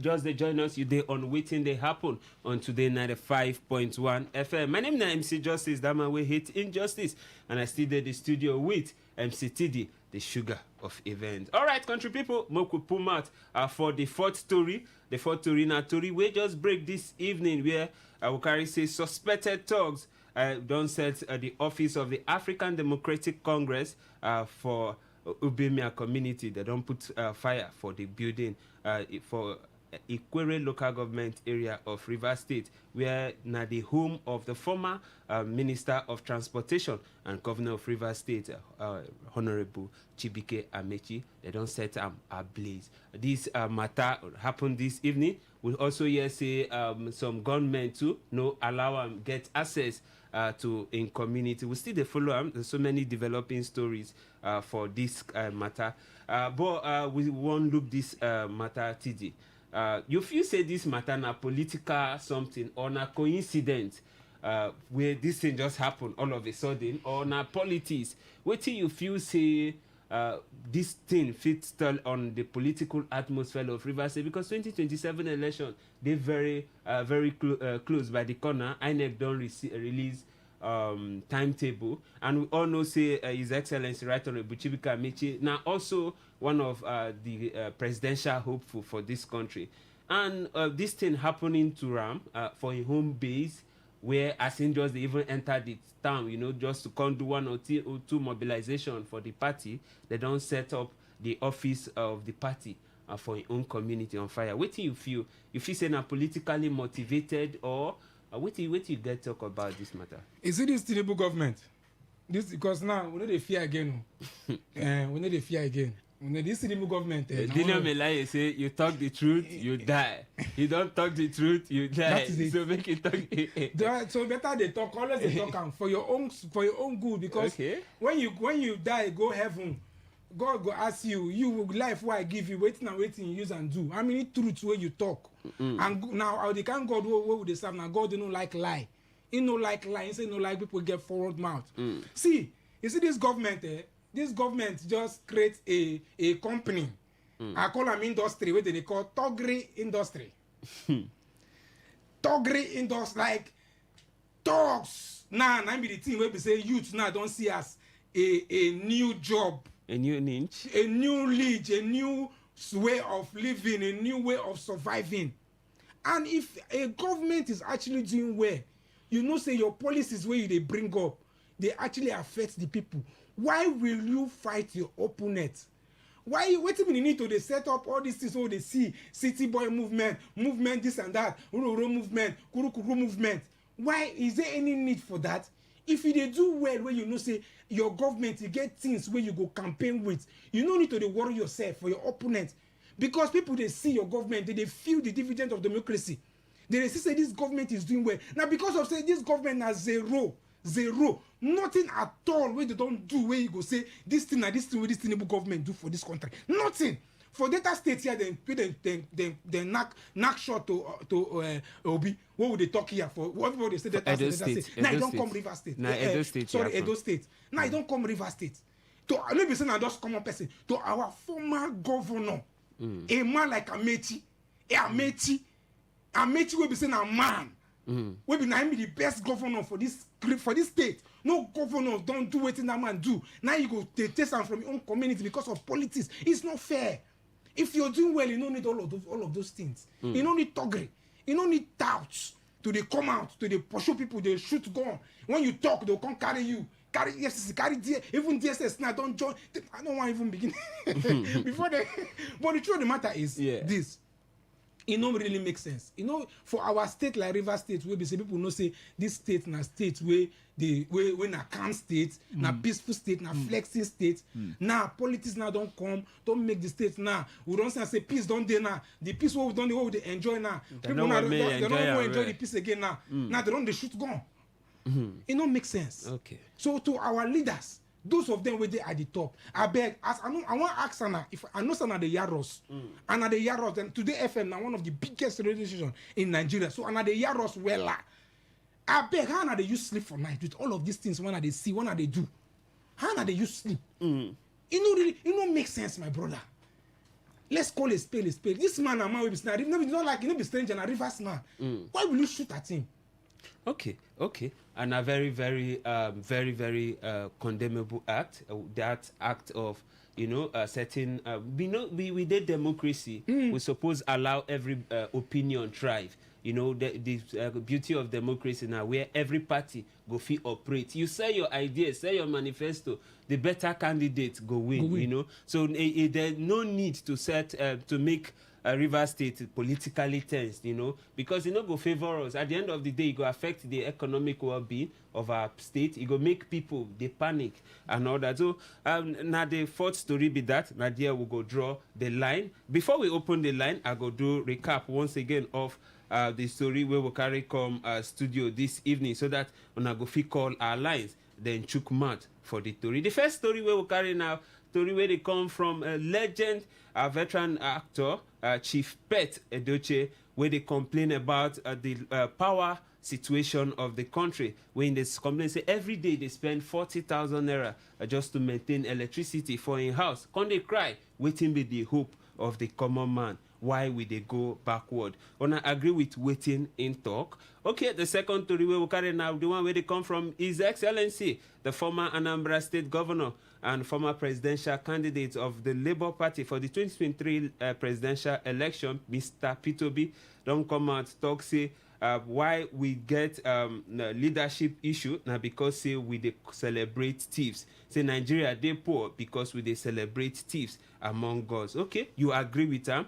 In talk this thing when the Association of Skilled and Vocational Artisans for Nigeria pay a courtesy visit. Una agree with waiting Peter Obi talk. And then the third story where we carry come now Senate someone past group chief executive officer of NNPC Limited Malam Kari and in group say may they come answer question for unaccounted 210 trillion naira, no be million, no be billion, na trillion naira. Una fi say something go fit come out of this case or na the normal alarm where they raise. All right, una go tell us what you una think about that one. All right, and the final story where we carry come now say suspected political thugs don't go set office of the African Democratic Congress ADC for Ubima community, Ikwere local government area of Rivers State, the home of the former Minister of Transportation, Right Honorable Chibike Amechi ablaze. Okay, waiting on a few about this matter. On a few say this na politics or na coincidence. All right, you go call our studio line Chook Mat for the matter. The number where you go call na 0817 0000951. I'll call the number again 0817 0000951.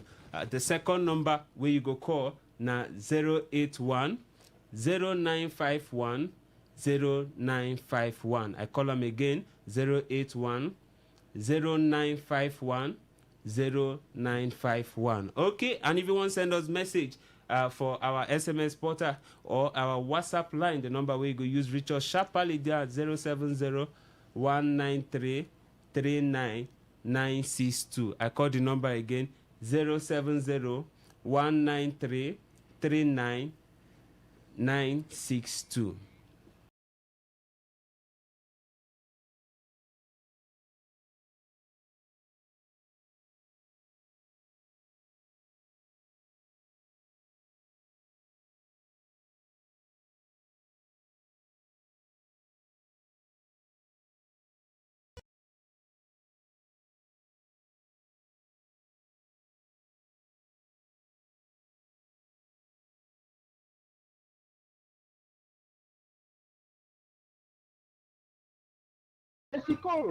Now MC Justice Day Studio, good evening. MC Justice. Brother man, Puma for the Tory. Waiting be your name. Happy beautiful day. I greet you. Akonuche, calling from Port Harcourt. Okay. No, the richer man, which our leaders are stealing, is just a Dolando missile. Even when you are in a coast house, it looks like you are in a hot city.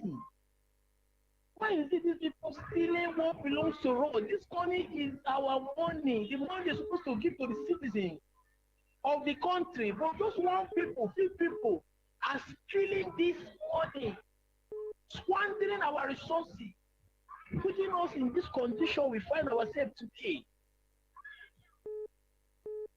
And are we praying for them? We should stop praying for these people. Our prayer points need to change. God should take these people away so that we have peace of mind, so that we progress. Because if these people stay on this planet Earth, we will not see the beautiful of this soil which we are standing on. So God should take these people away. That is the only solution for we to get ourselves and be free from all this. Thank you very much. All right, thank you very much. Thank you very much for your thought right there. Mo, take this call here, waiting this person want talk. Hello, good evening. Hello, good evening. Good evening. Waiting be your name and where you come from? Casey from Port Harcourt. All right, Casey from Port Harcourt. All right, Chook Mat for the Tory we will carry come this evening. Nigerian politicians are being celebrated by the people. Just like, when J.C. Bori done serving his jet station in London, upon his arrival in Delta State, he was given a rousing welcome. Okay. The same people that the universities gave them doctorate degree, honorary courses. So we celebrated criminality. The reason why we are where we are today, insecurity and criminality everywhere. If you are not a thief, you are not a looter, your people will not recognize you. They won't give you chieftaincy title. So for the attack on ADC, this one too many. They should be very careful. This country belongs to everybody. Belongs to all of us. So if you are popular, come to the battlefield and contest for popularity among the people. If you have achieved too much, tell the people what you have done for them. Because because it is only when you are trusted that you'll be given another chance. To whom much is given, much is expected. They should stop this. They want to turn Rivers State to Rivers of Blood Part 2. They did it in 2015, and nobody was jailed, was sentenced to jail, was persecuted. That's the reason why it's giving them a bonus again, embodying them to do more than what they are. And Rivers is going to be turned to Rivers of Blood again. No, it's not going to happen. They should be very careful. All right, thank you. All right. To avoid the loss of life and property in Rivers State. Thank you. All right, thank you very much. All right, if you call in, just go straight to the point, your name and where you they call from, so that we'll go fit take more calls. All right, also don't forget, say the last caller for male and female will get free recharge card courtesy of Aviga Properties. All right, we'll take our phone line. Hello, good evening. Good evening, my brother. Good evening. Waiting be your name and where you they call from? My name is Kuroye. I'm calling from Ikorota. Okay. Yeah, I 70% need to be talk.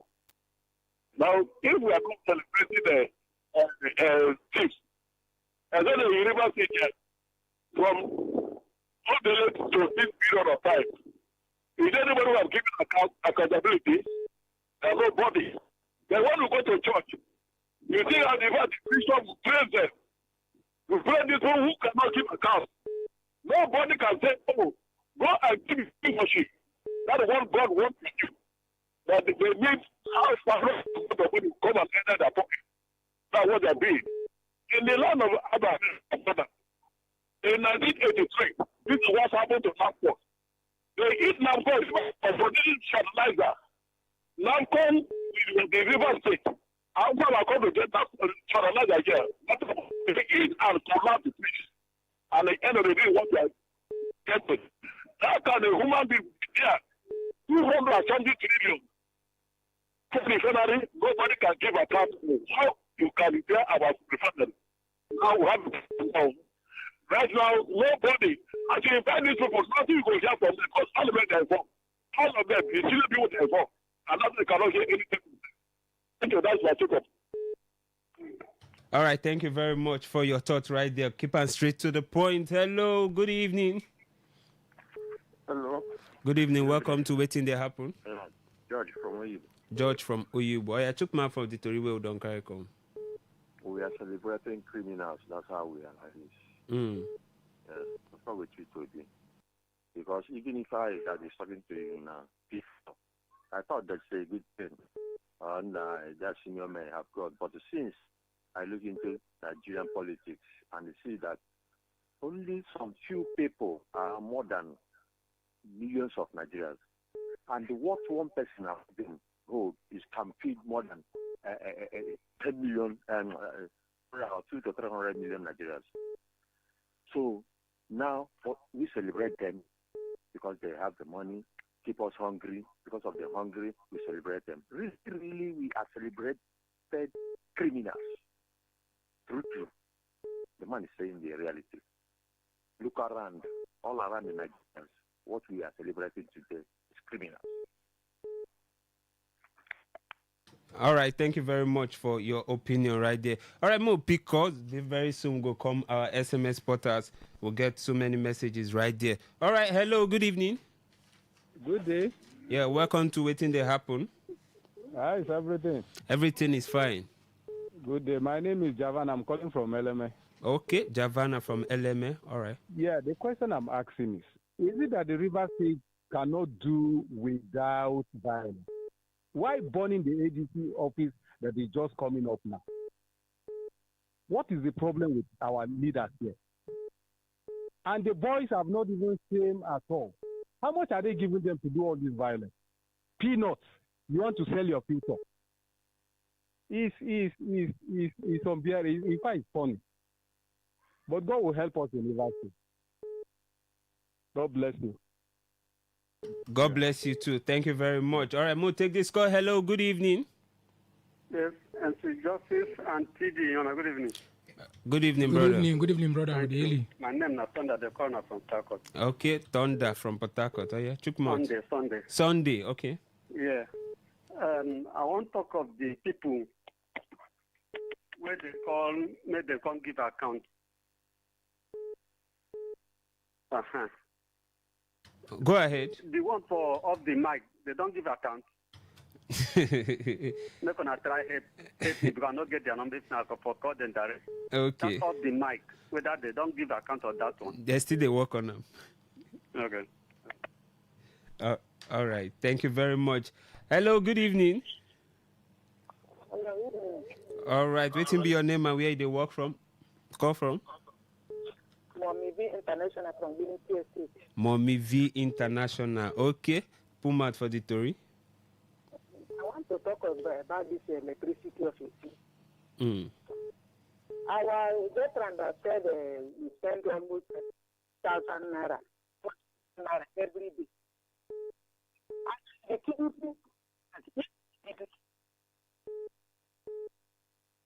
it's not to be that we vote for him. We need to vote for him.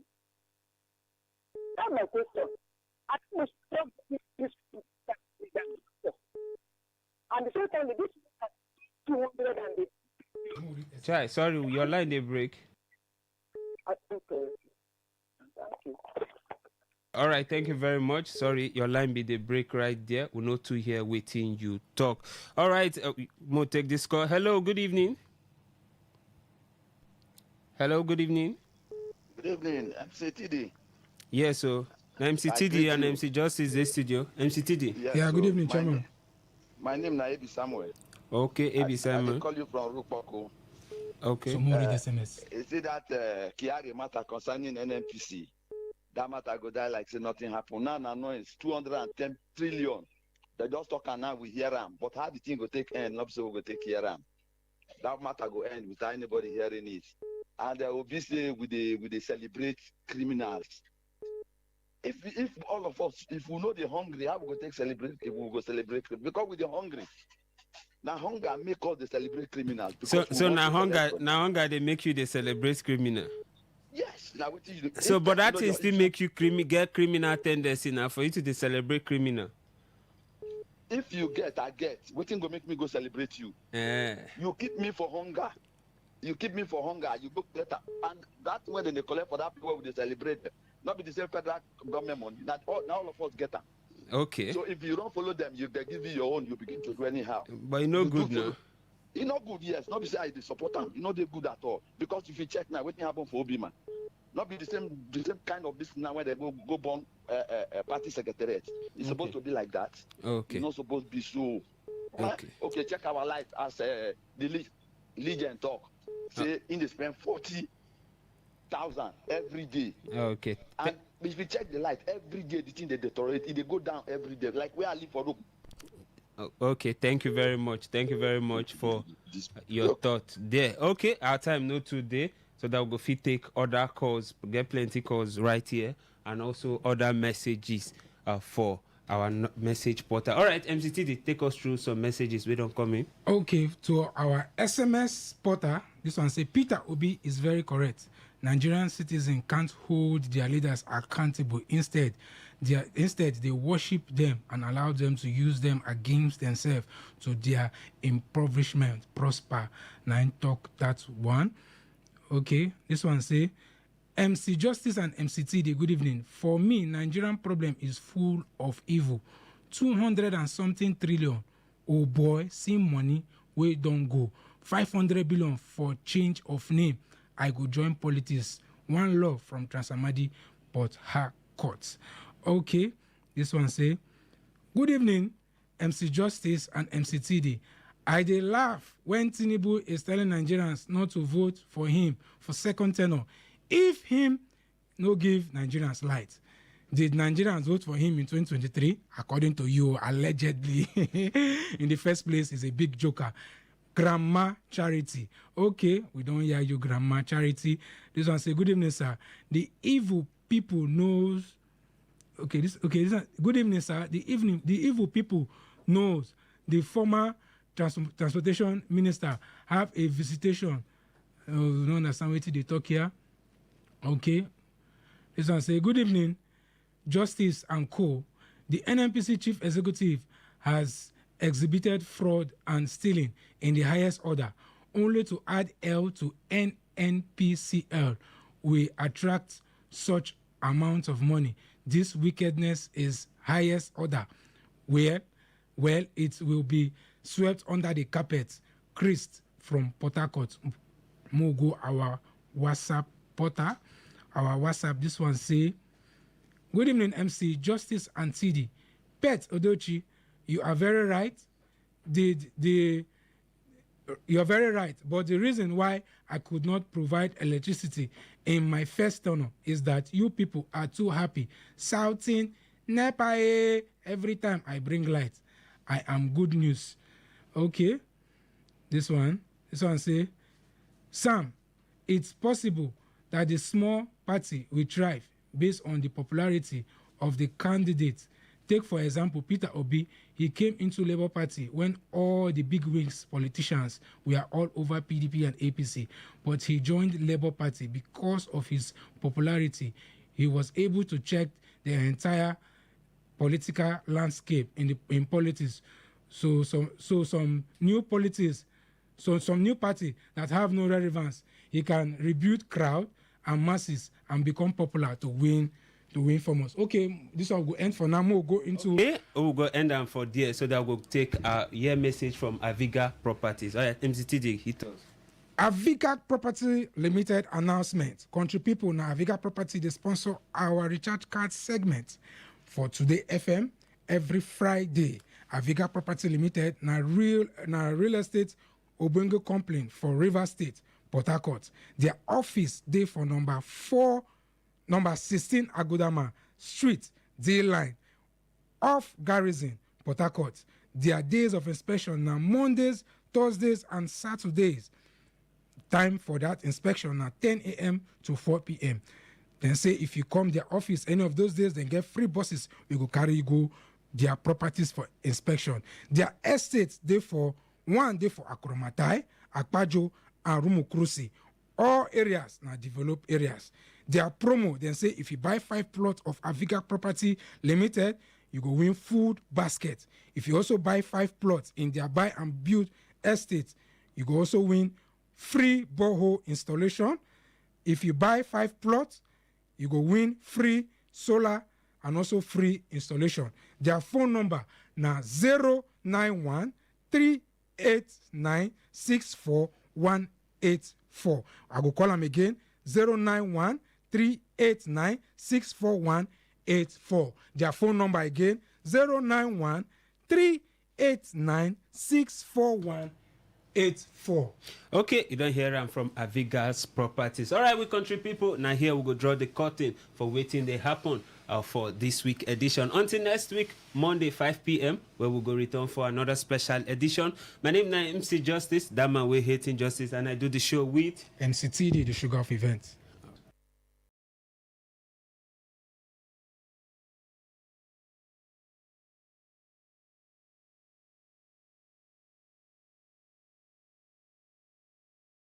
To the ordinary. Embrace the extraordinary, because we are the voice of the people. Voice of the people. Today, 95.1 FM. Today, 95.1 FM. Nsumide land, historically known, not Igbelu Rumakini, official strategic development. Nsumide land, historically known, not Igbelu Rumakini, official strategic development notice. In line with global real estate transparency standards and investor protection principles, this serves as an official clarification to the public and investment community. The land historically known as Nsumide is the traditional property of Omwakachi/Onuo family of Mbodoalu and was lawfully transferred over 15 years ago to reputable institutional bodies and qualified private beneficiaries. These include Association of Medical Doctors, Unique Chuba Cooperative Society, ASU Cooperative Body, Captain Elechi Amadi Polytechnic lecturers, the Okachi family, and distinguished Nigerian investors, following the landmark judgments in suit number PHC/1409/2013 and suit number PHC/2881/2016, the court unequivocally affirmed ownership and development rights in favor of Umuakachi/Onuo family and lawful beneficiaries. Post-judgment, the family and beneficiary institutions formally mandated Odibola Properties Limited to execute a structured, master-planned urban development aligned with international real estate and infrastructure delivery standards. Today, all development activities remain court-backed, structurally regulated, institutionally supported, investor-secured. Odibola Properties Limited continues to work in collaboration with institutional stakeholders and community leadership to deliver a premium, future-forward residential and investment environment built on global best practices. The public and investor community are advised to rely strictly on verified information from the recognized associations. Umuakachi/Onuo family, Odibola Properties Limited. This notice is issued in the interest of lawful compliance, structured growth, and sustainable urban legacy development. Issued for recognized associations represented by Professor Chizindu Aliko, Dr. Hart Josiah, Barrister Mrs. Salem Amakri, Dr. Victor Ikenga, Dr. Job Otokwala, and Barrister Okachi. Radio has never been this good. Today 95.1 FM.